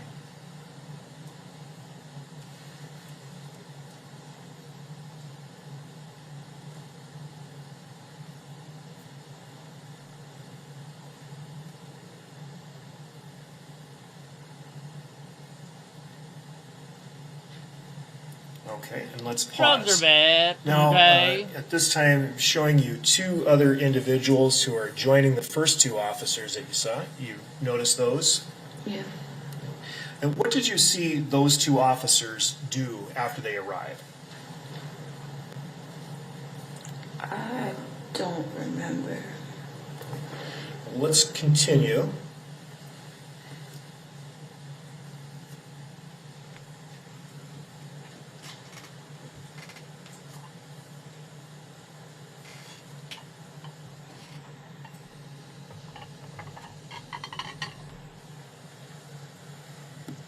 From your vantage point inside the speedway, were you able to hear anything outside? No.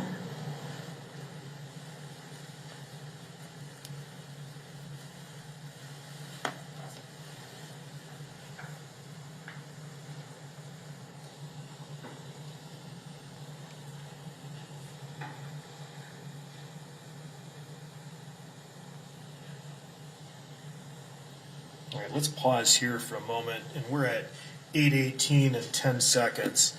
Now, as best you can, describe for the jury what you recall seeing the officers do with Mr. Floyd prior to getting to this point.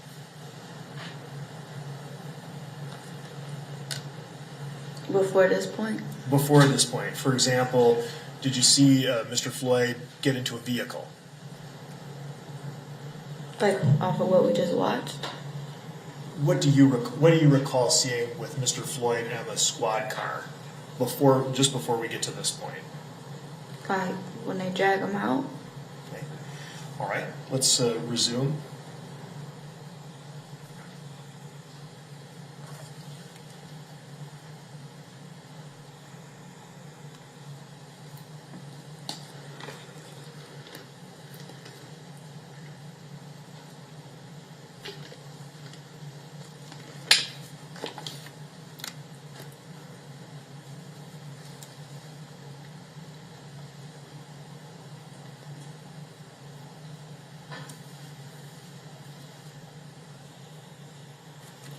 Now we're paused at about almost 8:19.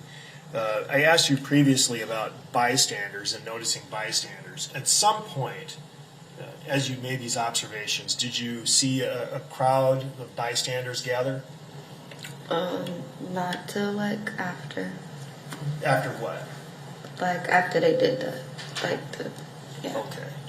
So at this point, you're not seeing a crowd either in the immediate area or across the street at the speedway?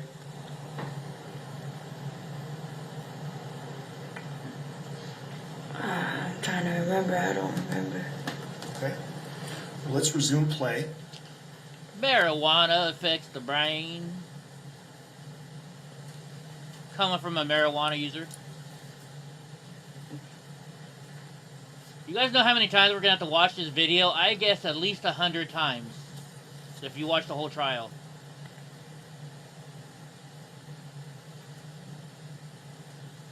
Oh my gosh. I'm going to have fun editing her video tonight. I'm going to have to edit this and show all the witnesses so far.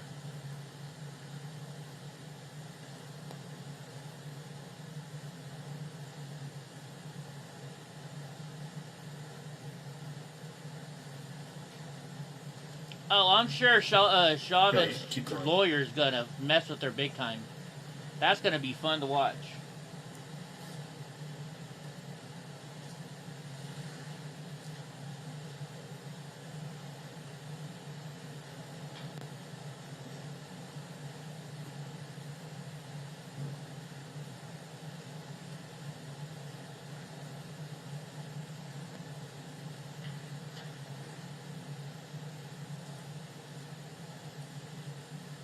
Why is she even a witness? That's what I don't get.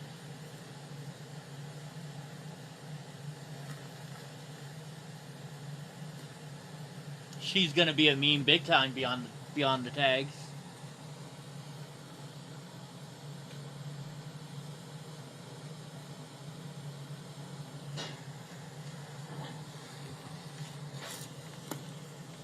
You know what? I'm going to pause here. And this is at 8:20 and 20 seconds. Can I ask you some questions about some people, again, some bystanders in the area? Do you know who this person in the lower left corner wearing sandals and shorts and a black shirt is? No. Don't recognize him, never seen him before? No. Do you know the person in the dark shirt, hooded sweatshirt, and the blue pants? No. Never met her before either? No. Okay. Or how about the child behind her in the green shirt? No. Not familiar with her either? No. Okay. If you please resume.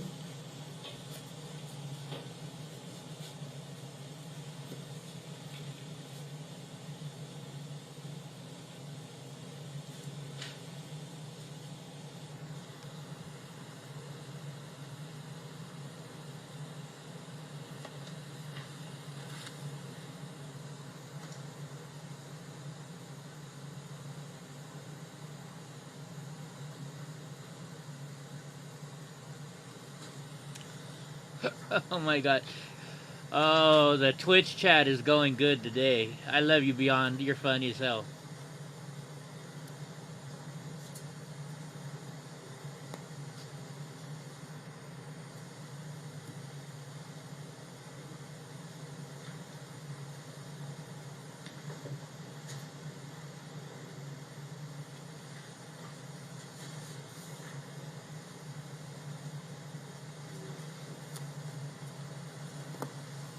I'm going to pause for a moment here.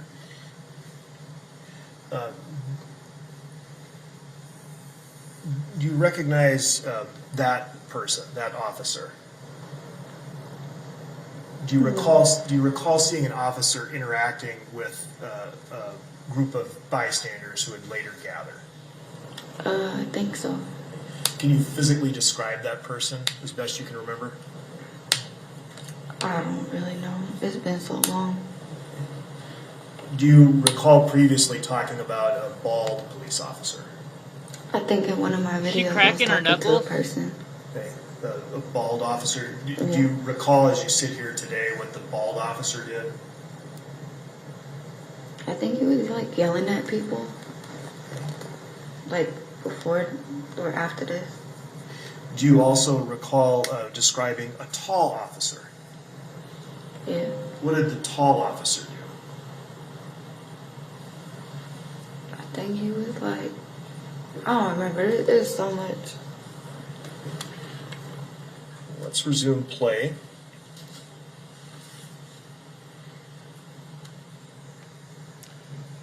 This girl is not helping their case.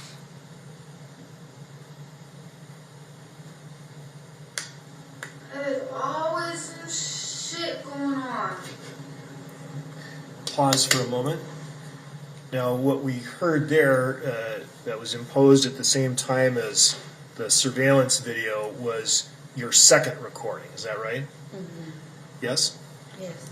And again, that was your voice when you said there are always some... Yeah. Right. Okay. Had you continued to watch these events out the window that entire time?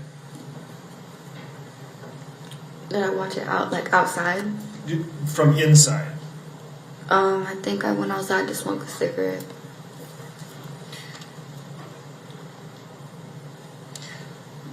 All right, I'm going to ask the play to resume and ask you to pay particular attention to your video on the right side, okay?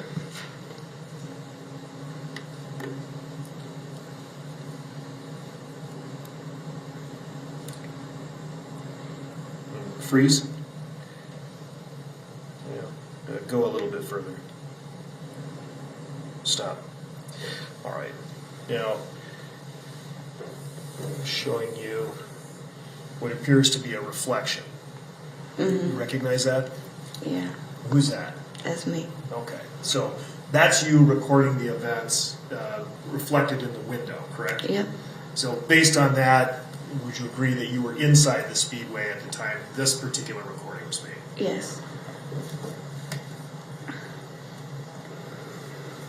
Resume, please.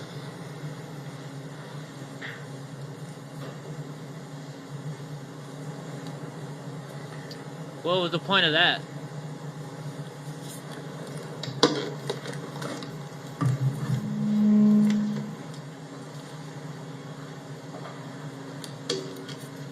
Pause. Now, can you please explain to the jury why did you continue to record what you were seeing here? Because I always see the police, they're always messing with people, and it's wrong and it's not right. I'm going to then direct your attention to the right side of the screen as well. You say that you briefly turned your camera away from the officers in the squad car towards the area that's right by the Dragon Walk. Is that right? And can you tell the jury what you see here? I see people standing there, but that's not why I shifted the camera. Can you explain why you shifted the camera? Because that's where it started from. Okay, so when you say that's where it started from, I think your description initially was that there were some officers who were, to use your words, messing with Mr. Floyd? Yep. Okay, and this is the area in which they were messing with Mr. Floyd? Yep. When it started. I'd like to resume play again, please. No, she didn't record the whole thing. She just recorded a video from across the street.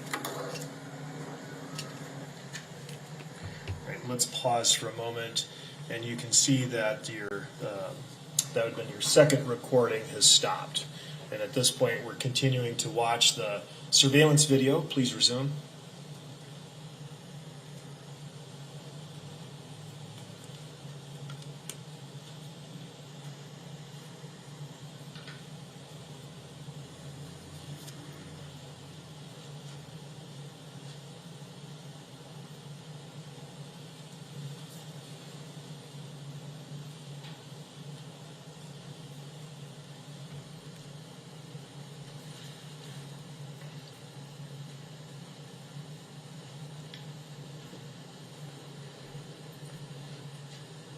We could freeze here. Let it go just a little further. Stop. All right.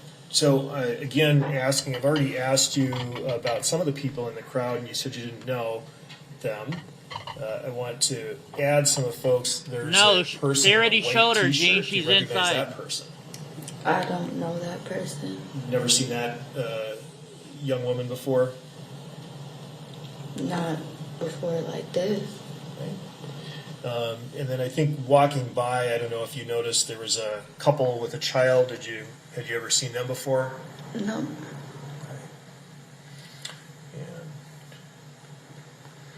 And then there's a gentleman here in a dark hooded sweatshirt. Had you ever seen that person before? No.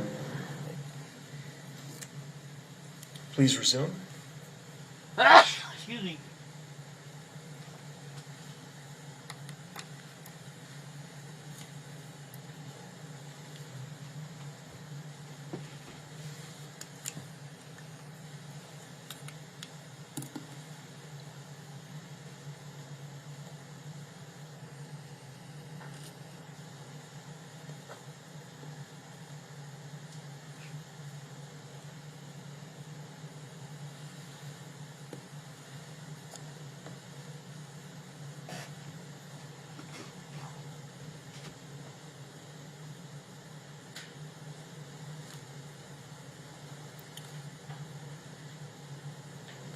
Now, at some point, you indicated that you'd gone outside of the store to smoke a cigarette. Is that right? Yeah. You continue to watch these events unfold as you were outside of the store? Yep. That's yes. Judge Judy would be kicking her ass.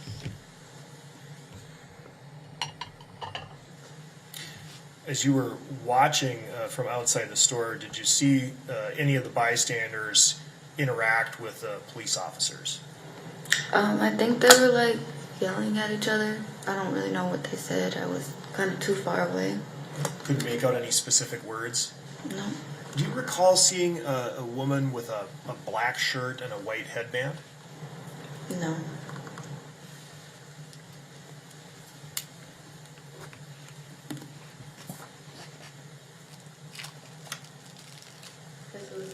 You're all day, Gene. It was like a year ago.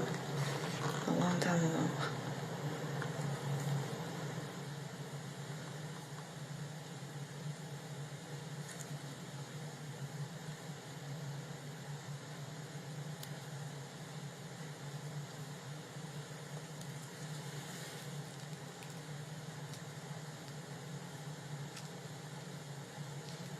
What's up, Jim Bob?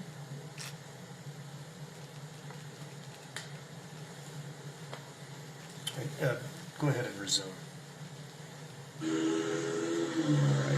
If you could pause. All right.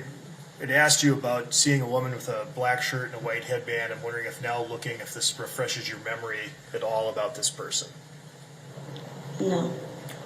From outside, then, at your vantage point, outside of the Speedway, you began what is now your fourth recording, and I think for the record, that starts at about, was it 8:25 26. Please resume. What happened? Oh no! I know that the tall dude that's leaning on his feet, they had him in the other side of the car, and then he pulled him out on the ground. You could pause for a moment. Right. Whose voice was that? That was mine. Okay. And were you describing to someone who was standing next to you what you just witnessed earlier? Yeah. Okay. If you could resume, please.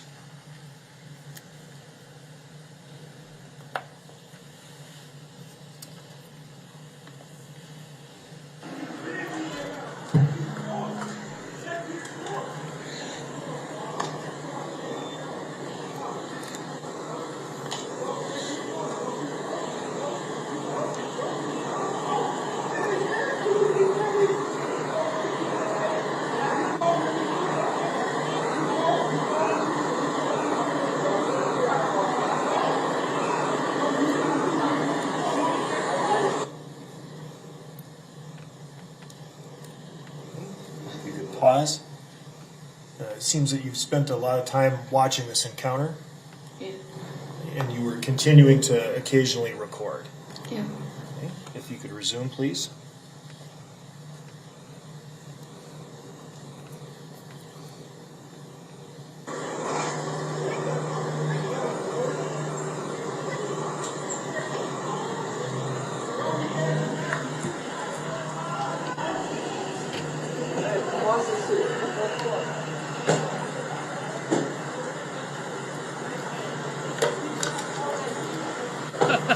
Oh my gosh, beyond the tag. That's funny. Why don't you catch me outside? Catch me outside, fool. If you could pause. Did you hear that ambulance in the background? Mm-hmm. At some point, do you recall an ambulance actually arriving? I believe so, yeah. As best you can remember, can you describe what you saw after the ambulance got there? I think the person was going on a stretcher. If we could resume, please. It was Dr. Phil, wasn't it?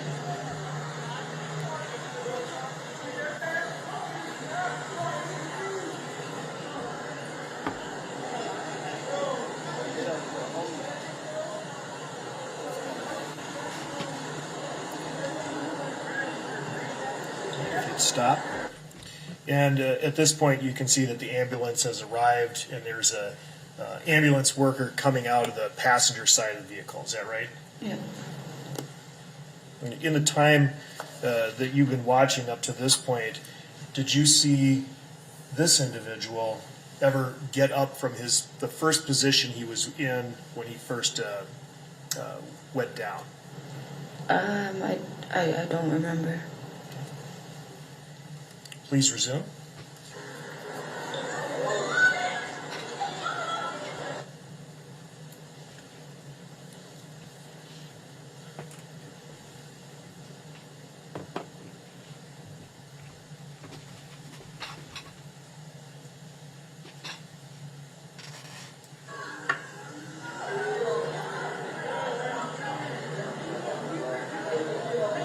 Stop. All right. So you see that the street camera has now changed positions, is that right? Yeah. And Yes. do you recognize that person? That's me. That's you. Okay, so that's you and you're holding your cell phone? Yep. And that's you recording so we can give the jury a good idea of where you were at the time you were taking that footage. Okay. And that's when the ambulance arrived. You continued to observe. Please resume.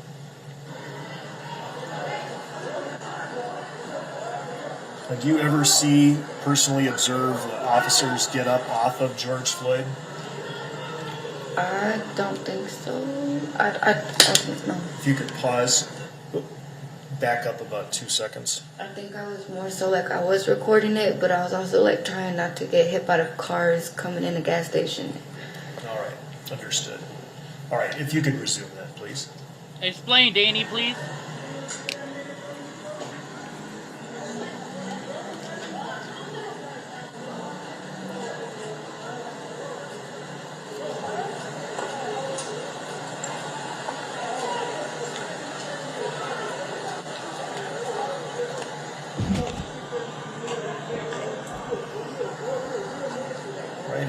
pause, you can see the stretcher is fully out here. Is that right? Yeah. And then I want to draw your attention again to the last officer, closest to the head of the individual on the ground. Did you see him change position at this point? No. Okay, please resume.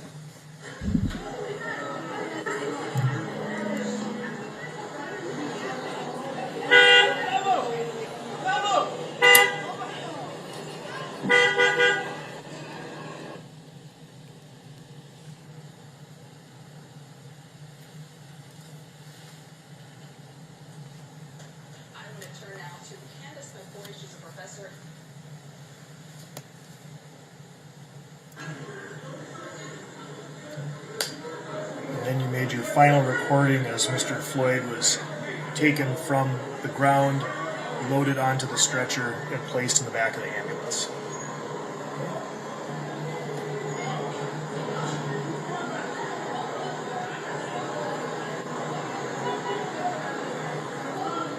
If you could pause, please. And then you see that at approximately 8:29 and 29 seconds p.m., Mr. Floyd is fully placed into the back of the ambulance. Is that right? Yep. Okay. Please resume.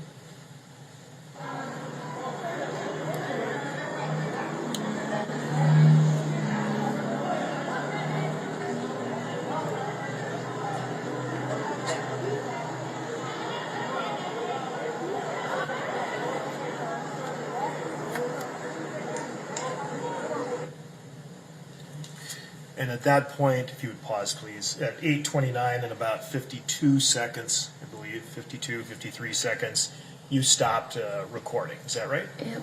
Yes. Okay. And you can take that down now. But what did you see after the ambulance pulled away? There was just a bunch of people yelling and fighting, and I didn't really understand why, but now obviously we know why. What did you do after you stopped? After you stopped watching outside? I went back to work. And that would have been around about 8:30. I don't remember. Do you remember when your shift ended? 10 o'clock. And so you worked up until 10 o'clock. Yep. Do you recall what you saw after you left work that day? Tape. There was so much tape everywhere, and they made me instead of going down Chicago to go home, they made me go around and down the street, all the way down, I think 35th. Because the scene had crime scene tape around it, Yep. and you weren't able to access it. Did you make another recording of that crime scene tape? I think I did. At this time, I believe we've already received Exhibit 7, and I'd like to publish Exhibit 7, please.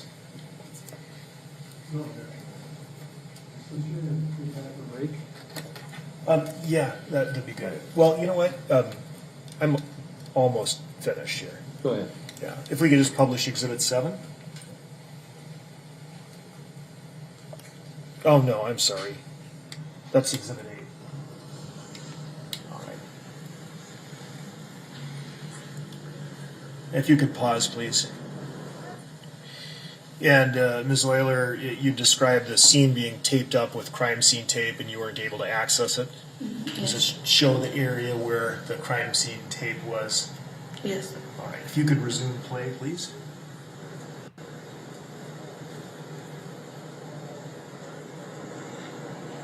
And stop. All right, and you can take that down. What did you do then after you made that recording? I went home. And at some point, you were contacted by police officers, is that right? Yeah. They talked to you about what happened, took a statement from you, Yeah. and you voluntarily provided the videos to them, is that right? Yeah. Okay. Well, thank you very much. Council's going to have some questions for you, but I think we're going to take a break first. Let's take our 20-minute break. Let's reconvene at 3:25.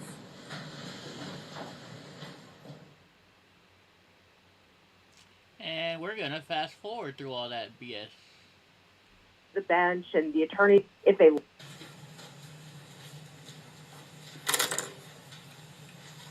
Good afternoon, ma'am. It's gonna be fun now. So I'd like to ask you a few follow-up questions, if that's okay. Okay. If the court would, I'm going to show you Exhibit 1, as we had before. And I think that you indicated that you were about right there, right? When you first observed everything? Yeah.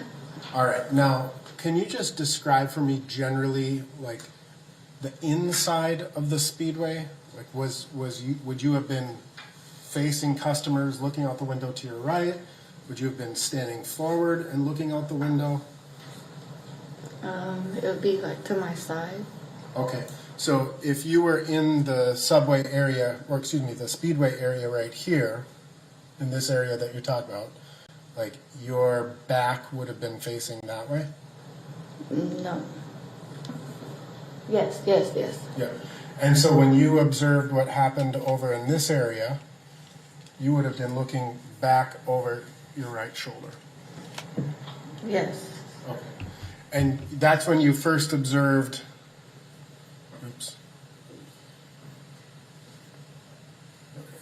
that's when you first observed the police interacting with Mr. Floyd, right? Yes. And you observed him get handcuffed or put in, he was in handcuffs at that point, right? Yes. And you observed them walk him back across the street towards the area here where the squad car was. Yes. Correct? Now, again, you said that you were working, you were taking care of customers, things of that nature, right? Yep. And obviously we know that you didn't film the entirety of the incident from the beginning to the end, right? Right. And that's because you were working, right? Yeah. In part, at least. And I think as we saw from your video, there were cars coming in to get gas, there were people coming into the store, that type of thing was happening, right? Yeah. All right. And you ultimately, you remember that you gave a statement to an agent with the Minnesota Bureau of Criminal Apprehension. Yep. His name was Brent Peterson. Would you disagree if I told you that that was on May 28th of 2020? Okay. I don't remember the. Sure. Yeah. We have no reason to, it was within a couple of days of this incident, right? Yep. And do you recall telling Agent Peterson, one of the things that you didn't understand was why they took him back out of the car? Yep. Because based on what you observed Mr. Floyd get into the car, both doors were shut, correct? Yep. And then all of a sudden, according to your video, the taller officer just pulled him out of the back of the squad car.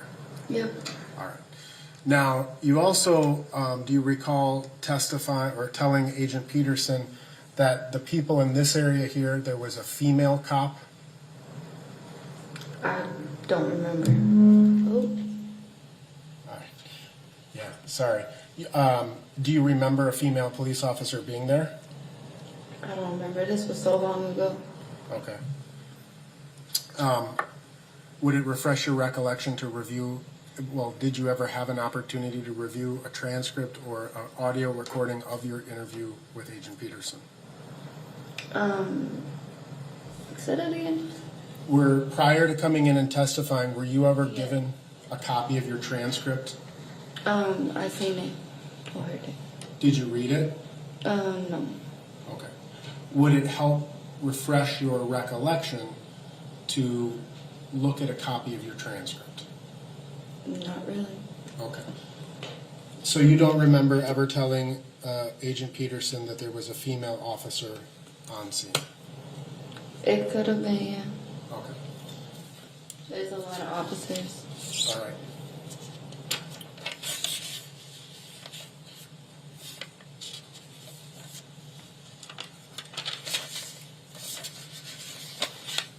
Now, you testified that you took the first two videos from inside the speedway?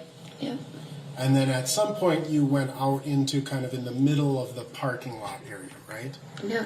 Or the entrance where cars would be coming in to get to the gas pumps? Yeah. You were out there on your break, right? Yeah.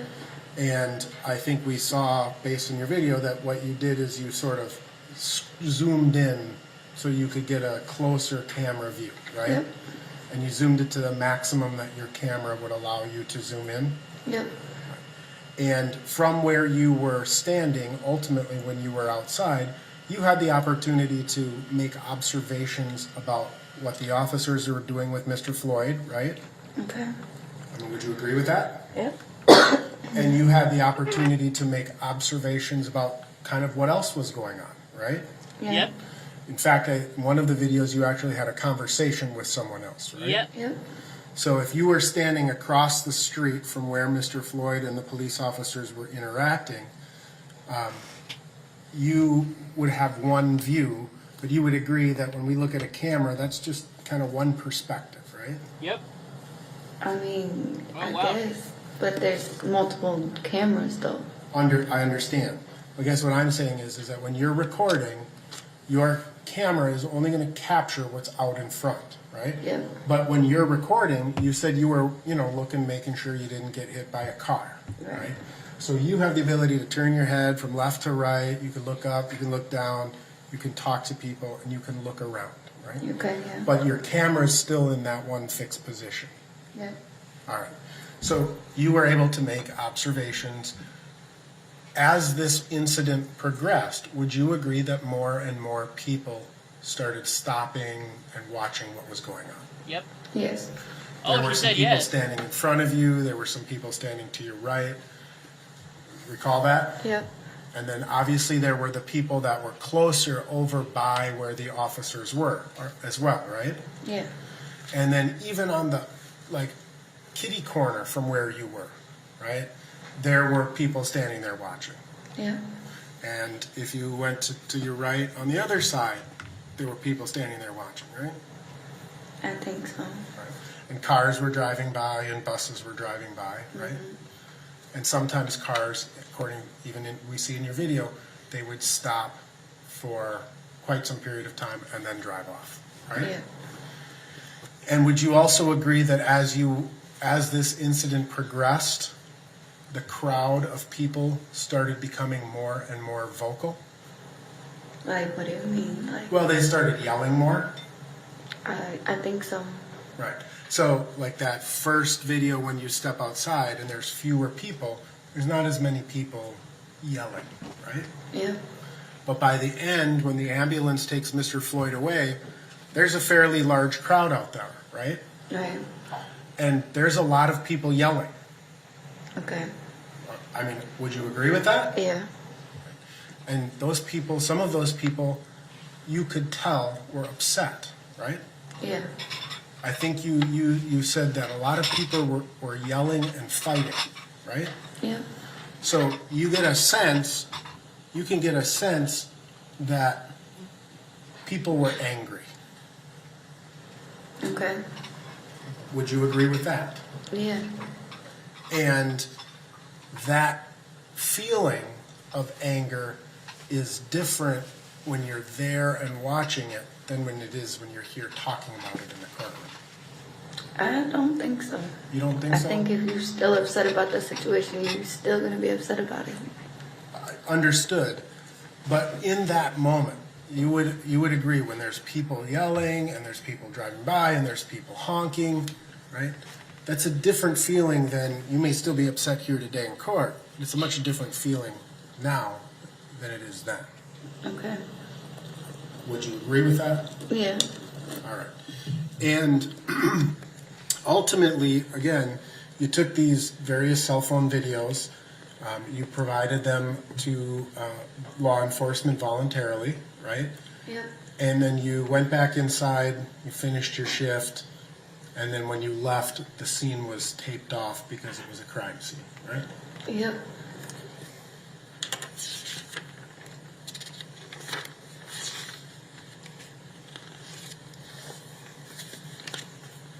I have no further questions. Any redirect? Wow.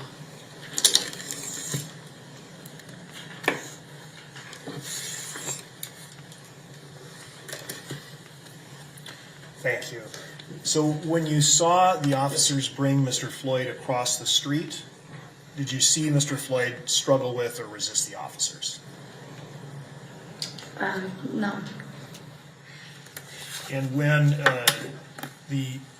officers first brought Mr. Floyd to the ground and you saw the 3 officers on top of him, there wasn't a large crowd at that time, was there? I don't think so, no. In fact, that didn't happen until much later, correct? Yeah. And you never saw the officers get up off of Mr. Floyd until after the ambulance arrived, after the stretcher was pulled out. Is that right?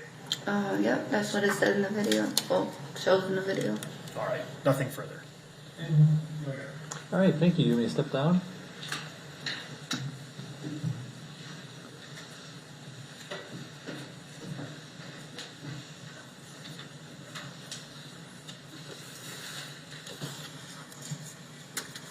Mr. Frank.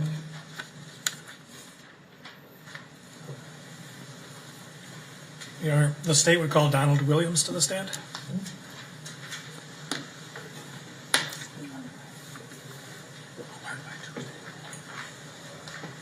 So you got enough attorneys there or what?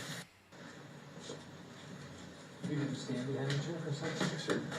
Raise your right hand. Do you swear or affirm on the penalty of perjury that the testimony you're about to give will be the truth and nothing but the truth? Yes, I do, sir. Have a seat. Yes, Your Honor. Donald Wynn Williams II.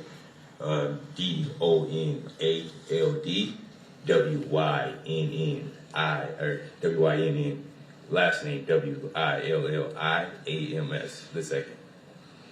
Thank you. Mr. Frank. Mr. Williams. Good afternoon. Can you tell the jurors roughly how old are you? 33. Okay.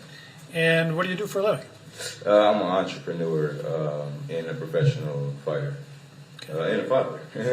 And a what? And a father. And that takes up probably as much time as all the others. Yes, it does. So you, by entrepreneur, you have some of your own companies that you run. That is correct. Doing various businesses. Correct.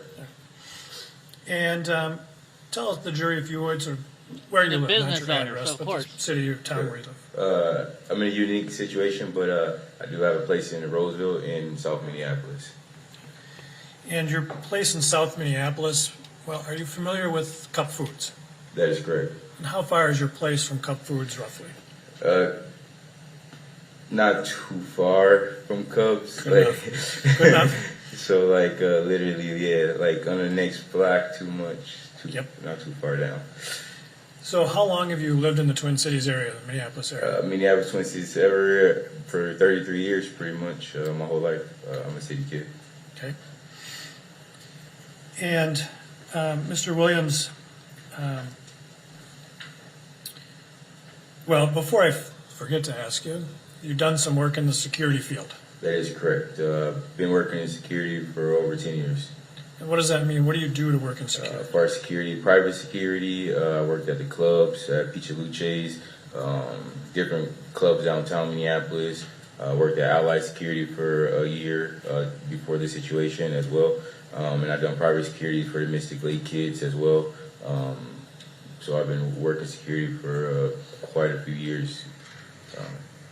And so that means everything from, I suppose, being what we might think of as a bouncer to just keeping... Yeah, so from being a bouncer to a private security, like I said, being a door guy, to escorting some of the high-profile athletes as well too. Some of the comedians that came into Minnesota, and like I said, some of the high-profile kids from Mystic Lake that families own Mystic Lake. I have done multiple private securities for them as well on different events throughout Minnesota. So for doing that job, do you have to learn some use of force? Correct. Well, my uniqueness is I'm a wrestler from high school that developed into a martial artist. So that's what gave me more of the opportunity to be able to do the private security and things like that, and just certain connections from the mixed martial arts world, from my previous manager to just different friends inside of my circle. And when you're doing security, do you sometimes have the opportunity to work with Minneapolis police officers? That is correct. I have worked side by side with Minneapolis Police Departments and Minneapolis Police since I was 21 years old. And again, I'm 33 years old right now. I work downtown. Like Pichaluche brought me in a couple of years ago when one of the top guys, Antonio, left to go to Vegas and work out in Vegas. Pichaluche reached out to me and put me at the door, and I was able to control my city because I have a relationship with both sides of the city. It don't matter if it's business, streets, friends, different areas. My connection is pretty broad to the Twin Cities. So I'm able to talk certain people out of certain situations downtown from there. So, yeah, that's fine. Yep. Okay, so working security, you sometimes work with Minneapolis police officers who are also working security. That is correct, off duty. And sometimes when they're called in as police officers to an incident. That is correct. And since you mentioned the mixed martial arts, let's talk about that a little bit. You mentioned also wrestling. That is correct. And when did you start in the sport of wrestling? I started in 7th grade, or 7th grade. Yeah, I haven't earned that yet. Yeah, right. Hey, soon. Somebody might be upset if you start calling me that. So you started wrestling at a very young age. Correct. And wrestling is a sport. What kind of things do you got to learn if you want to be a good wrestler? That is correct.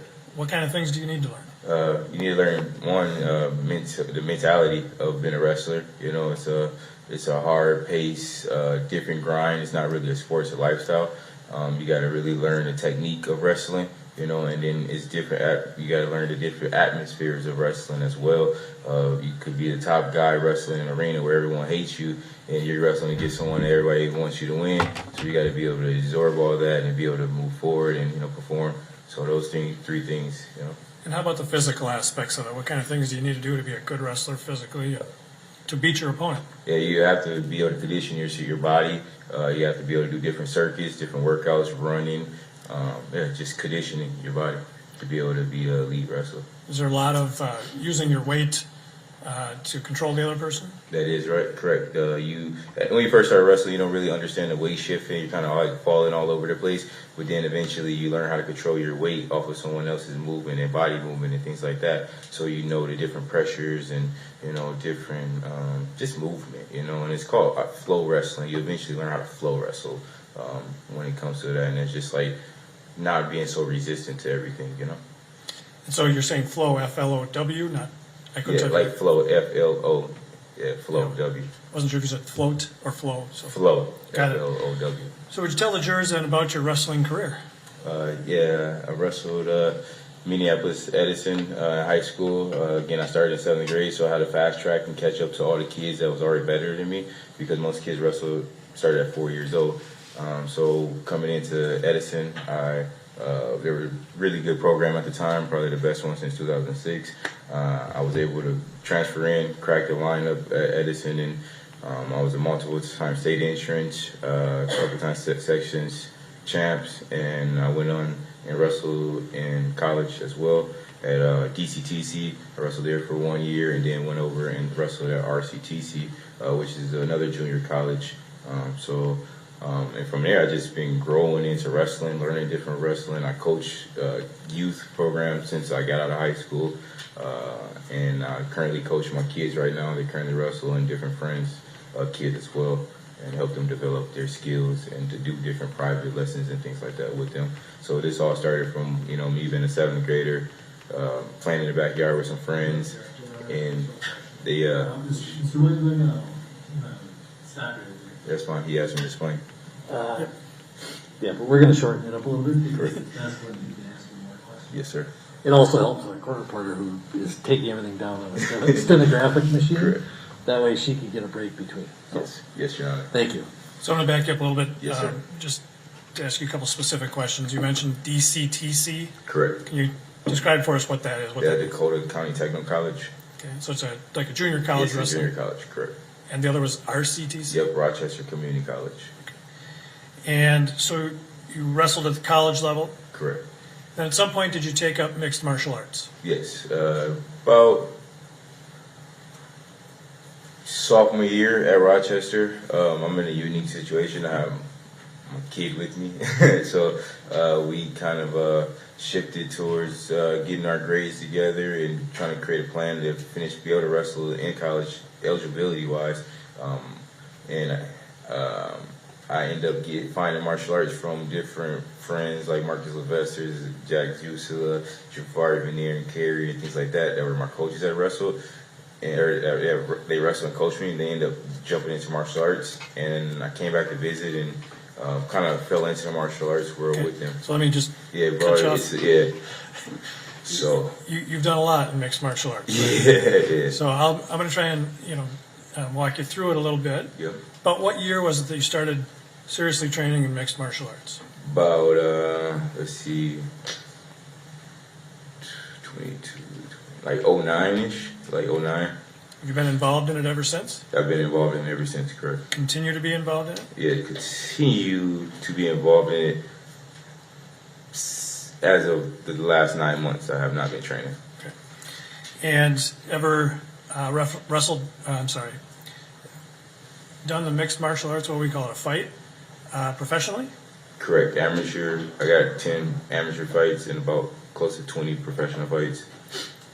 So about 2009 you start? Correct. Through 2020, correct? Correct. How often during that time period are you in the gym training? That's Monday through Friday. Like I devoted my life to mixed martial arts and my kids' life to mixed martial arts. So it's a 40 hours or more a week job at the Minnesota Martial Arts Academy. I was in there majority in the morning from 10 a.m. to sometimes 3 in the afternoon training for hopefully a fight. So the Mixed Martial Arts Academy, that's the business where you train? That is the gym I train at, correct. And when you were training there, did you ever did you ever train with Minneapolis police officers who were there? Correct.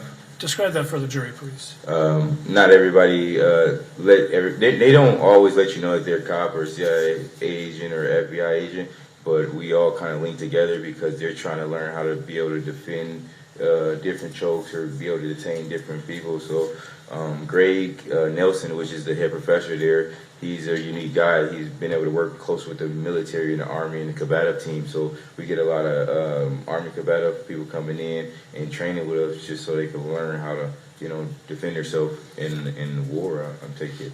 And so I've been training next to some of them for, like I said, a decade. And some of them are Minneapolis police officers training there. Yep, that is correct. And they're not all Minneapolis Police Department. They're from all different precincts, all different backgrounds of the law enforcement. So when you're training in mixed martial arts, is part of the ultimate goal to get the other person to submit? Yeah, that's the goal of it. Everybody gets into martial arts for different reasons.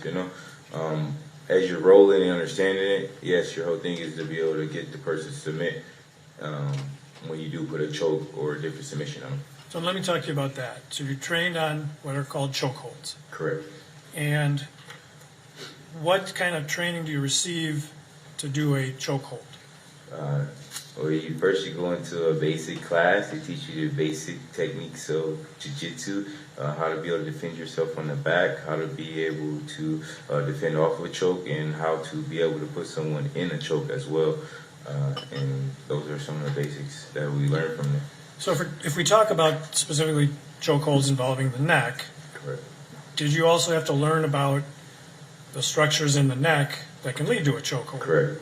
And different, there's air chokes and there's blood chokes and there's limb chokes.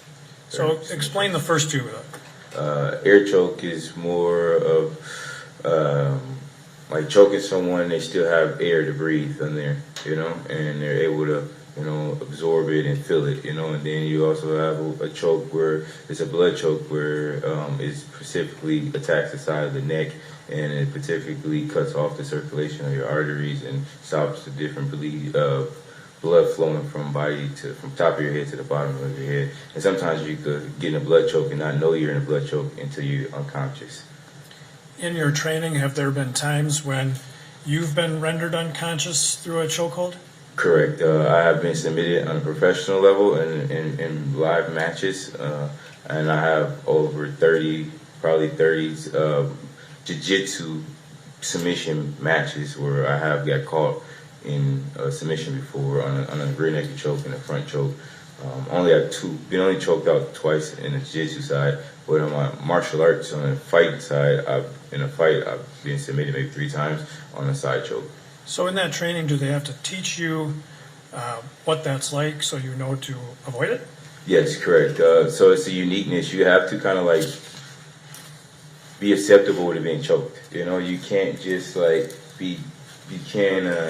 not normal people can just really get choked. You gotta relax, you gotta be able to breathe, you gotta be able to let the choke happen, and you gotta be able to know when to actually tap out on the choke, because you're in practice, you're not trying to put this person to sleep, but you're trying to get them to understand how it feels to be choked. So we do go back and forth choking each other. Sometimes you'll see white stars when you get choked, and it kind of like helps you understand, you know, when you went too far, you know, and some people choke tolerance is higher than normal, you know, some are really low, where when you do put a blood choke, they're tapping right away, and some people will be able to absorb it and actually meditate there because they want to be able to be comfortable in the choke and be able to get out of it in live action. So you use the term tap out, and what does that mean? So tap out would be, for instance, so if I have you in a submission and I feel like it's getting to a certain point where it's not comfortable for me, I just tap my opponent, and my opponent releases his choke, and then we're back to grappling again. And you know, I catch him in a submission, and if he's not comfortable, he taps, and this goes for the neck, limbs, and all that, so you don't harm each other during practice. What can happen, have you learned through your training and experience, if you don't tap out, if a choke goes too far? If you don't tap out, you can lose consciousness, and you can develop different, I'm not a doctor, but somnies from your brain to your body because of lack of oxygen and things like that. So we talked about that a lot, but I appreciate you sharing that with us. Correct. We'll come back to that in a little bit. Yes, sir. I want to take your attention back to May 25th of 2020. You remember that day? Correct, I do. And on that day, at some point, did you go to Cup Foods? Correct. And prior to going to Cup Foods that day, had you done any activities with, for instance, your son? Correct. Yeah. So earlier that day, I just went fishing with some wrestling friends, wrestling family, me and my son, and we caught maybe 3 bass.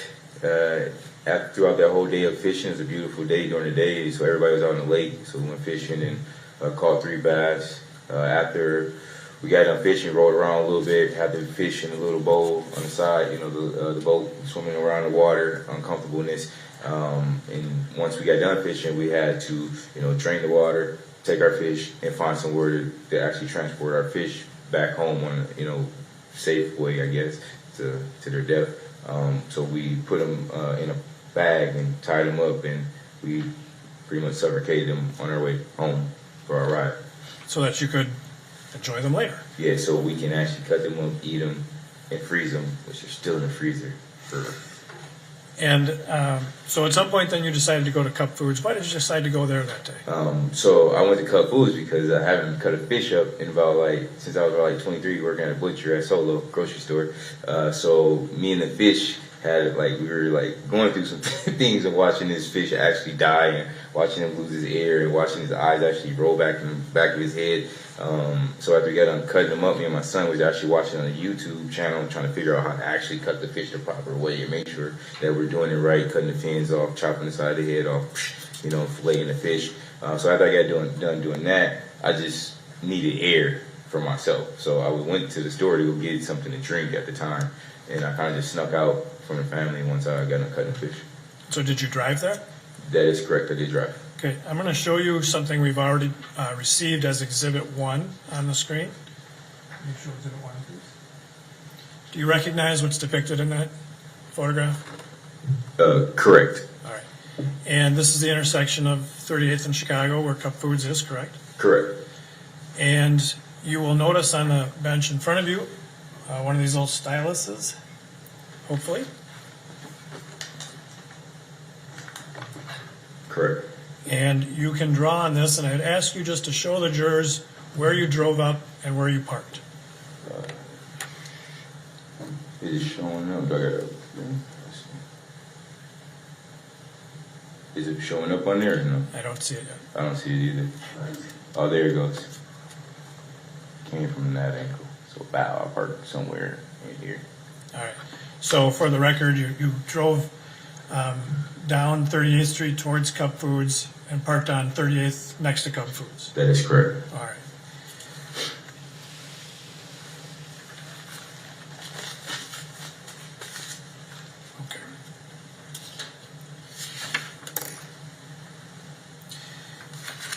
And I'm going to show you some photographs to sort of help illustrate what you did that day, all right?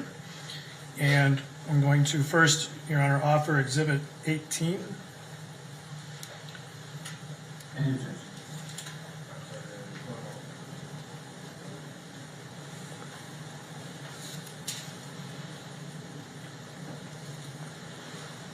No objection. 18 is received. Okay, can you put 18 up, please? Now, do you recognize this photograph? Correct. This is something we had shown to you before. That is correct. And who is that in the photograph? That is Donald Wynn Williams II, which is me. Okay. And is that you parked, the area where you parked on 38th? That is correct. And that's you walking up? That is correct. And can you describe for us what you're wearing, the sweatshirt that you're wearing? Northside Boxing Club. Okay. So that's not the academy where you train, that's just another club? No, that is not. It's a youth gym for boxing. And so when you decided to go to Cup Foods, did you get all dressed up and get ready for going out? No, not at all. Okay. This is just an outfit you threw on? That is correct. All right. When you were on your way to Cup Foods, did you grab your cell phone and take it with you? That is correct. You had it with you? Yeah, that is correct. All right. And so after you got out of your car, as you walked up towards Cup Foods, did you notice any police cars in the area? That is correct, I did. Okay, and describe for the jurors and kind of what you saw as you're walking up. As you can tell by my face expression, I was kind of like, oh, police is here. And I noticed that there was 2 police squad cars out there. And I just had a look on my face like, oh, we're in the city, something else is going on. Should I get back to my car or not? Okay. And what did you decide to do? My energy just kept pushing me forward, and I kept walking. Okay. And so you kept walking towards the store? That is correct. I started walking towards Cub Foods entrance. And did you end up going into Cup Foods? No, I did not make it into Cub Foods. Why not? What stopped you? My energy stopped me, the surroundings stopped me, the energy of the air, just me as a person, if people know me personally. It's just the energy was off. I couldn't get in the door for some reason, and then once I realized why. So when you came around, so Cup Foods sits on the corner, correct? That is correct. So 18 shows you walking up on the 38th Street side. Correct. When you get around the corner, what is it that starts to affect your energy and your decision to go in the store or not? Yeah, so I was just sitting at the door, just like, man, there's so much going over here.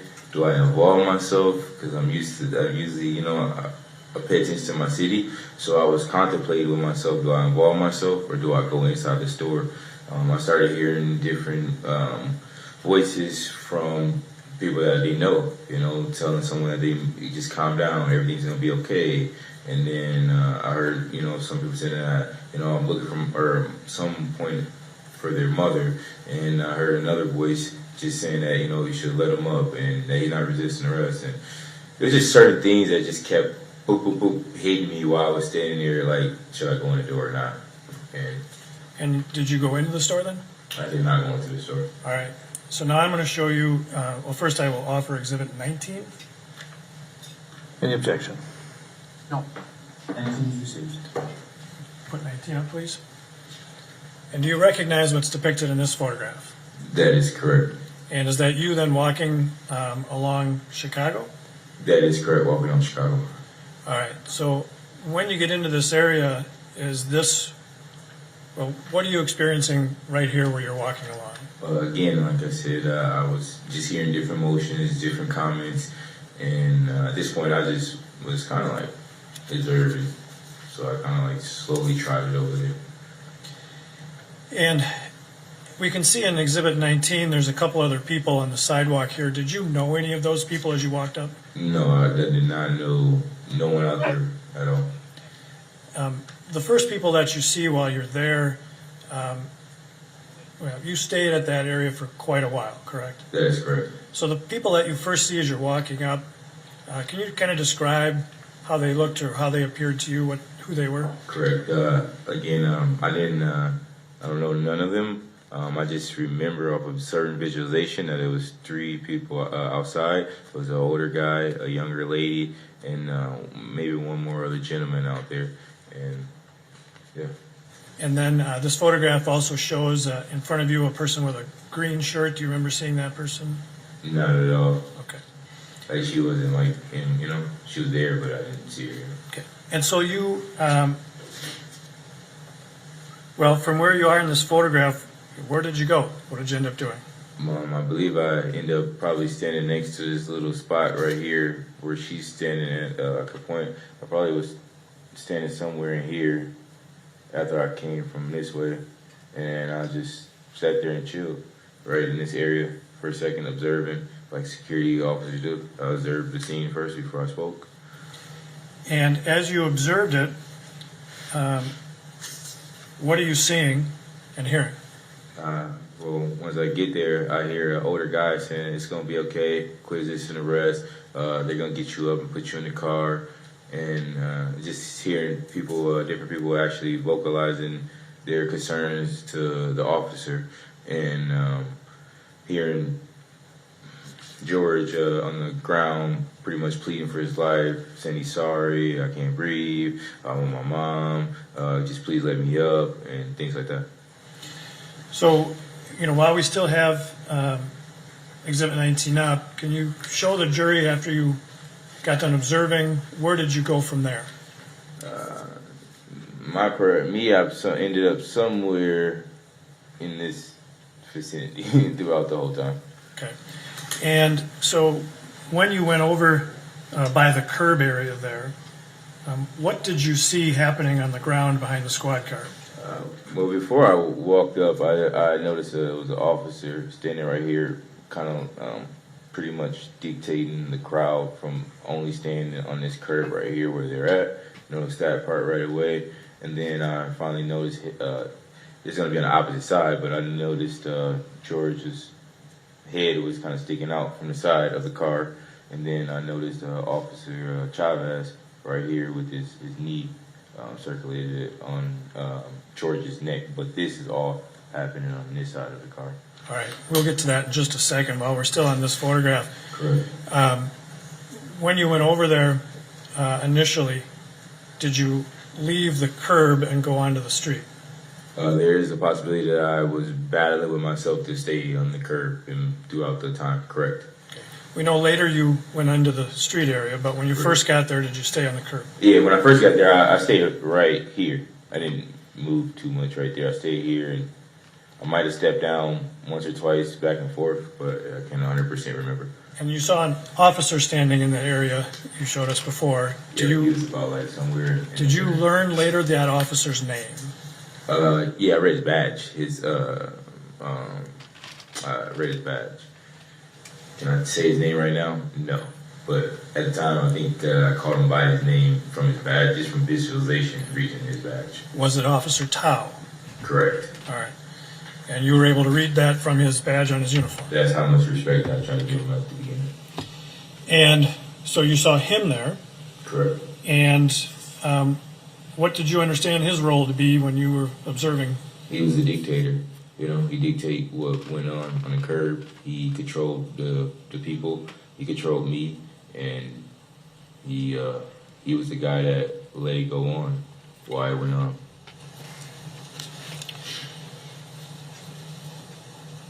Now, you mentioned Mr. Floyd. Correct. Where was this individual you referred to as Mr. Floyd? Can you please repeat that? Sure.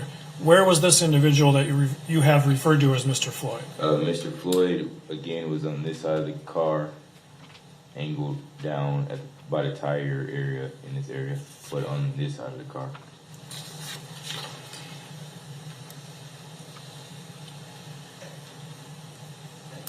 And at this time, prior to coming into court, did we show you a photograph of the officer with Mr. Floyd on the ground?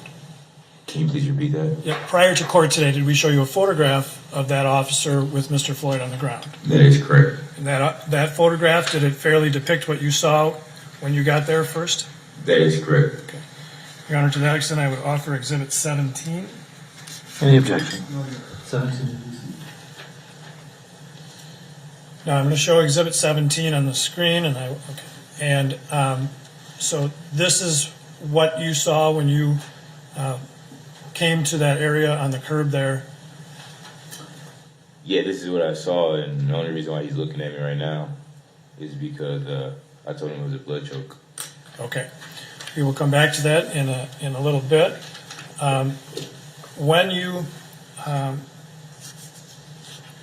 were there, was Mr. Floyd able to speak? That is correctly. He was speaking in a distress way. And what kinds of things led you to believe he was distressed? He was vocalizing it to the officer. He said, "My stomach hurt, I can't breathe, my head hurts, I want my mom," yeah, those are the things that he repeatedly said. He wanted to get out the car. He said he's sorry for what he did. He pleaded with my mans and told him, like, "I'm sorry. I shouldn't pretty much have to die." And so did you feel like you could have walked closer from this vantage point on the curb? I could have. I felt that way in a way, but it was a fear factor as well. And at this time, so you had seen Officer Tao, and you had seen this officer in Exhibit 17.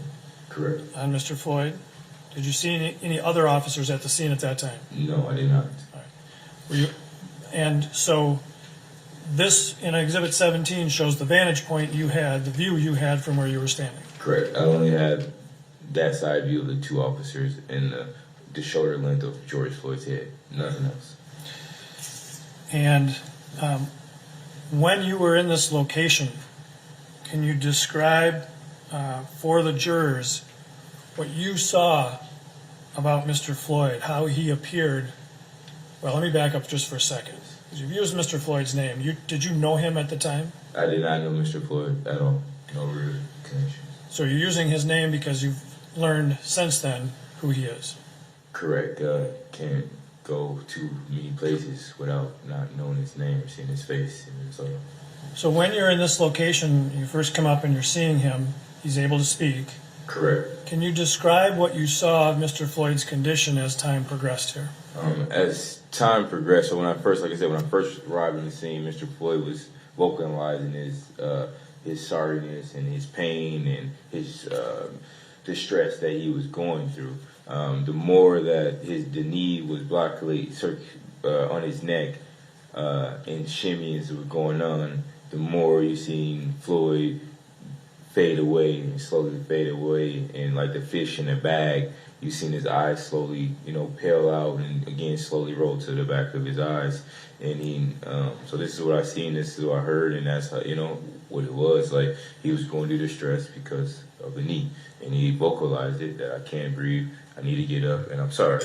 And his eyes slowly rolled to the back of his head. You seen the blood coming out of his nose. You heard him tell him before he stopped speaking that my stomach hurts, and those most of the times is the last bowel movement of your life. So from there on, he was lifeless. He didn't move. He didn't speak. He didn't have no life in him, no more on his body movements. During that time period, did you notice anything about his breathing that was significant to you? Yes, just like in MMA, you could tell when someone gets tired, or you could tell when someone's getting choked out, or things like that. His breathing was getting tremendously heavy and tremendously harder for him to breathe, and you actually could hear him. You could see him struggling to actually gasp for air while he was trying to breathe. And I mean, he barely could move while he was trying to get air. As you were standing there, did others gather around? Correct. At the moment, I was the most vocalist person out there pleading for Floyd's life because I felt like it was definitely in the wrong. And there was at one point in time a medic came on scene and she spoke on checking pulse, what made me even go even more harder because I heard it and then I registered in it like, oh, you do need to check his pulse. Oh, he is not moving. Like, oh, you just killed this man, you know? And so her expertise was like, look, he's fading away. You need to check his pulse. She's asking him multiple times. I'm asking him multiple times. No one checked his pulse. Do you remember Officer Tao saying anything during this time period? Yeah, he did what American does, and he blamed it on drugs for being a black man on the ground. Let me just Sorry about that. Yeah. What did he say about drugs? He said, "This is what drugs do to you," and I replied, "This is not what drugs do to you." So, did that Officer Tao saying that help the situation? No, it didn't. If I'll be honest with you, it pissed me off more because that wasn't the case. You know what I mean? So, when you were there, seeing this, did you draw on your training and experience in wrestling and mixed martial arts to draw some conclusion about what this officer in Exhibit 17 was doing? Can you go ahead and repeat that? Yep, it's kind of a long question. Yes, it was.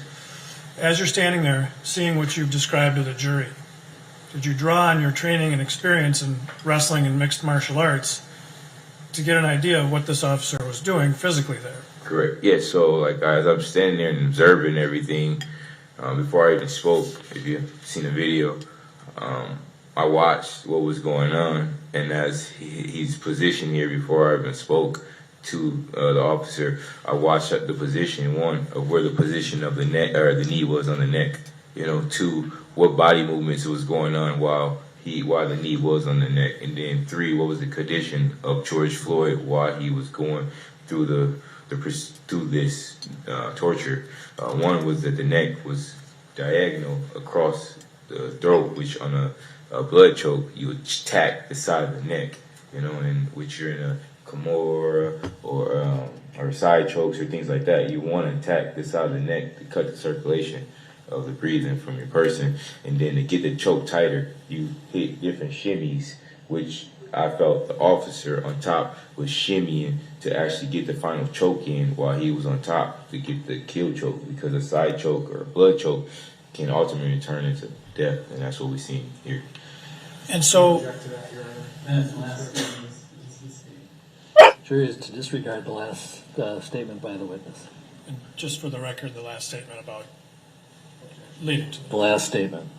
Proceed. And so, did you think, based on your training experience, that this looked like a blood choke? That is correct. And did you say that to the officer? That's correct. And how did he respond when you said that to him? He looked at me right here. It's the only time he looked at me. When I said it was a blood choke, it's the only time he looked up. We looked each other dead in our eyes. Yeah, and when I said it, he acknowledged it. And like we're looking at each other right here. Okay. The last statement is sustained as non-responsive. And so when, I'm sorry. And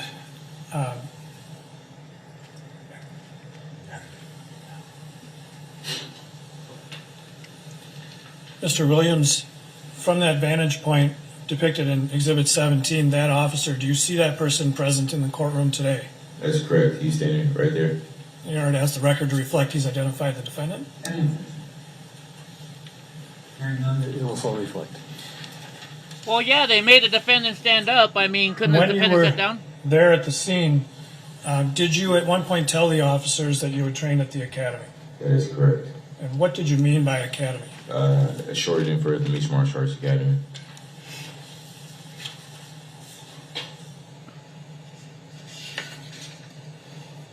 American woman. Dun, dun, dun, dun.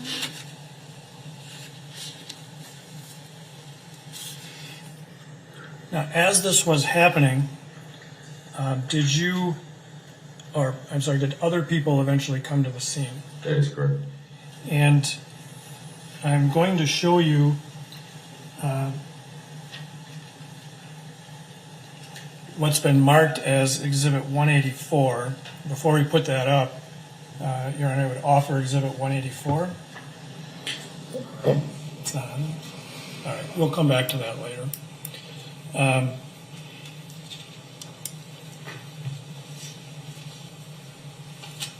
When this crowd was there, do you recall roughly how many people were there? No, I do not. At any time, did you hear anybody threaten to harm the officers? No. Well, I wouldn't say harm. I mean, some kid came, the kid that might have called the police, or I'm not sure exactly from when I talked to him after the situation, but he did come out once he realized what was going on, and he almost like tried to rile the crowd back up, and I just kind of like, nah, just chill out, it's too late, you can't do that, just go back inside. So that was the only incident I recall of. And when you did that to him, did he go back inside? Yeah, he went back inside crying. He was a younger kid. Okay. Now, earlier you mentioned the term shimmy. Correct. Which I've just been spelling S-H-I-M-M-Y. Good enough? Yeah, good enough. you never gave a spelling of it, but yeah, shimmy. And so that's a move that you learned in your training for mixed martial arts holds. That is correct. And what's the purpose of doing a shimmy? To get the choke tighter, to close the gap of the air between your arm and the neck. And were there times that you saw things that you thought you recognized as a shimmy by this officer on Mr. Floyd? That is definitely correct.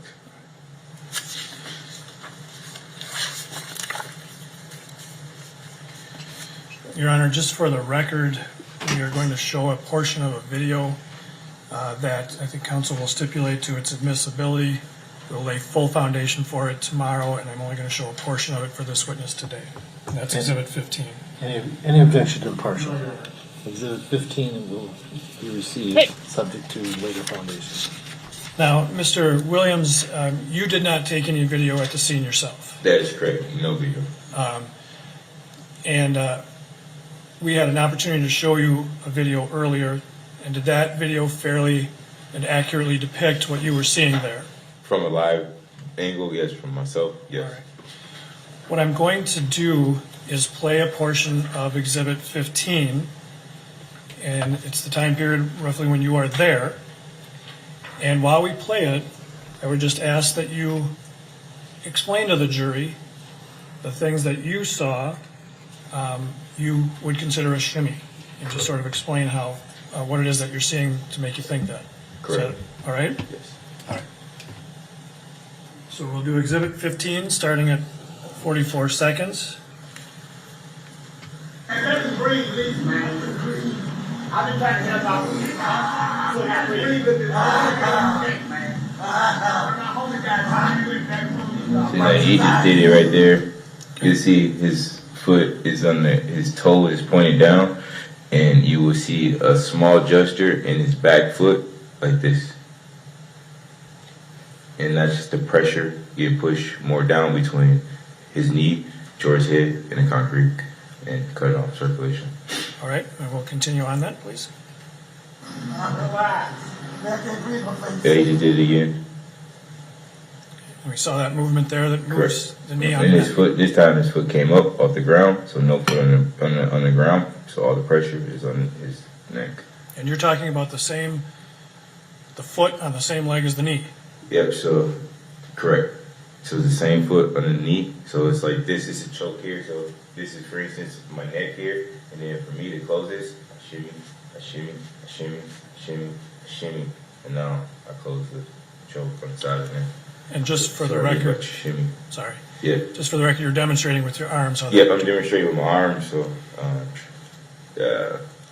that's choke, from neck here, and for instance, my neck would be from here, so I would have this across from here, and then I'm closing it off here, pretty much the angle of his knee, and then every time I'm shimmying, I'm getting this right here to close the gap closer within my neck, and it's the same way that you can do without having the neck across here. So we'll continue on with the video then. What do you want? I can't breathe. So he just did it again. He did it again. He did it again. Bro, get up, get in the car, man. I will. Get up, get in the car. It's just a small gestures, and then you'll see his shoulders slowly swag. Sorry. Okay. So. Oh, sorry. Yeah. So what we'll do is we'll wait. We've stopped the video at this portion, and if you could just explain what you're seeing here. Correct. That leads you to believe this is a shimmy type move. So explain now. Correct. Okay, cool. So the gestures and the movements is from his shoulders and the top, and he's just doing it with his knees. Not it's not an actual choke on with the hands out. He's actually putting the same pressure as you would with your neck. And like I said, every time his shoulder is moving, he's pushing that pressure down on his neck from the shoulders to the knees, all the way to his ankle. And you will see his shoulder shift, then you'll see the bottom of his knee shift, and his foot come off. The one time he took his foot off the ground and put multiple pressure. Now his foot's not on the ground. He's driving off his far foot.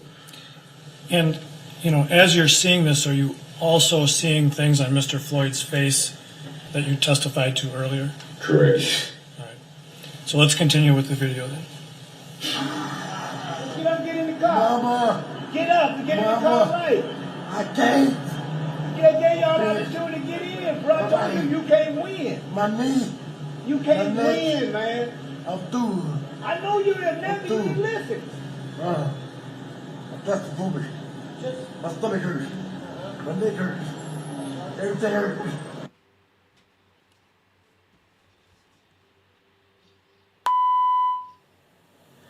Oh.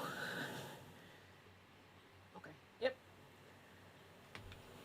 And they lost it. Okay, it looks like we've lost the signal for temporarily, hopefully, of the trial. But what we've seen so where you officer, they'll try to draw that distinction, and certainly we're going to get to talked about officer in the same. Wow, they lost signal the woman completely. who recorded it. They lost it completely. Let me see if I can find somebody else with something.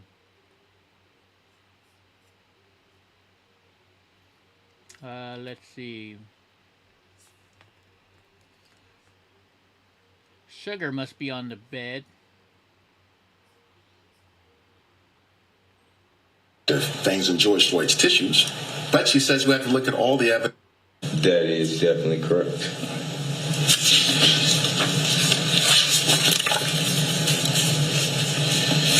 Your Honor, just for the record, we are going to show a portion of a video. Hey, I was pretty good about the right time. Shimmy, and now I close the choke from the side of him. And just for the record, sorry. Yeah. Just for the record, you're demonstrating with your arms. Yeah, I'm demonstrating with my arms. So that's choke, from neck here, and for instance, my neck would be from here, so I would have this across from here, and then I'm closing it off here, pretty much the angle of his knee. And then every time I'm shimmying, I'm getting this right here to close the gap closer within my neck. And it's the same way that you can do without having the neck across here. So we'll continue on with the video then. What do you want? I can breathe. So he just did it again. He did it again. He did it again. Bro, get up, get in the car, man. I will. Get up, get in the car. It's just a small gestures, and then you'll see his shoulders slowly swag. Sorry. Okay. So. Oh, sorry about that. Yeah. So what we'll do is we'll wait. We've stopped the video at this portion, and if you could just explain what you're seeing here. Correct. That leads you to believe this is a shimmy type move. Correct. So explain now. Correct. Okay, cool. So the gestures and the movements is from his shoulders and the top, and he's just doing it with his knees. Not it's not an actual choke on with the hands out. He's actually putting the same pressure as you would with your neck. And like I said, every time his shoulder is moving, he's pushing that pressure down on his neck from the shoulders to the knees, all the way from his ankle. And you will see his shoulder shift, then you'll see the bottom of his knee shift, and his foot come off. The one time he took his foot off the ground and put multiple pressure. Now his foot's not on the ground. He's driving off his far foot. And You know, as you're seeing this, are you also seeing things on Mr. Floyd's face that you testified to earlier? Correct. All right. So let's continue with the video then. Get up, get in the car. Mama. Get up and get in the car right. I can't. Get y'all the opportunity to get in, bro. I told you, you can't win. My knee. You can't win, man. I'm through. I know you didn't never listen. I'm just moving. My stomach hurts. My neck hurts. Everything hurts. He seems to be moving his neck around pretty good there, though, doesn't he? Oh, wait, did it end for everybody? It looks like we may have temporarily lost signal from the courtroom there in Minneapolis, just as witness Donald Williams. That is a blood choke. Once again, a term of art from. They're allowed to go home. What they were going to do of George Floyd dying would be the critical key piece of evidence here, Terry, but to hear it, to see it, you know, pale out and again slowly roll to the back of his eyes. And he, so this is what I seen, this is what I heard, and that's how, you know, what it was. Like, he was going through distress because of the knee, and he vocalized it that I can't breathe, I need to get up, and I'm sorry. Those most of the times is the last bowel movement of your life. So from there on, he was lifeless. He didn't move. He didn't speak. He didn't have no life in him, no more on his body movements. Is that just weird or what? That's funny how that just happened. I don't know. What do you guys think? I don't believe it. It just cut off right then and there. I wonder if they stopped the whole trial or what. All right, guys. Well, there's nothing else I can show you for right now. So I am gonna go. I'm gonna go run to Fresno real quick. I gotta go handle some business over there. But I will be back at 6 o'clock. Hopefully, I'll be back in time. I should be back if I leave right now. I'll be back by 6, guys. So if you come back at 6, which is in 2.5 hours, then we'll have my nightly news show. All right, guys. They stopped for the day. Good. I'm glad. Endure until tomorrow. Okay, sounds good. Yeah, because we all want to see what's going on in there. All right, everybody. You guys have a good day. I'll see you in a couple hours. And gotta go to it's Monday. I gotta go hit my thrift store over there in Fresno real quick because it's started the 50% off sale for whatever color it is today. So I gotta go get that color, right? Gotta go make that money. All right.